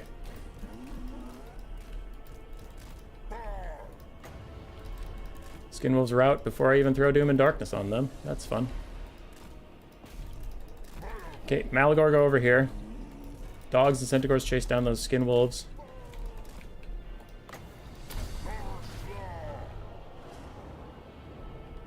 I was hoping I could get their melee stuff low enough that it wouldn't matter, but it did. Okay. So we are rallying up. Route these Skinwolves. I have 0 winds of magic left. So that just is what it is. Berserkers off in the distance, but not too much we can do about them. I don't really want to let these Skinwolves just regen infinitely. Yeah. So we'll just take the fight without the Berserkers here because we're better off doing that. Okay. Collapse in, collapse in, collapse in, collapse in. I got archers back, fuck yeah. And Malagor up here should be able to get those Skinwolves to rout. Meanwhile, my guys will hang tough. Yep. Skinwolves are routing. And push through. Take out these marauders as well.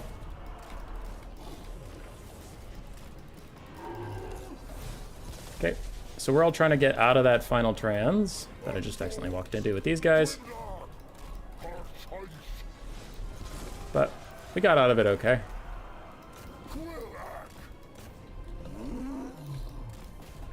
Centaurs could go find those Skinwolves. Malagor follow them just in case. Centaurs should be able to go find them though. Okay. These marauders are about to rout. Okay. Marauders are terror routing. Centaurs chasing down those guys.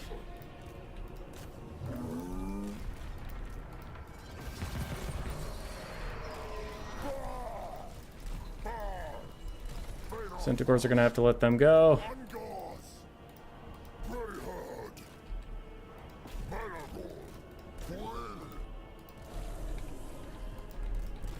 Archers are gonna have to go deal with those guys. Centaurs are here to rear charge. Dogs are here to chase down marauders. We have routed the shaman. Okay, dogs can chase the shaman. Centaurs and archers should be able to deal with this shit. Malagor's still chilling.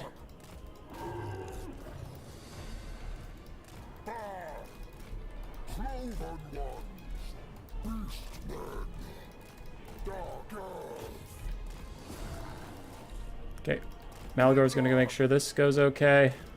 Butchers and Calgard are gonna opt out of the fight.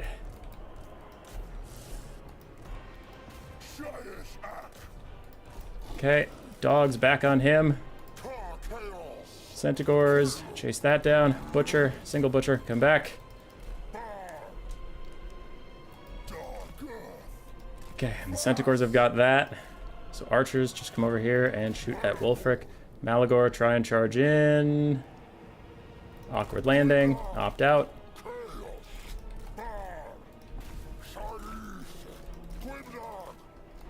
Archers, stop being dumb. Alright, guard mode off, just shoot him.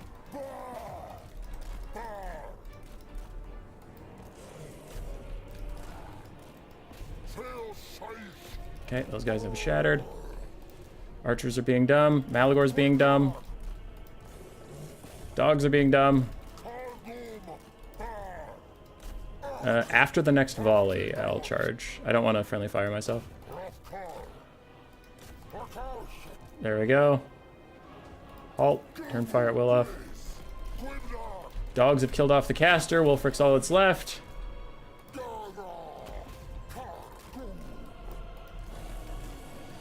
Dogs charge in as Senegors charge out.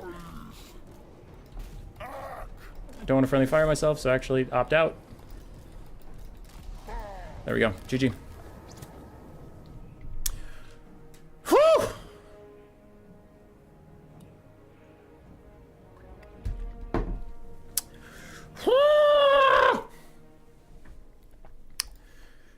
All right, we did it. Malagor was a really key support piece. Senegors did great. Dogs did fantastically. Archers did well. Ungor Spearmen did pretty well overall. Wulfric did nicely. Middlecaster did okay. Marauders did fine. Berserkers did fine. Skinwolves did okay. Everything on both sides did okay, and it was a really close game. Oh, my heart's pounding. Why do I get nervous at weird times? All right, Skaven versus Greenskins. Can I get a fucking win on my beloved rats? I'm on a loss streak with the rats. So we'll see. Oops. Oops. I misclicked. I misclicked. We are not doing a survival mode. All right, Summer Song. Skaven. Skaven.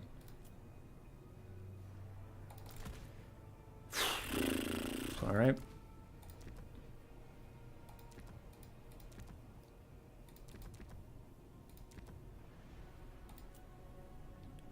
Scabrino Chavrinos.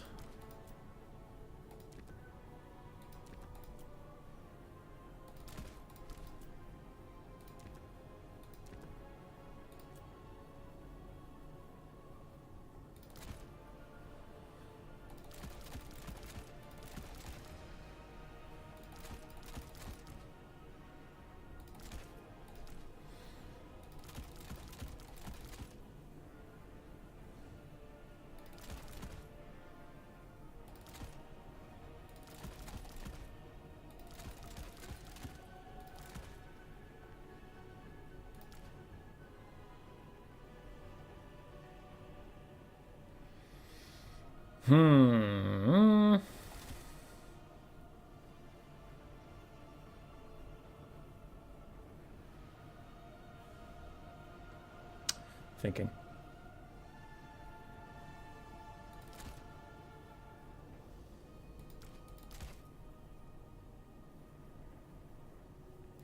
I'm doing the big think.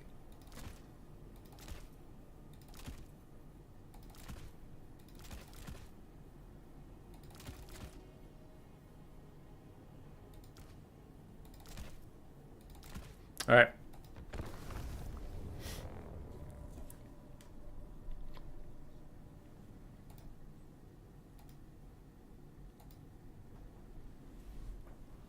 GG, was that your Beastman impression? Was what my Beastman impression? I really wish you didn't have to wait so long for Norska DLC. There's never gonna be one. Oh, hell yeah, Beastman was picked? Yeah, Fat Kid Rhesus, I got you.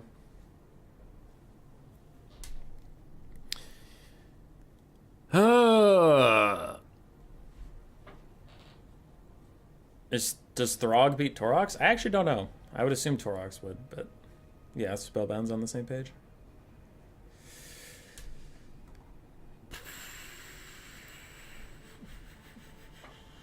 I was a little worried about finishing off Wulfric, but he doesn't bump and grind as hardcore as some other characters do, so.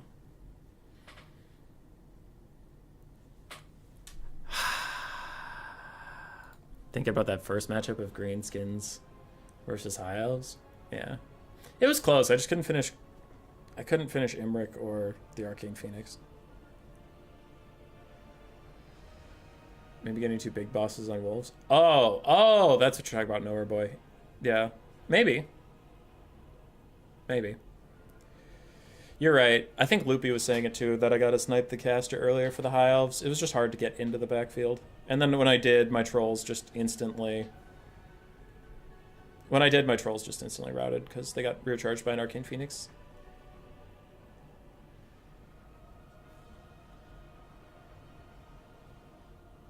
Kurgan Warband Army passives. Dude, the fucked up part about a Kurgan DLC, though, is they'll probably get added to the goddamn Warriors of Chaos. Because the Warriors of Chaos get fucking everything, man. I'm worried about that faction just getting infinite power creep. Because, like, anything Chaos-related can kind of technically go into their roster, and it just sucks. So then you get this one roster that's infinitely better.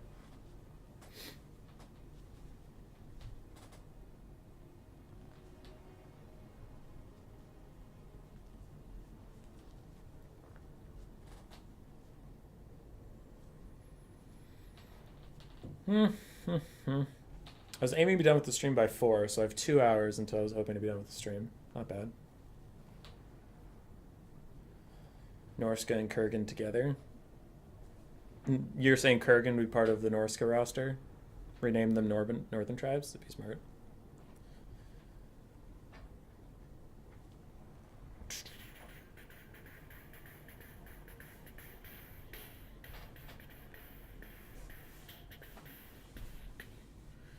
Can the Skaven hold? Or will the greenskins green some skins? Hey, Tom Bombadil.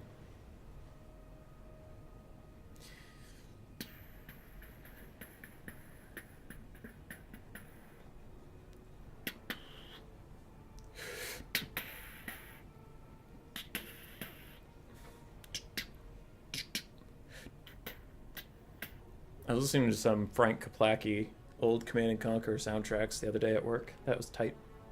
Crush is good. Bigfoot is good. Hell Marches are always classic.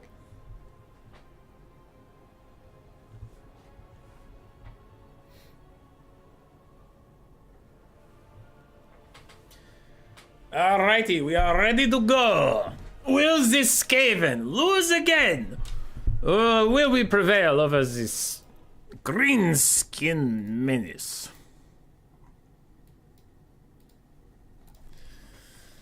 And then whoever wins this best of 3 goes to fight Bjorn, and then we end the stream. Do greenskins bring Doom Divers here? No. I don't think so. Not usually. They could. I was thinking about going Giselles or Plague Claw Catapults, but from the way that Bird usually likes to play this, I built a build that I thought could maybe deal with his thing.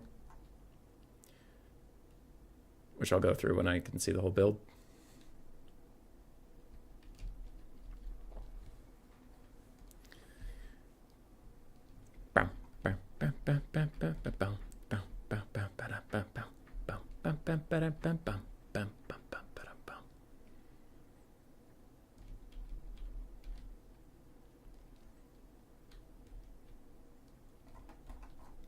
Look at that bridge.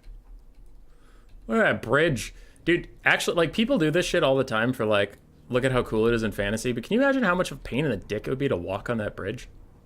Where did it go? Whatever, it's the same bridge model here.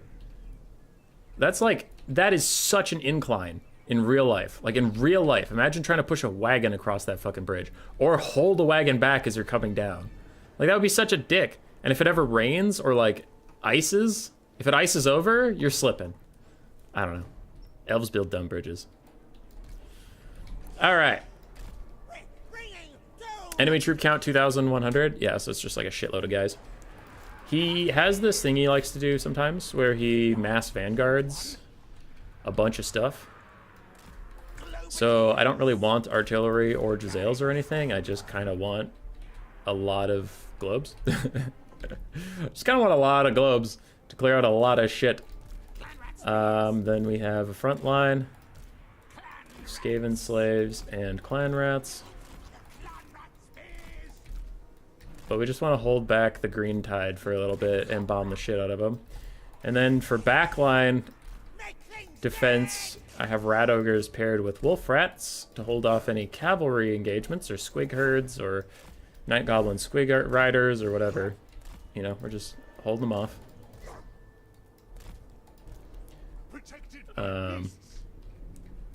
Yeah.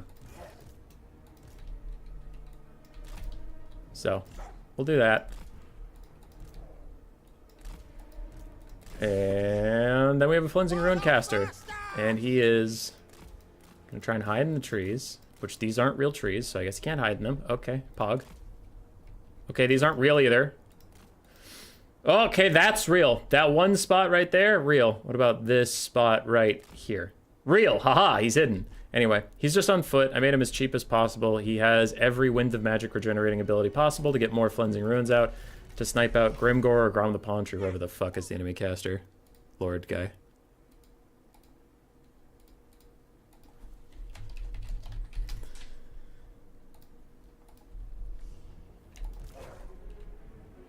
Okay.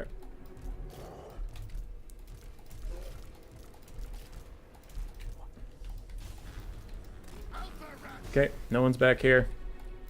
So we'll rejoin quick and be fine with that. Seeing as how I can see almost no one, I'm guessing it is a bunch of night goblins right up in my face.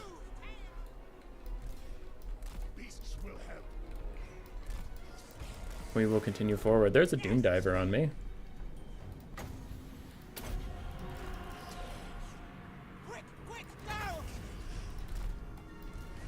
Okay.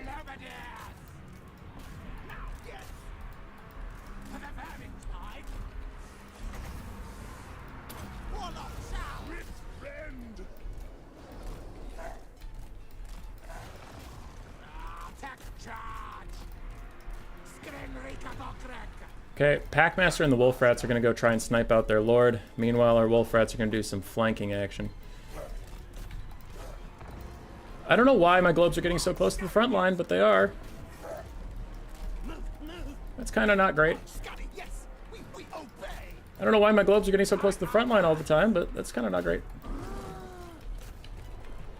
Okay, Packmaster sniping out this guy. I'm going to give my Warhounds some extra stats, and then these Warhounds are actually just going to go and fight some stuff.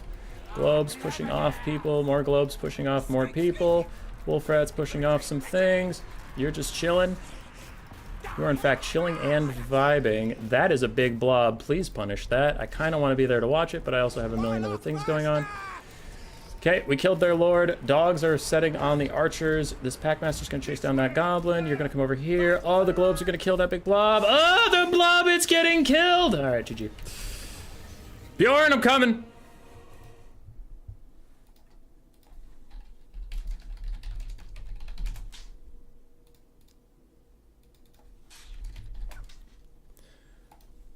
The Lord Snipe.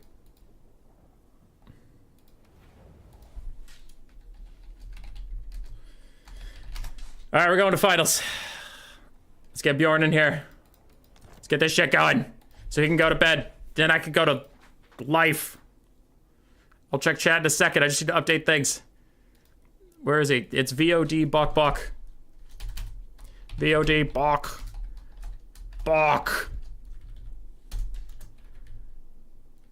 And this will be grand finales versus between myself and Dr. Bjorn, PhD, MD.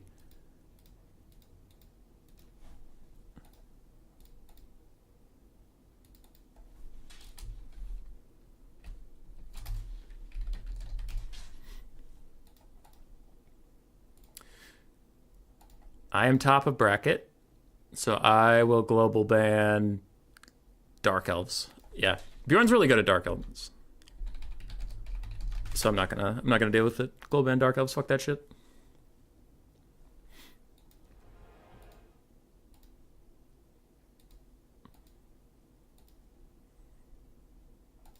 This is it, the last best of 5. Here is the bracket. It's Bjorn versus myself. Galba, Raz, Schwarzhofen, Valley of Thieves, Cliff of Peace, Turning Grounds. I guarantee you this is going to be a 3-0. I don't know what way it's going to go, but it is going to be a 3-0. I will make sure of it. I will make sure of it. God damn it.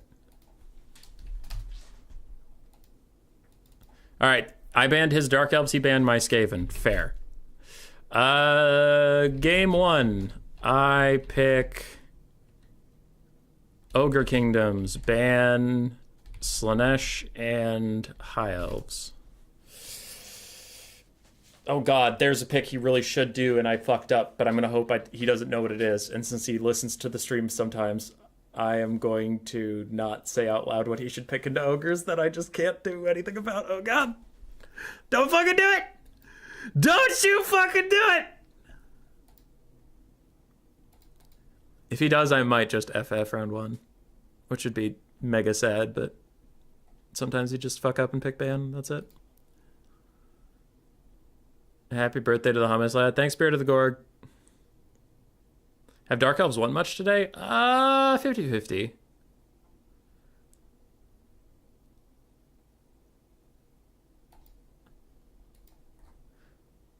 Keep forgetting it was made of superior elf physiology. Need a quick gorge tag team here.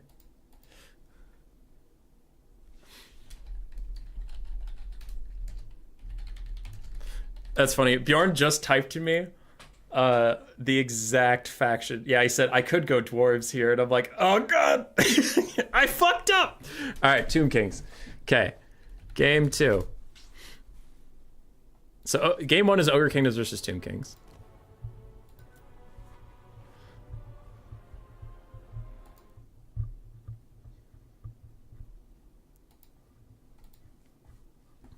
Oh, Cathay's another good shout out. Yeah, Ogre's first pick was really risky. If he felt like being a degen, he could have punished me hard.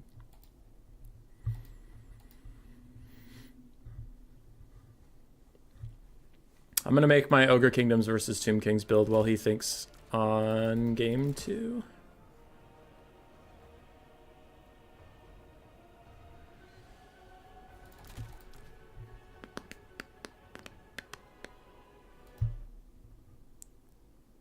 What was the bad one? It was dwarves, dude. I tried playing against Sabrus, and Sabrus showed me very quickly why it's a bad matchup for ogres. It was brutal. It was a bad time had by all.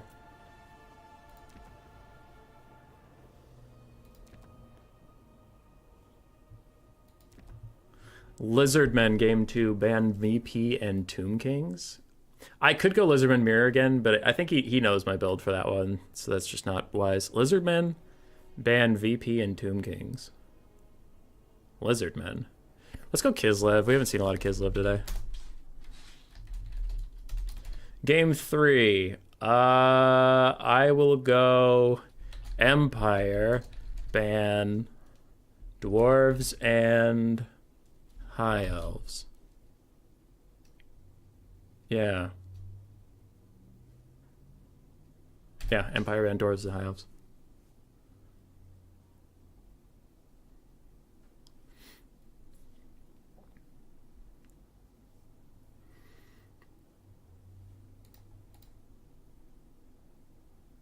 Hubba's pick the Chaos Dwarves. Can't you just mass artillery against dwarves? As ogres? Not really. Their artillery can kind of outshoot yours.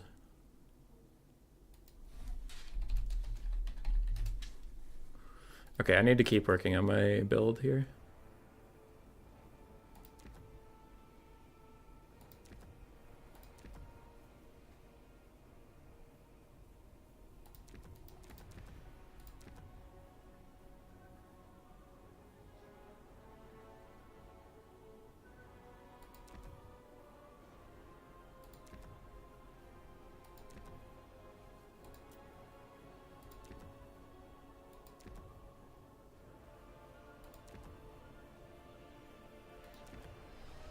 Sorry, I'm doing big things. You know what? I'm not sorry for doing big things. Kislev. Empire into Kislev for game 3. Alright.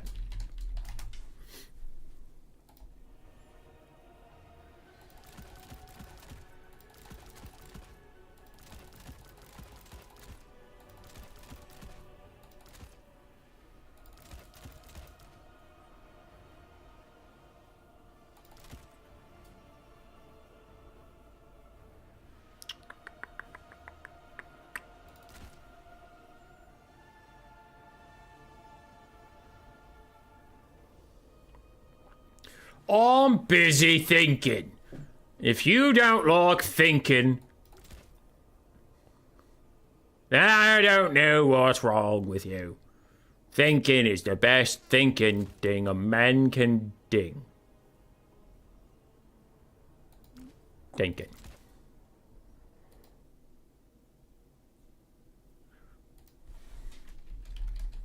Okay. He went VP, ban Grand Cathay, and Wood Elves. Okay. For game 4, VP.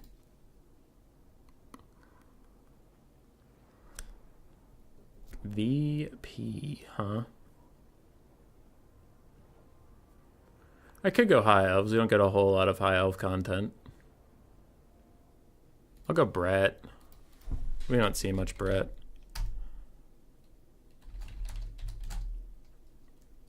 Game 5, Greenskins, Beastmen.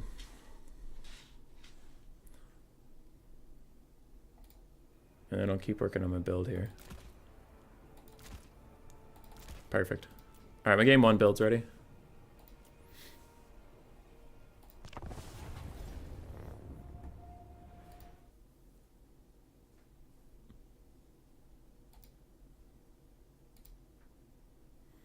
I played Brett. Yeah, we haven't seen much Brett, but yeah. I'll play Brett into VP. I'm still trying to figure out if that's a terrible matchup or not. Some people say it is, but it's felt really good when I played it.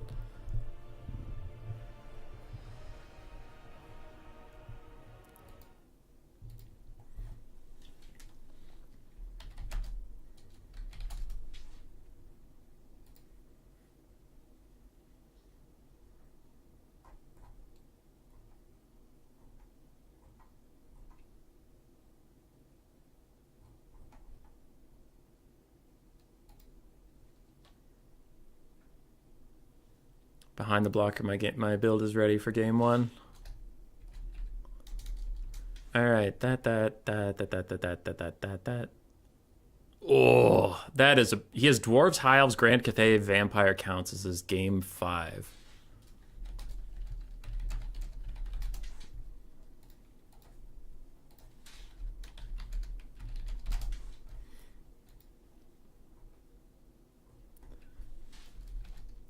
So 1 is Ogre Kingdoms TK.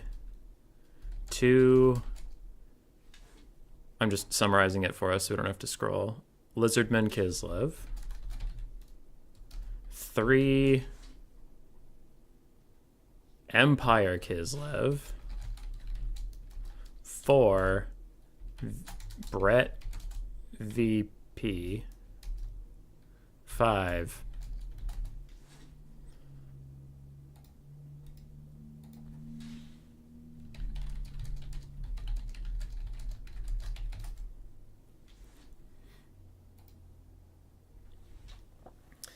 just like the American, not that like a cup of tea. What up, Knighthood? How you doing, though? Your High Elves have not been played very much today, sir. But I think the only time that we saw High Elves, they won. Nope, we saw them twice, and they lost one. They won one. So, Knighthood, you're on a 50% win loss.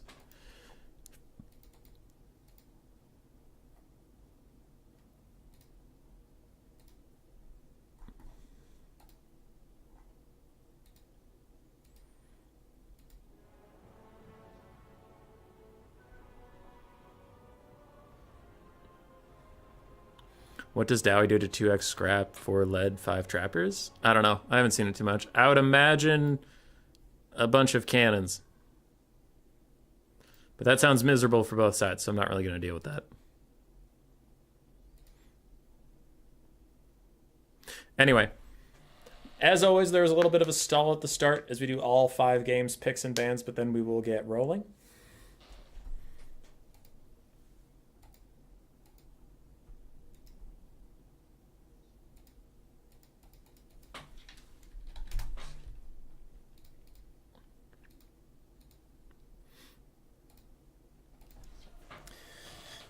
Oh boy.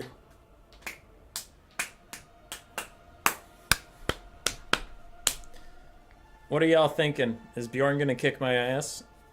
Or are we gonna win a tournament? What are we thinking? I think we're gonna win ourselves a goddamn tournament. So Dark Elves is taking how many cannons? I think you mean dwarves, sir. and probably like 8, 20, 37.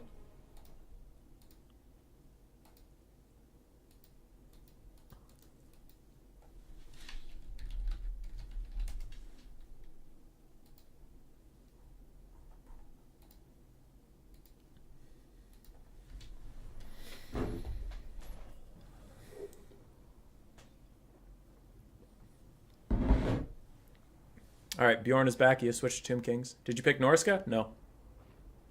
I did not. I did not.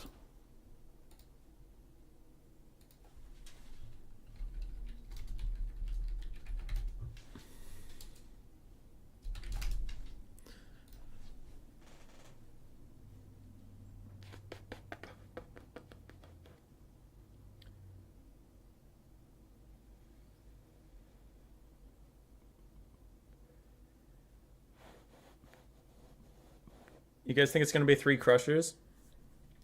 Or do you think I'm going to artillery kite with an Iron Blaster and 2 Scrap Launchers? Vote now in chat. Vote now. Is it the kite or is it the Crusher spam?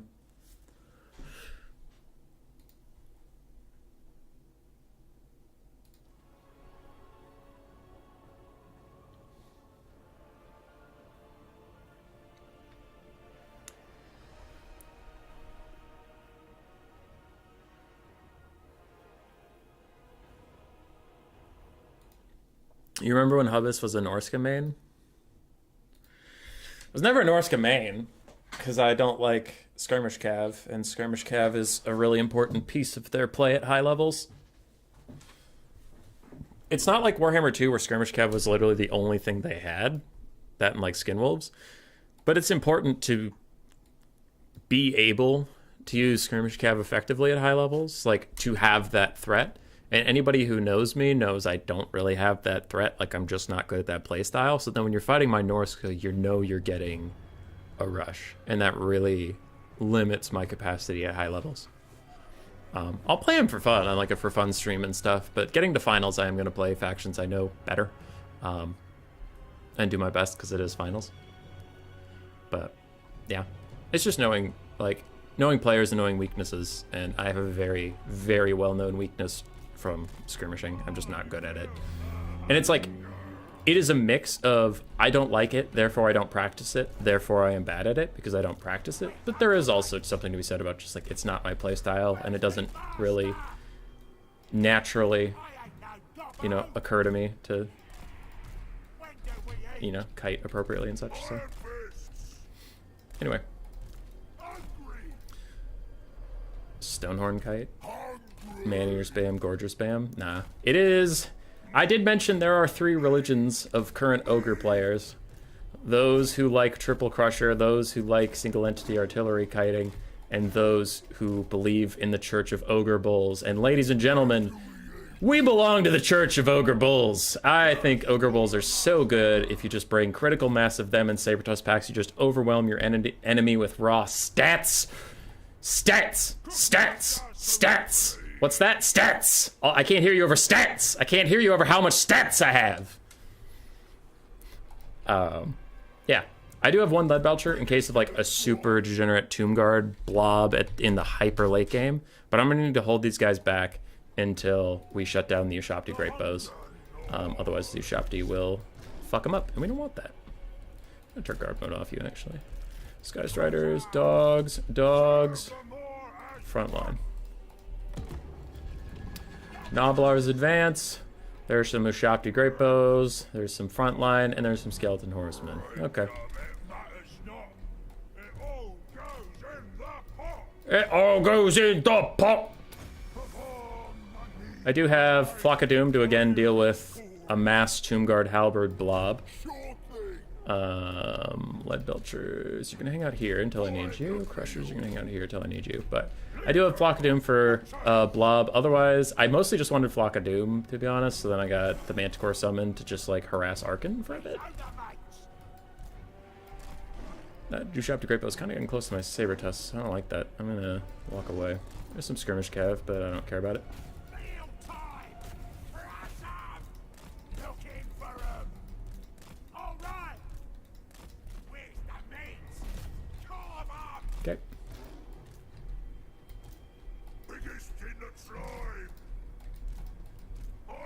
Where is the range of those Ushapti? Okay, I can move up a little bit more. Seeking slaughter. When do we eat? Tribe on the move. I thought about getting a fire belly, and then I decided against it.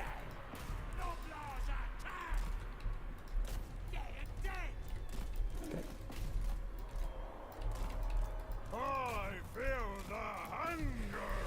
Okay, so we're just trying to get through the front line right now. Trying to get to that back line, that sweet, sweet back line. If Nablar Trapper is going to go out here, I am going to take my Crushers and Saber Tusks and just go up through the center. And now that we're closer, I'm going to throw out a Manticore Summon to chase around Arkin and just annoy him. Okay, Blood Belchers can move up a little bit. Manticore Summon is out. Skeletons are all crumbling. Dogs are moving in. Dogs are moving in. Crushers are moving in.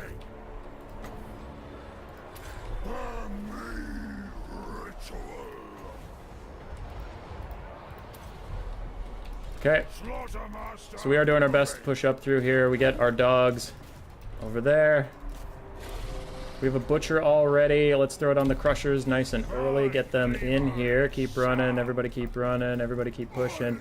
Honestly, you just abandon those. Abandon everything. Just keep moving forward. Just keep moving forward. You guys can stay here. Just keep moving forward. Lead Belchers can come up now that we have you nice and secure. You guys turn into a ranged unit again. You guys are back in the fight.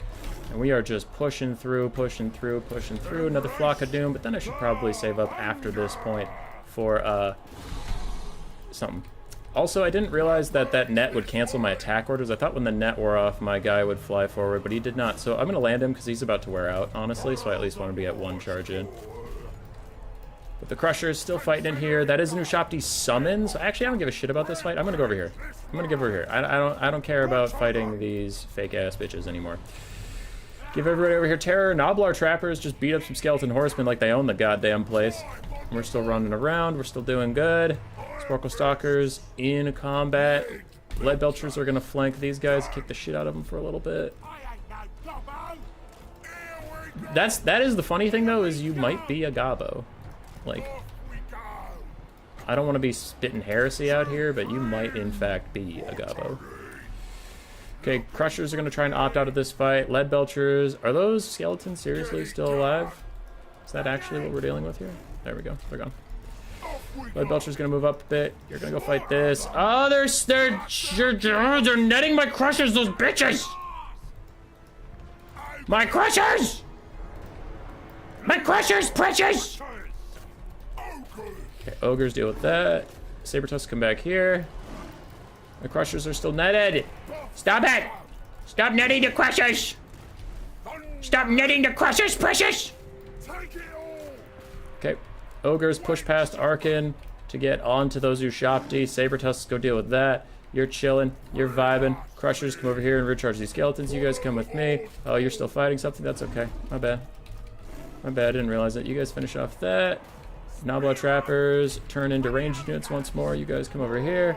Throw in another Flag of Doom because I really want that Manticore, so I'm trying to increase my recharge rate. You guys kite away. There's the Butcher I need for my Crushers.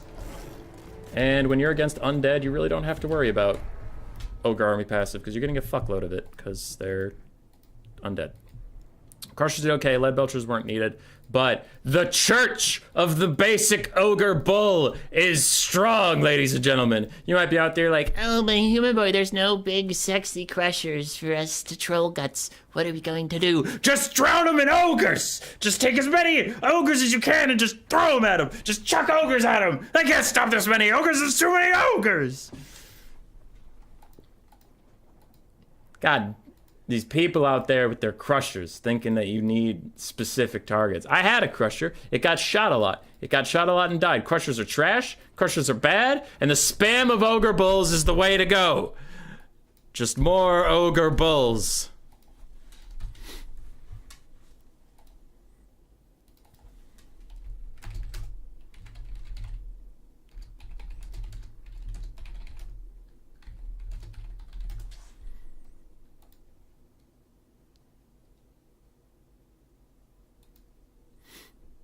All right, Game 2 is Lizardmen versus Kislev.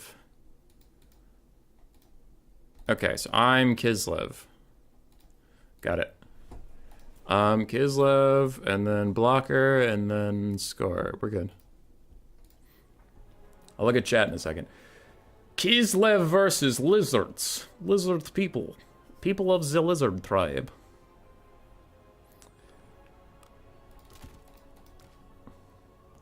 I heard that you might like lizards, and I heard that the lizards might like you. This is a shame. Because I heard that lizards are bitches.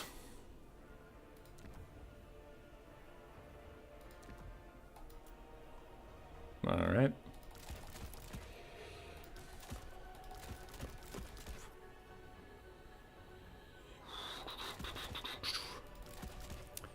Oh boy. Ladies and gentlemen, I might be fucking trolling. But goddamn, it feels good. Mama, ooh, I'm trolling again tonight. But I can't help something tomorrow. Carry on, carry on. Let's go. Literally, why you don't play the ogres is they don't have any lords you like. Yeah. Ogres have lore of beasts? Yeah, they do.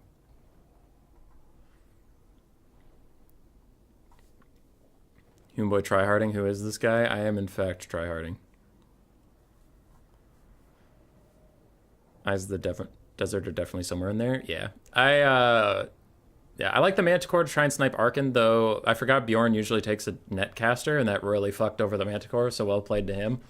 But with the type of ogre builds I take, I don't want Troll Guts, because I have literally one target for Troll Guts. It's the Crushers, and I'm already throwing all of my Butchers at them, so it's too much healing for one unit. And I don't really want to use Troll Guts on basic Ogre Bulls, so I'd rather have the Lore of Beasts with Curse of Honor here if I'm taking a Cav fight. But versus the Tomb Kings, I'm not scared of any of their Cavs, then I take Flock of Doom for the Blob. But yeah, so with my Ogres build, you probably want to go with Beasts, and either go with damage spells or debuff spells. But Troll Guts isn't worth it, because there's nothing worth healing. But like, that, it cuts both ways. There's nothing worth healing, so Troll Guts isn't good. But same thing Bjorn's build ran into was, there was nothing worth killing. Like, his Sepulchral Stalkers and Ushakti Great Bows, they were shooting at the Crushers, but like, it feels bad to shoot at 500 gold Ogres. But if you don't, they're just gonna get to you. And there's so many of them, and they slam through. I don't know. It's like, I really like Ogre spam in a lot of matchups. Should they be touched next patch or no? I don't know. I honestly don't know. I think some of the Ogre units could get some love, like Gorgers and stuff. I think buffs for shit units is fine. Yeah.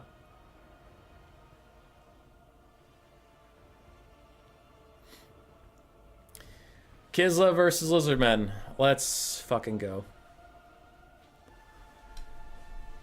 Stats. You liked that? Yeah. Bjorn did me a solid by not picking dwarves, because he could have really cucked me there.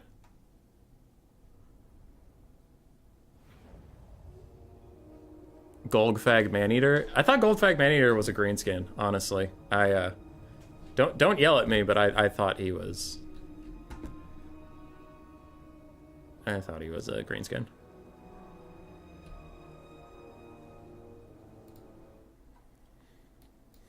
Alright, we're here. Keys live! I brought them. Shit, I forgot the map.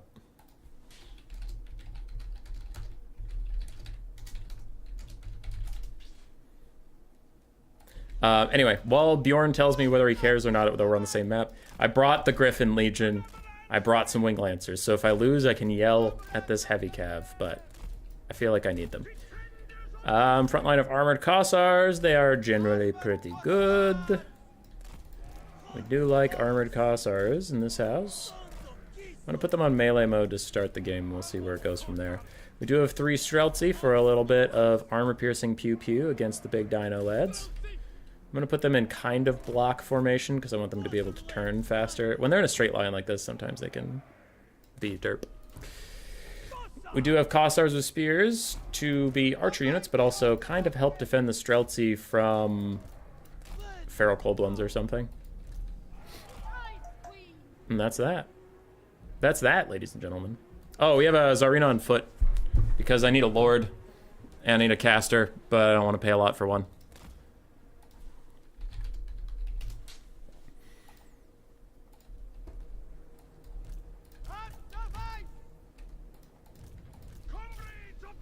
Comrades of the bear.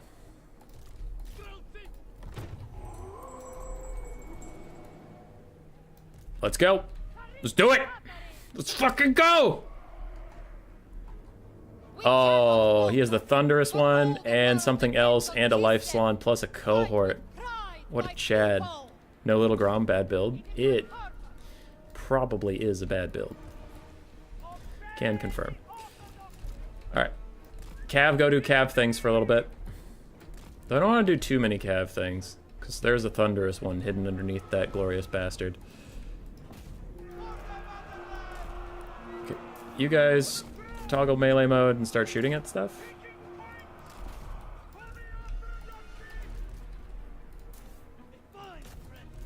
Originally I had melee mode on, but I think now we're just gonna start shooting at people.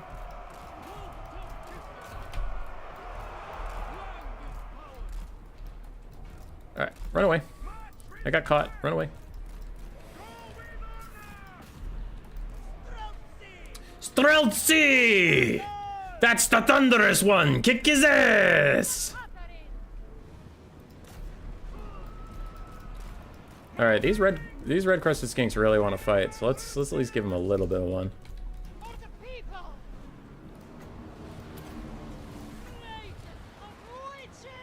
You're gonna like the way you look, I guarantee it. Okay. We're out here doing a little bit of trolling. We're way too far from our home on that side. That's alright. You know what? That's alright. Okay, there's a Quaddle being a dick. My Griffin Legion are currently getting punked. Try and just kite it out, I guess. Just be annoying. Okay, we're shooting the thunderous one in his stupid thunderous face. More like the thunderous bitch, am I right, ladies?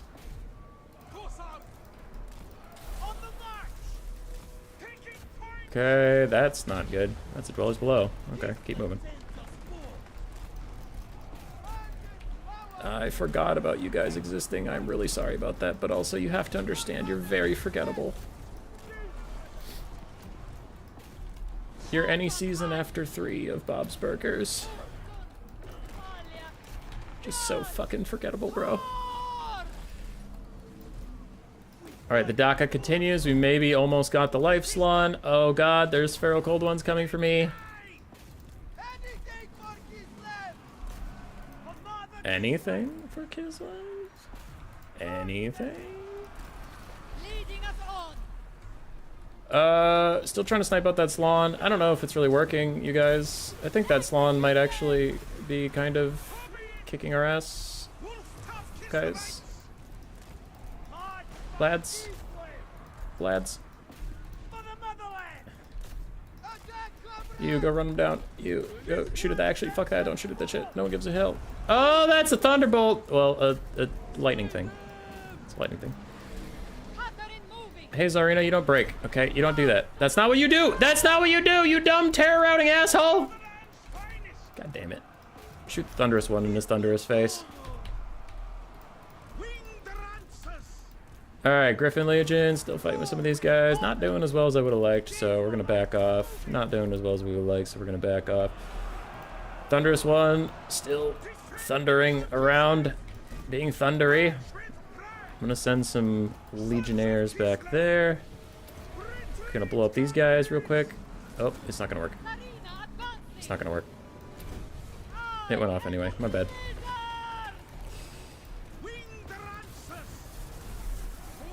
Okay. You guys come over here. Uh-oh. Uh-oh. This is getting real sus. This is getting real bad. Okay, you guys go charge them. You guys go charge them. You guys go charge them. I don't have a whole lot else for my cav to do, so I just keep telling them to charge various things. You guys turn and fire at that. You guys are spearmen, so you can continue fighting. You guys are chilling. Griffin Legion's back.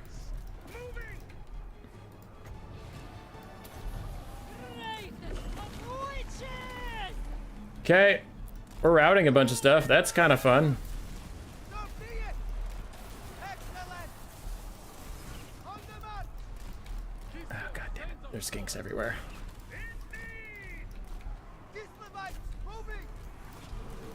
I could use some of you guys, honestly. Help the Tsarina clear out the randoms. Can we kill the dinos? Did we kill the dinosaurs? Or did the dinosaurs kill themselves? Hopefully that Quotal gets distracted for just a second so I can get some stuff done. God damn it. We secured these Streltsy only for those Streltsy to be killed in the process. I don't really know what to do.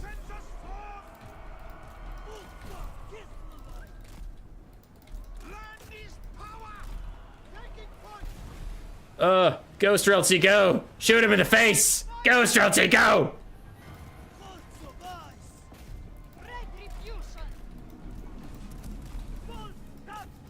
Alright, we're getting some sauce back.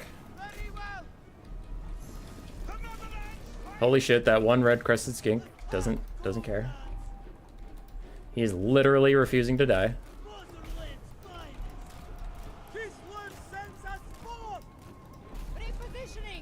Oh, Streltsy, come back. Oh, Streltsy.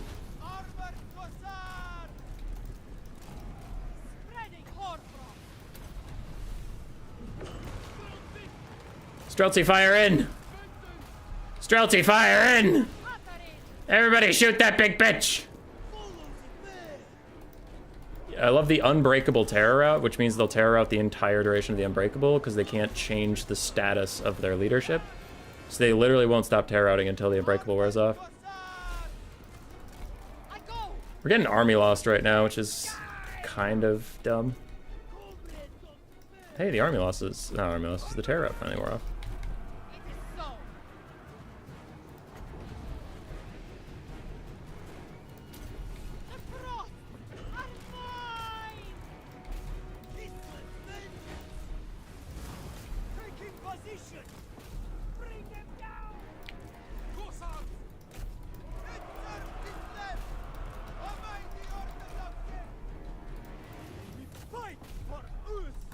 Okay, let's go kill this lawn. Let's go kill this lawn. Oh, the infinite terror route again? I got 2 in one game? Those Streltsy are infinite terror routing until their army passive wears off. There it is. He's so teching us right now. We're going all in on sniping out this lawn, bitch. This lawn, asshole. He will not endure. He will not endure. But he is. He's heal capped almost. And he's heal capped one of his dinosaurs. I don't think I can do it, Mr. Krabs. That's GG, Mr. Krabs. It's GG. It was a good one.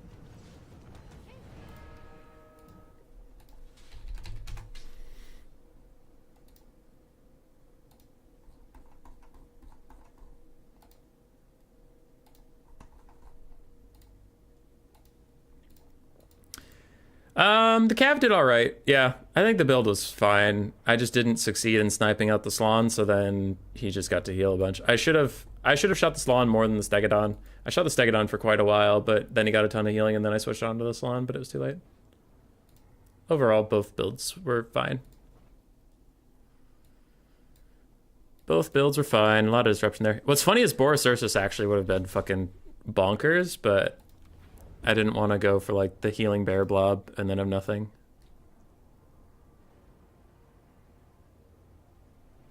Slan don't count as a single entity? No. Like literally everyone asked that? No.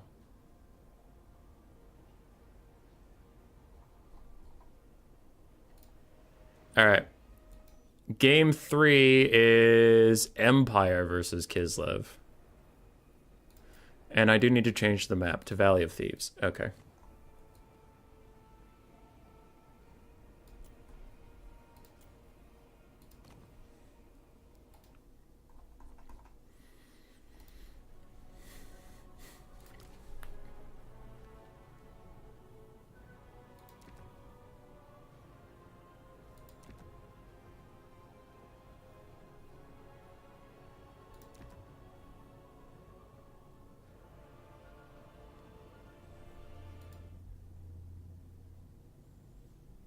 Should have taken a giant?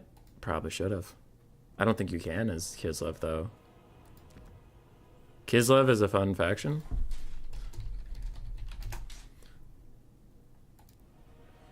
I could agree to that. I could be convinced to agree to such heresy.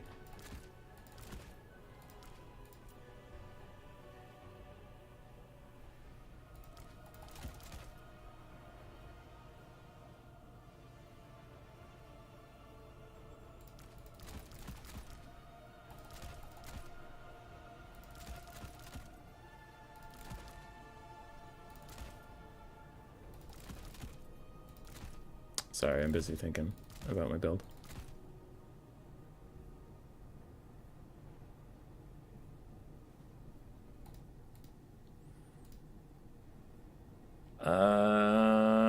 That feels legit. Is it legit?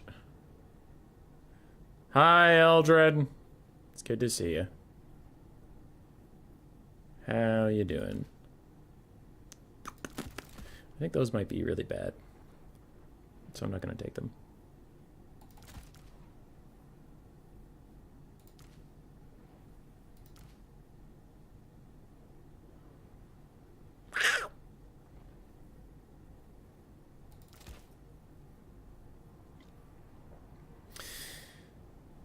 But then what do I take? Because you can't just not take something and then fuck off and die. That's not how anything works. So then what do I do?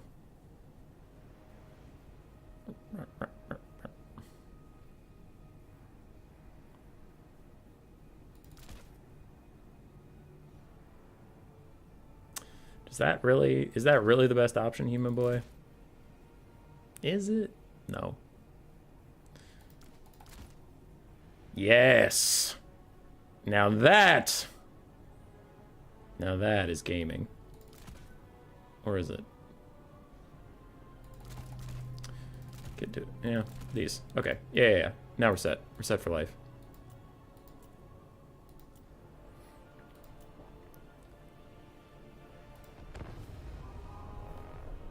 Go for Greatswords, human boy, and Empire Knights. Strix? I might have done that.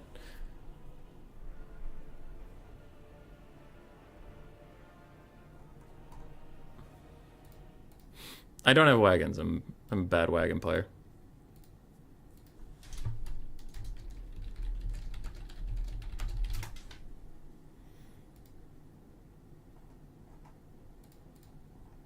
Bruh.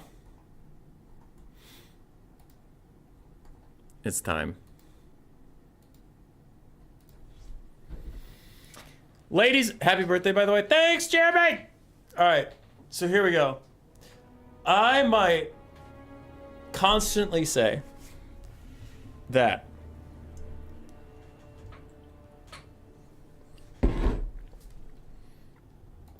artillery sucks. I might constantly say artillery can't hit anything. Artillery is super inaccurate now. Artillery poops. I am also taking 4 artillery. And we're just gonna hope for the best. We're just gonna hope for the fucking best, boys. That's what I got. That's all I got. I'm putting everything on the table with this artillery. Other than that, we have 2 huntsmen to shoot some bears if there's a bit of a bear blob. We have a bunch of artillery to do artillery stuff and not let Little Grom just run shop on us. A front line of spearmen to go be spearmen in the front line. And yeah, that's about it. We have 4 Empire Knights to try and have some mobility advantage to keep our cannons online. Though if Kislev has some suicide bombers, I mean Kosovo dervishes, we might be in a bit of trouble. We do have 2 great swords to help with the front line fight, to help try and actually win it. So yeah, with some of that, we might be able to pull a couple spearmen back to defend the cannons and the mortars. But it is still mostly going to be on Empire Knights to keep these things safe.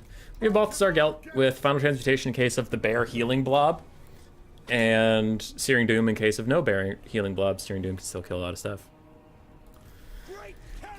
If my cannons decide they don't want to hit anything, I am mega fucked. But man, if they hit stuff, we could be in for a grand old time.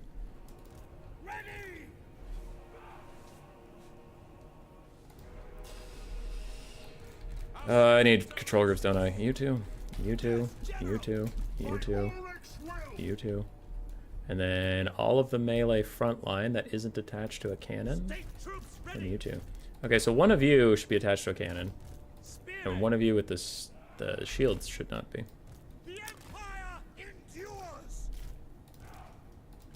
Okay, cool.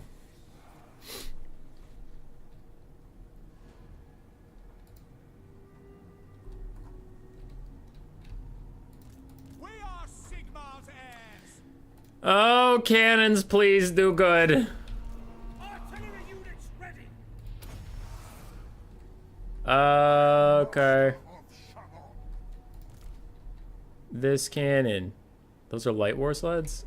Okay. Winged lancers, caused by dervishes. Oh god, that is a lot of cav. That is a lot of fucking cav, ladies and gentlemen.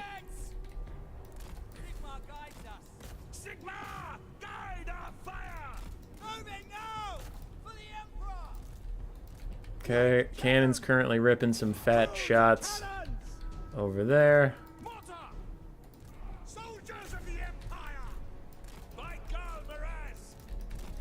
Okay.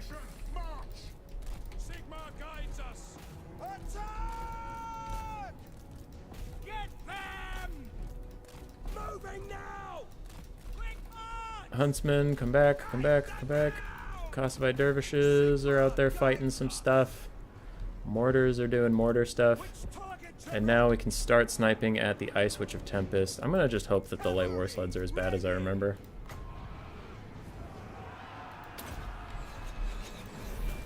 Okay, Huntsman turn and fight. Huntsman turn and fight. Empire Cav is hanging out with these Kosovo dervishes. You're gonna go charge that. You guys are gonna do great.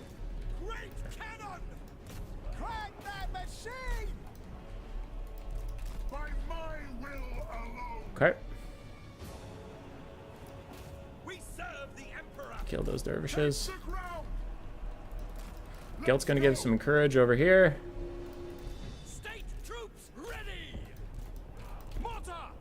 Cannon still trying to pick off that lady. She is on horseback, so it should actually be able to hit her.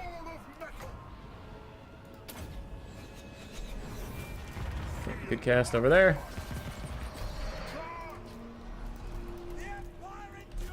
Huntsman getting a little sandwich. Ah, fuck. Dervishes got away from me.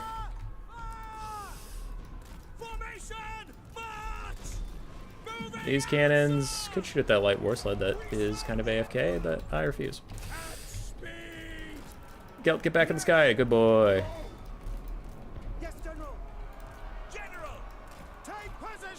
Okay, mortar's back online. Fire over there. Huntsman's back online. Deal with that. Deal with that. Deal with that. Gelt's getting shot at a little bit. He doesn't like it. Oh, he don't like it. Throw some of that out. Oh, those dervishes are really running around fucking my whole day, aren't they? Continue attempting Lord Snipe my cannons.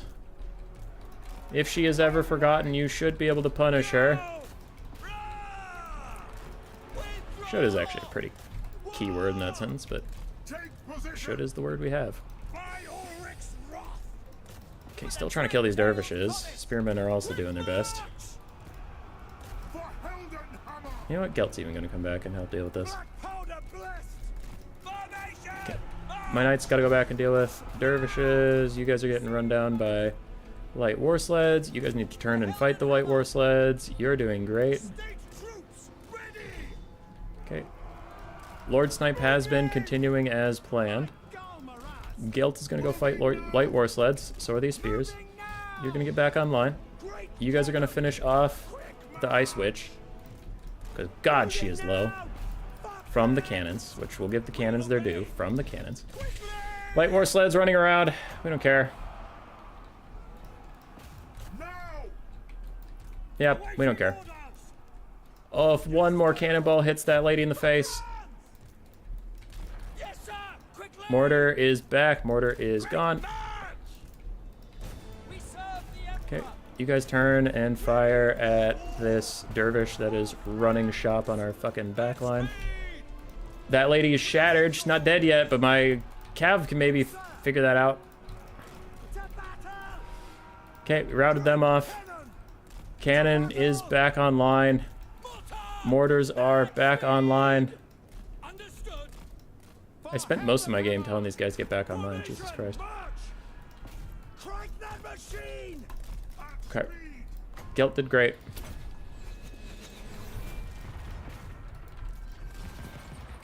Yes, sir. Sir. This cannon can fire at that light war sled. Sure. Quick march. Moving faster. We're just mostly trying to surround these Kossars. By Golmaraz. I have a million Searing Dooms left to clear out all this infantry, so we're feeling quite nice about that. Standing by. Okay, both cannons that are aligned shoot the light war sleds. Mortars that are back do mortar things, I guess? I don't know. Whatever the fuck mortar things are. We are ready. Oh, that's a Searing Doom target right there. Oh, the crossover! Does he dodge? Does he dodge the crossover event of the century? Oh, it's Seinfeld meets Frasier meets MASH. Oh my god. Oh, they're all dead. Ugh. Human Boy, why are you making disgusting noises? I wasn't thinking about it at the time, to be honest. Sigma, come on. Mortars doing their patented single file formation pattern. It's perfect in every way. You guys need to keep running. The double cannons are still harassing Yes, sir. those light war sleds, really bringing them down, really taking them out. Empire Knights are dying. I just dove straight into some spearmen because I'm a dumbass. I mean, not spearmen, but whatever. The fact that I don't even know whether or not they're spearmen makes me extra dumbass, but Searing Doom taking them down a little bit. I'm gonna put final trans on this light war sled just to show them who's boss, and also kill them, and also trigger army losses. Get fucked. 9,000 damage value to 4,700. Damn. And the cannons did good! And the cannons did good! The mortars struggled a little bit, but the cannons did good! What's a Seinfeld, Frasier, and MASH? It's old people shows I never watched. Empire Knights did their jobs as blockers. Gelt did well. Greatswords did fine. Cannons actually did great. Huntsmen did fine. Mortars did okay. Spearmen held for the glorious god. It's great. Okay. Love seeing Gelt being picked so much. Yeah, Gelt's great. Because I like going super wide with the Empire, so then I just need a Caster Lord and I get Gelt. Tempest Caster did fine. Light War Sled struggled. Kossovite Dervishes and Wing Lancers were a pain in my ass. Armored Kossars did okay. Basic Kossars did fine as well. Both builds did what they needed to do. Alright. Can Bjorn 2-0 me? Or can I win one of the next two games?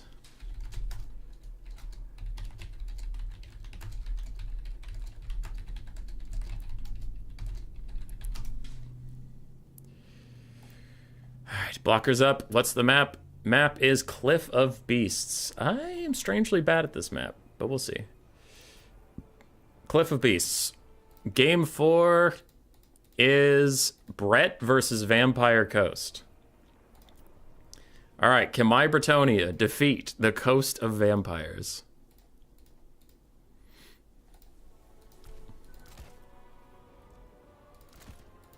The answer is yes. The answer is, oh, hell yeah.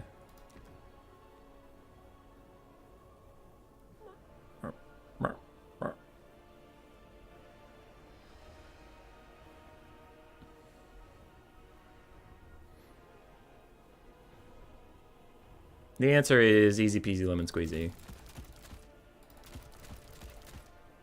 Is taking 3 lower tier RRs on one side of your army working together viable?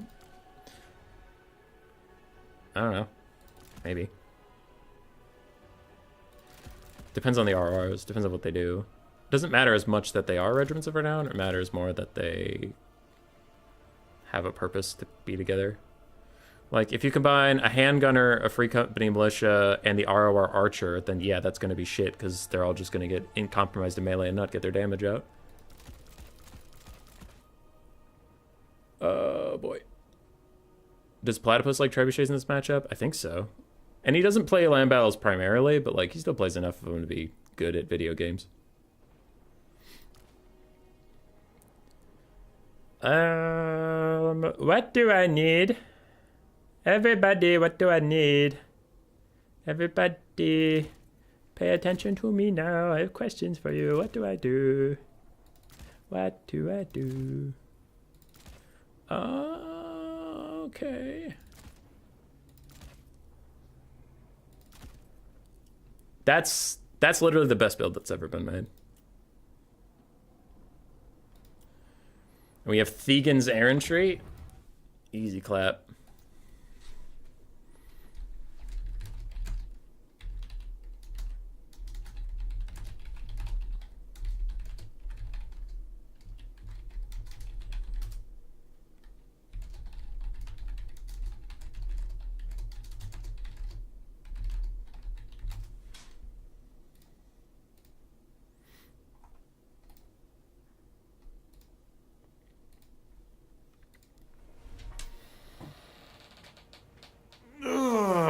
I'm gonna watch this from my bed and comment no more. Alright.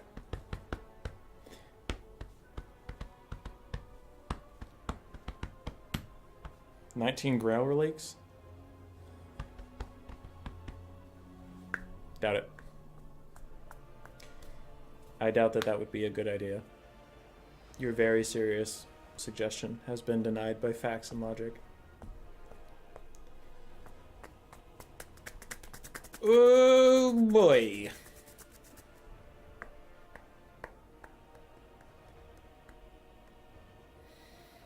I'm pumped. I think this would be the first ODM tournament I've ever won, so that'd be cool. Or not. We don't know what matchup 5 is yet. I picked my blind pick. I don't know what Bjorn picked.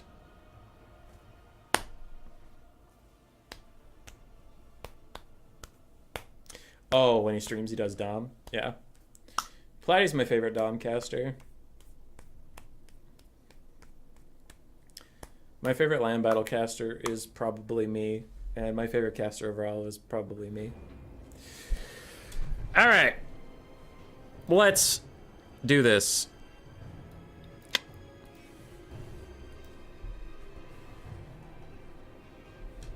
I have a little bit of water left.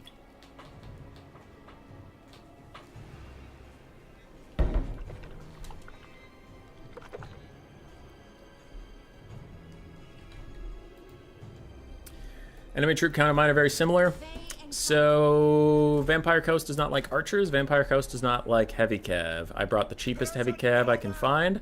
I brought as many archers as I could find. I have a couple peasants as my front line. Hell yeah.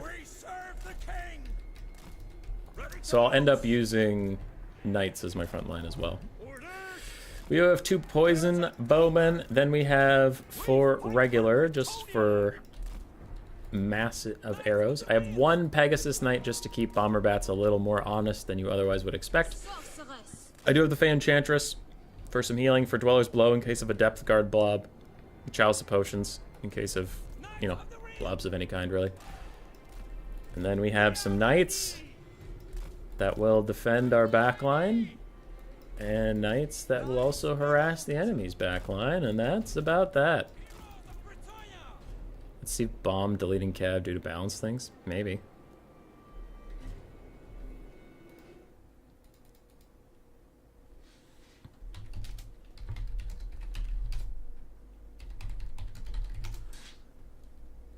Bjorn says he didn't, we were talking about the Kislev matchup, and he's like, I promised not to kite anymore, so... Yeah, that's funny. Because the last time he kite on stream, I got real salty at that whole stream, because it was just like... It was a finals of something, I forget what, but it was an absolute fucking snoozer. Because we just had a bunch of, like, single-entity kite games, and it was brutal. How to win versus bloats, though? Easy. He said ready, right? Okay, yeah, he did. I thought I just readied up on him without him being ready, and that would be bad.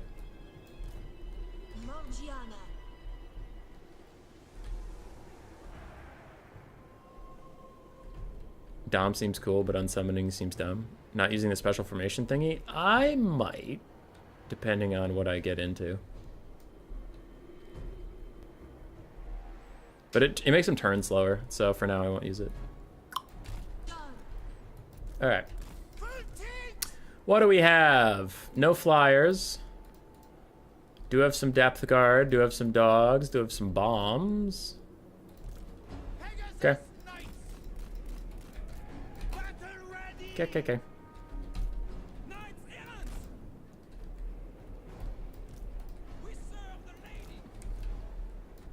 We are gonna shoot him. We're gonna shoot him in the face. Pew pew. Cha-cha, real smooth.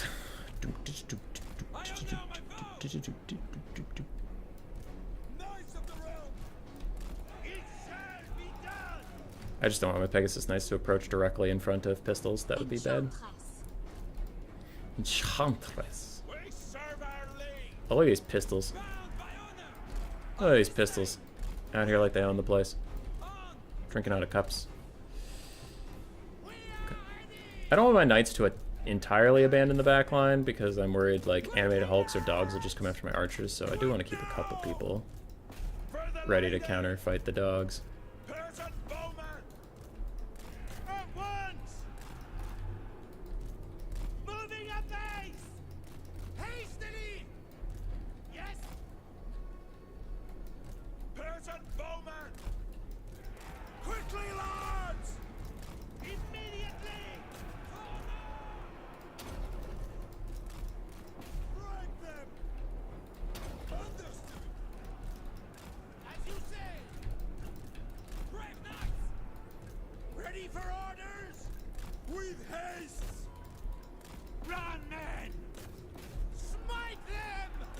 Okay, so we'll have our cav go through the front line here.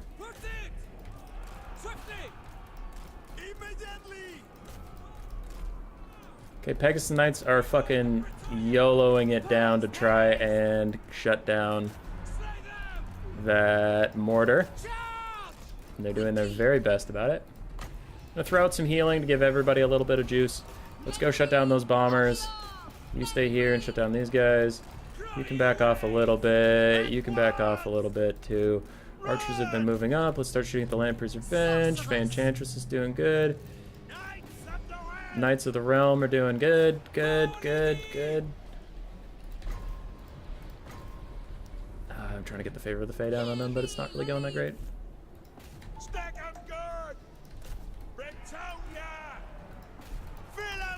Okay, Pegasus Knights died. As is their birthright. You guys are getting run down by doggos. Faye is trying to get over here and throw down that.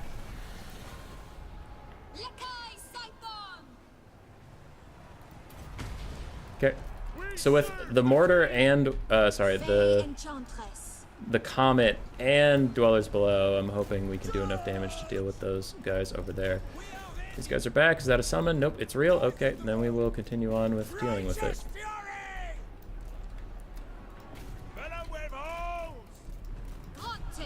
Okay. Somehow this zombie is still in the game.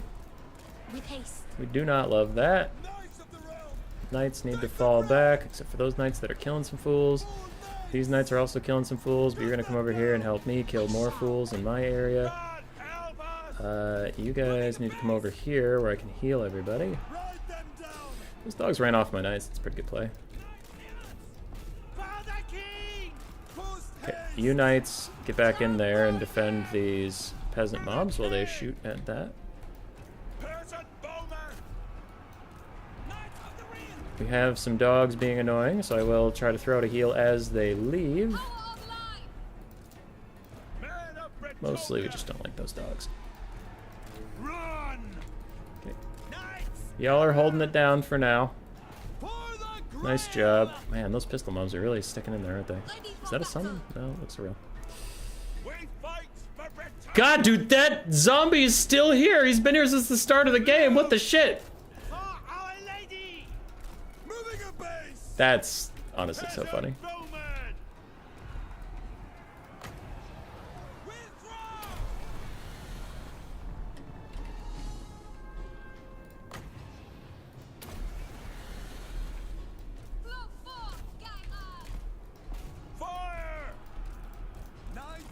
Is that a summon? That is a summon. Okay, ignore it. How are we doing on routing units? Everybody's coming back. Oh my god. The face seriously can't get this thing to go. Jesus Christ. Cast this because it's faster. Cast anything! Good god. I don't know what the problem with that was, but that was a disaster.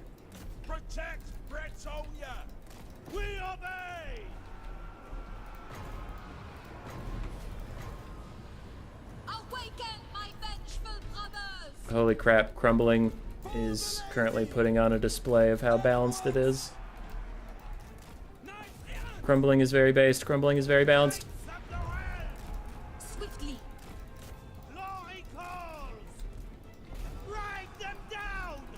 Fanchantress is trying to leave this fight. Y'all are trying to opt in. Throw out another heal. Alright.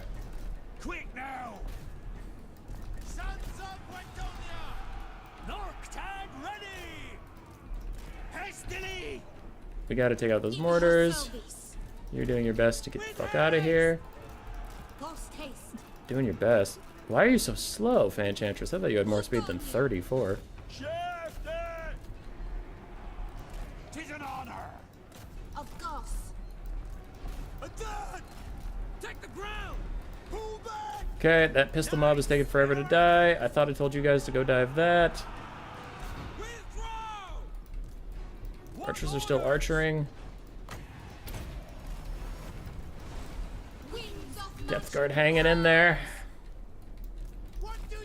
Okay.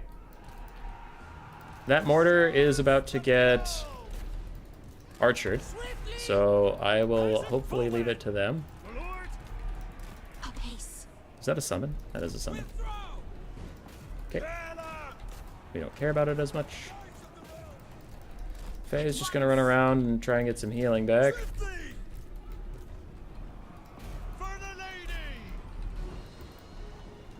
Cannon is vibing.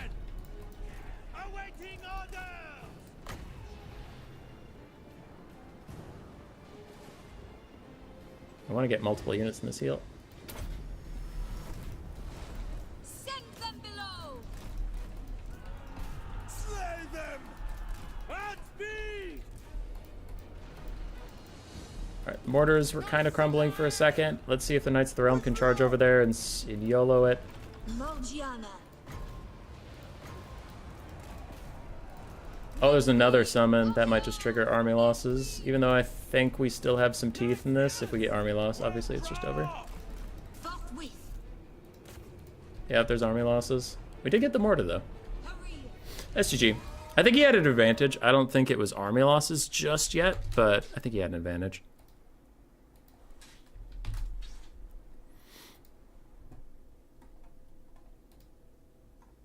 GG.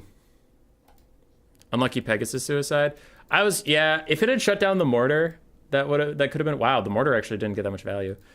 I thought it could shut down the mortar and then be okay and get routed off. But the fact that it like straight up died that was a problem. Yeah, I think if I had just played it better. The build seemed okay. I mean, it came down to just an almost dead depth guard. Those guys had full models, but their HP wasn't nearly that high. And this caster, we were doing some good damage, but that was about it. Yeah, I think I just need to play better with the Pegasus Knights and not throw them into their death. Rip.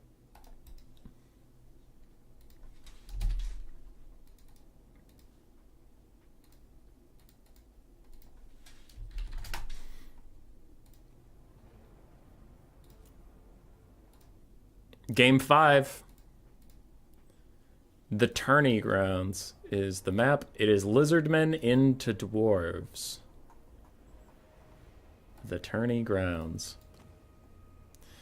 All right, can I beat the Dwarves?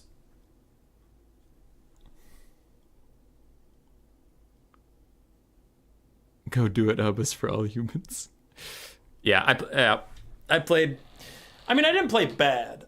I just didn't play good enough. I made too many mistakes. Too many of my Cav stayed engagements for too long. My Pegasus, I just YOLO'd them to their death, so that's my bad.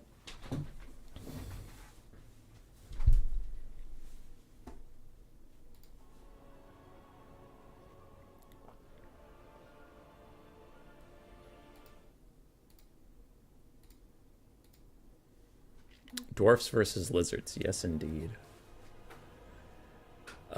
Is this build I had versus Lizardman? No, this is versus Skaven. What are each player's blind picks again? It just ended up being Lizardman versus Dwarves. I forget what we picked a long time ago.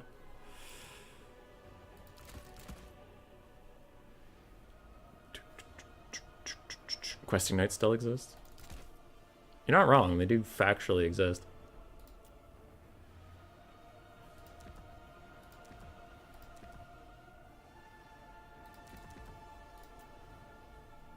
Take Gotrek? I can't take Gotrek.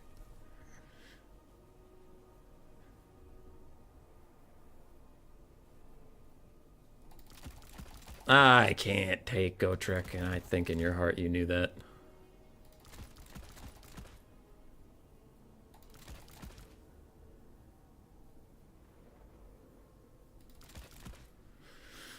Oh boy. Oh boy.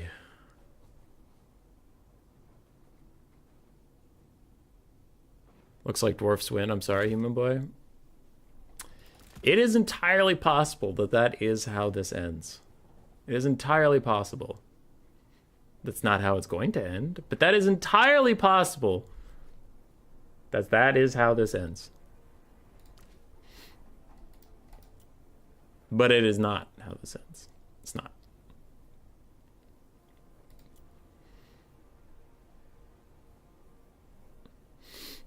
I asked ahead of time. I asked the tournament host. I said, hey, is this how it ends? And he said, nah, dude. Nah, fam. He used all the gamer words, and that's how I knew it was going to be okay. Dun, dun, dun, dun, dun, dun, dun, dun, dun, dun.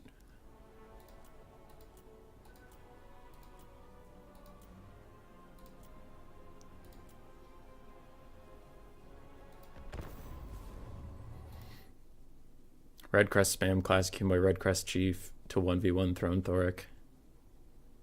Maybe. Lizardmen can win it? I don't think Lizardmen can win it. I think that's literally impossible and you're being silly. Though I might have schemes. Last game of the day, Lizardmen versus Dwarfs.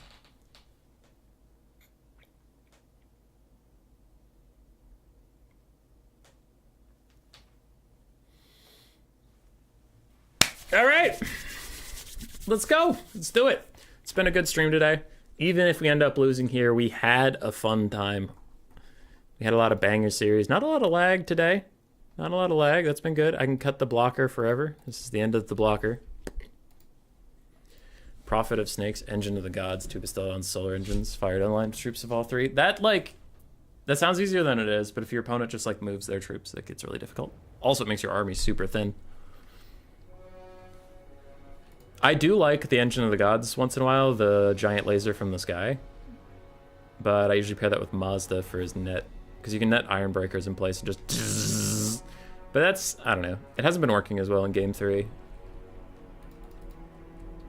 Enemy troop count is high. It's actually higher than mine.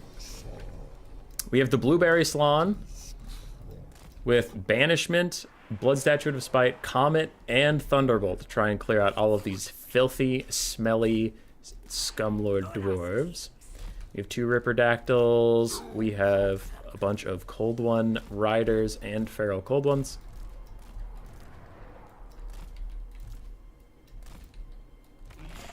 Then we have 1 Razordawn Hunting Pack in case we can somehow get to like a point where we can use them and not instantly die. 2 Feral Bastildons.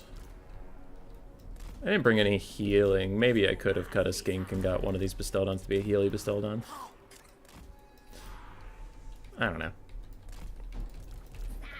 We're gonna put skinks in front of our red cresteds just because they're gonna get Minor's blasting charges right in their face. That's it. That's the whole thing.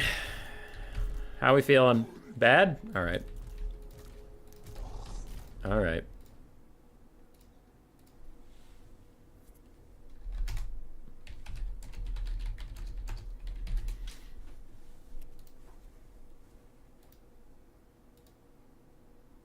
Does Hummus Boy manage to win something?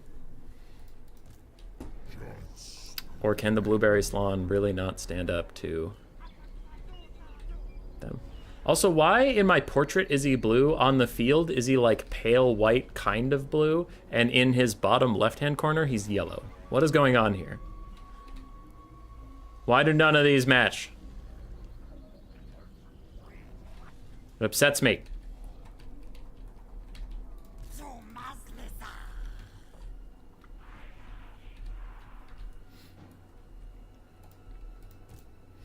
Blueberry Slan. You got this, birthday boy? Oh, God. Now I'm going to lose for sure. I will say this. No matter what happens, we had a good day. Used to play this on tabletop, could never win as a kid. Lizardmen versus Dwarves.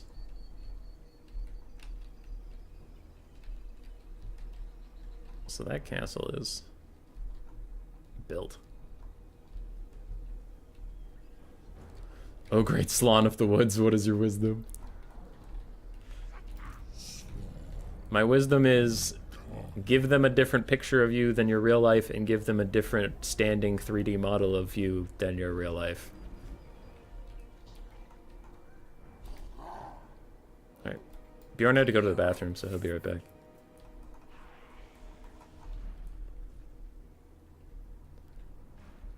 Bretonnians in their castles, am I right, ladies? Blueberry Slan had a filter for his Instagram profile pic. Oh, Bjorn's back. Reset.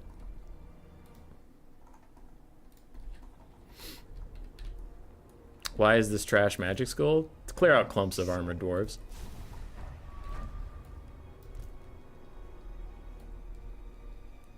It's a good wisdom, gotta keep him guessing.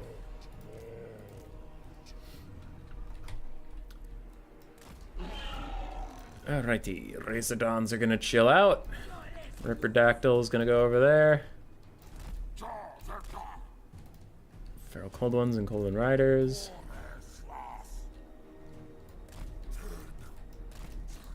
Happy birthday, boy. Happy birthday, human boy. May all your dreams come true. They already have. I'm the world's most popular streamer, making millions of dollars every day. Oh, there's Gotrek, Felix, and Thoric. That could be tedious.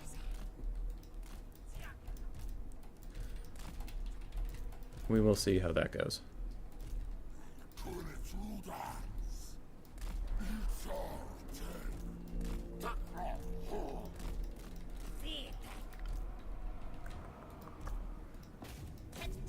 So these skinks are just gonna try and walk through.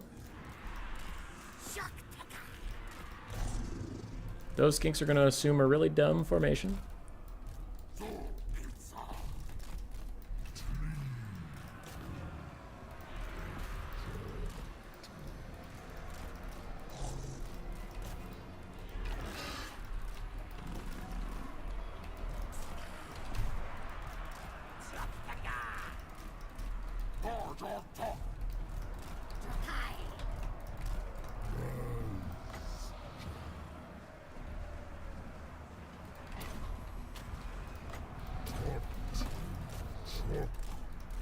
What are those Slayers? Yeah, okay. You guys need to back off. We don't want to fight the Slayers.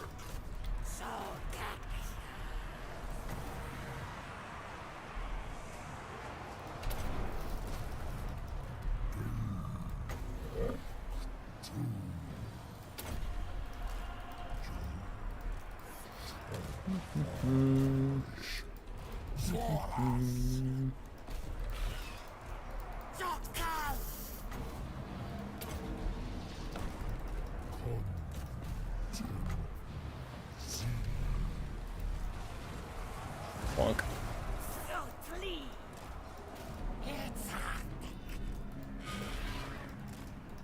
Okay, you cold ones, go get that.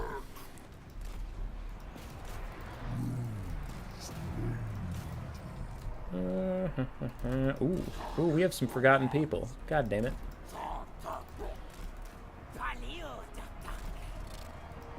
Dive those miners.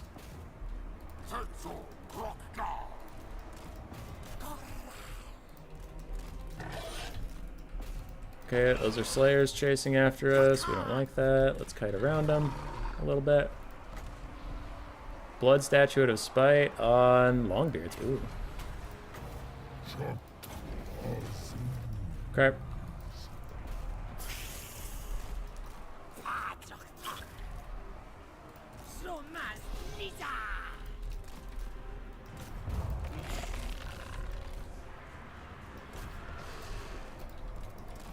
Okay. Solana's gonna peace out. We're gonna throw a Thunderbolt all the way over there.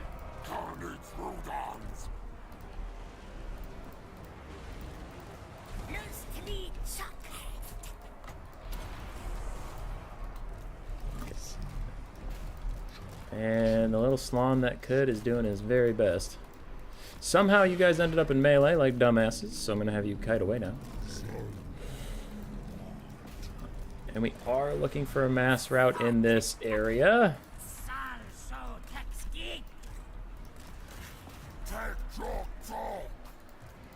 Okay, you run away.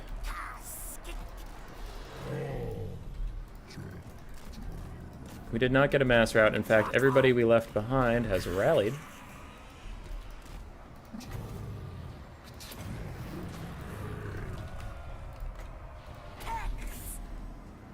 I just want a Thunderbolt cast, honestly. I don't really want a whole comment for that.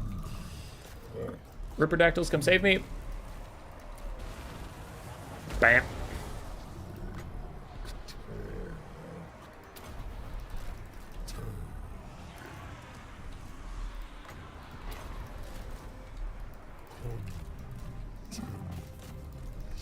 Okay, we need more Rippers. Oh shit. Can't let my Razordons keep getting caught like that. The key to winning video games, stop playing bad. Ooh, but Felix is getting left on his own. He's getting torn apart with Ripperdactyls. This could actually be a pretty huge point in the game for us. You guys tear them apart.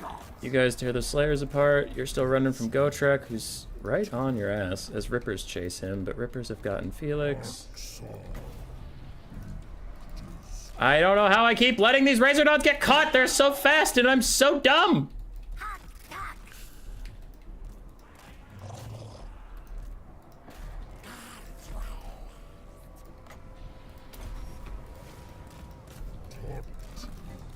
Okay, cold ones go over there. Rippers get very far away.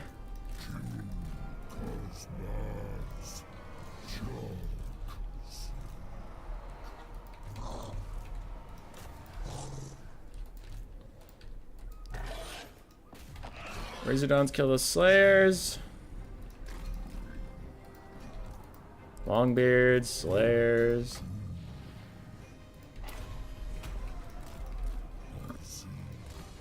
Rippers are still beating up Gotram.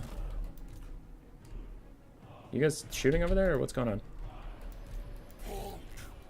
I couldn't quite kill Felix. You guys shooting, or what? What the fuck? Why is it taking you so long to do any damage to those guys at all? Okay. Put down a banishment in the middle of all these guys. Rip feral cold ones, but you're probably dead anyway.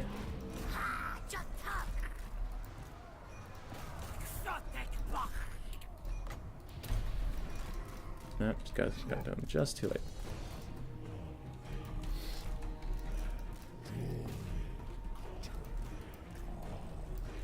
Okay.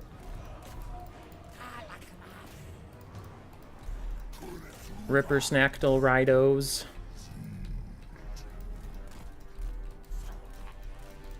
Okay, let's leave these guys in the dust.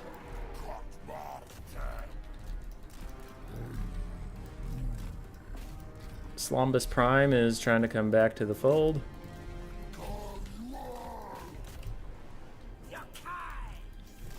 We are ghosting these slayers.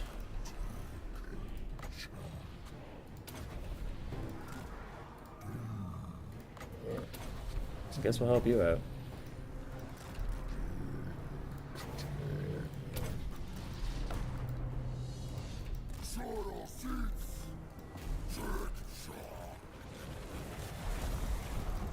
Okay, well, he's rampaging now. Can't help him.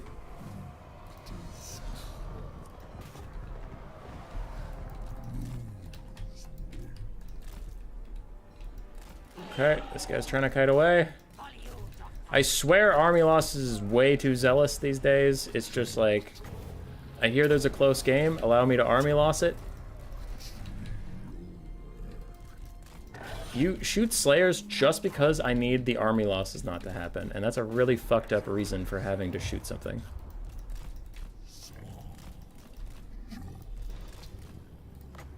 What the hell? Why does it keep army lossing so quickly? Oh my god! Yeah, we lost, but like, I don't know. We have plenty of kiting left to do. I don't think anything could kill Felix, though. Like, Gotrek got really low from these guys, but strangely, Felix took strange little damage when Gotrek took a lot. Yeah. Razordon, I fucked up with kiting a couple times. Other than that, it was a close game. I think army losses was full of shit there.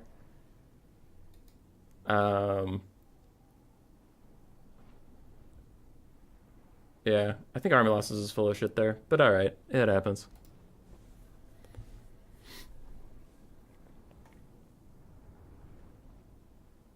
Now he's getting ripped apart. At least Ungrim got smoke bomb back. Did Ungrim get smoke bomb back? I don't know that he did. I just want to watch Felix, because I'm shocked Felix did so great.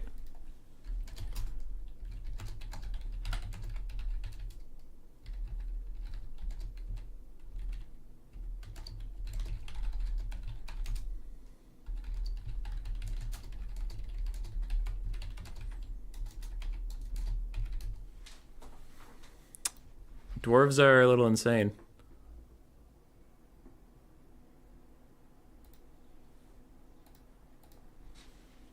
Hello. Okay, I will read this later. I just want to see what happened to Felix, that's all. I think army loss was proven as he had all heal cap in reserve. Can you tell us what you think of the meta for Chaos Dwarves? I don't know. They're not out. I don't know anything about Chaos Dwarves. Yeah. Dwarves are a little silly at the moment. But we killed a lot of stuff.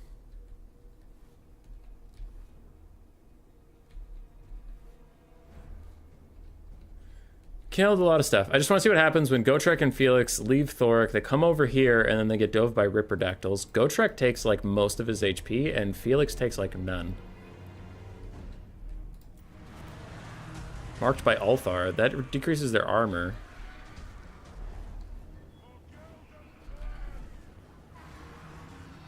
Oh, they just start knocking him down.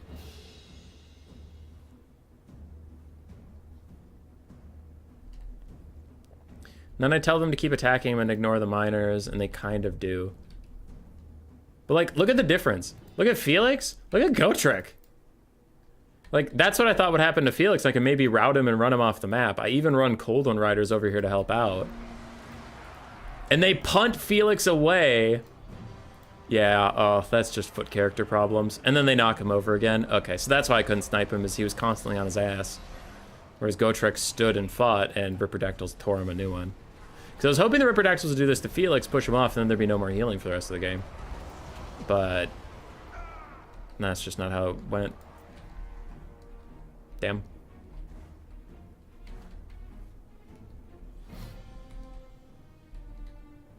Yeah. Damn. GG.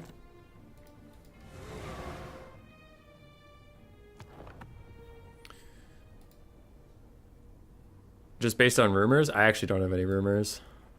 There were still dwarf miners. Yeah, there were, but like Felix was surrounded before the miners showed up. Felix was surrounded and they didn't do much damage to him because they knocked him over twice. And then when the Cold One Riders showed up, they knocked him further away from all the Ripperdactyls. So yeah. Does Felix heal himself? Yeah. Well, yeah, he heals himself as long as he's in melee combat. It was pretty good. It was a close game. Just got down to the hero core and couldn't beat it, which, like, yeah, that's a pretty significant portion of the build, but we took care of everything else.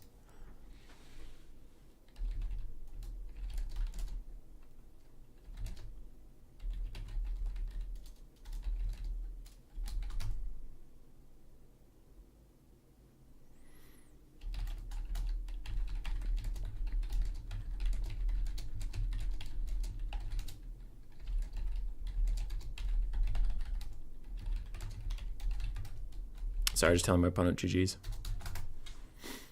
GG, well played. I think that is it for me today. You all have a great one. That was a good stream. Oh, we had some fun. Oh.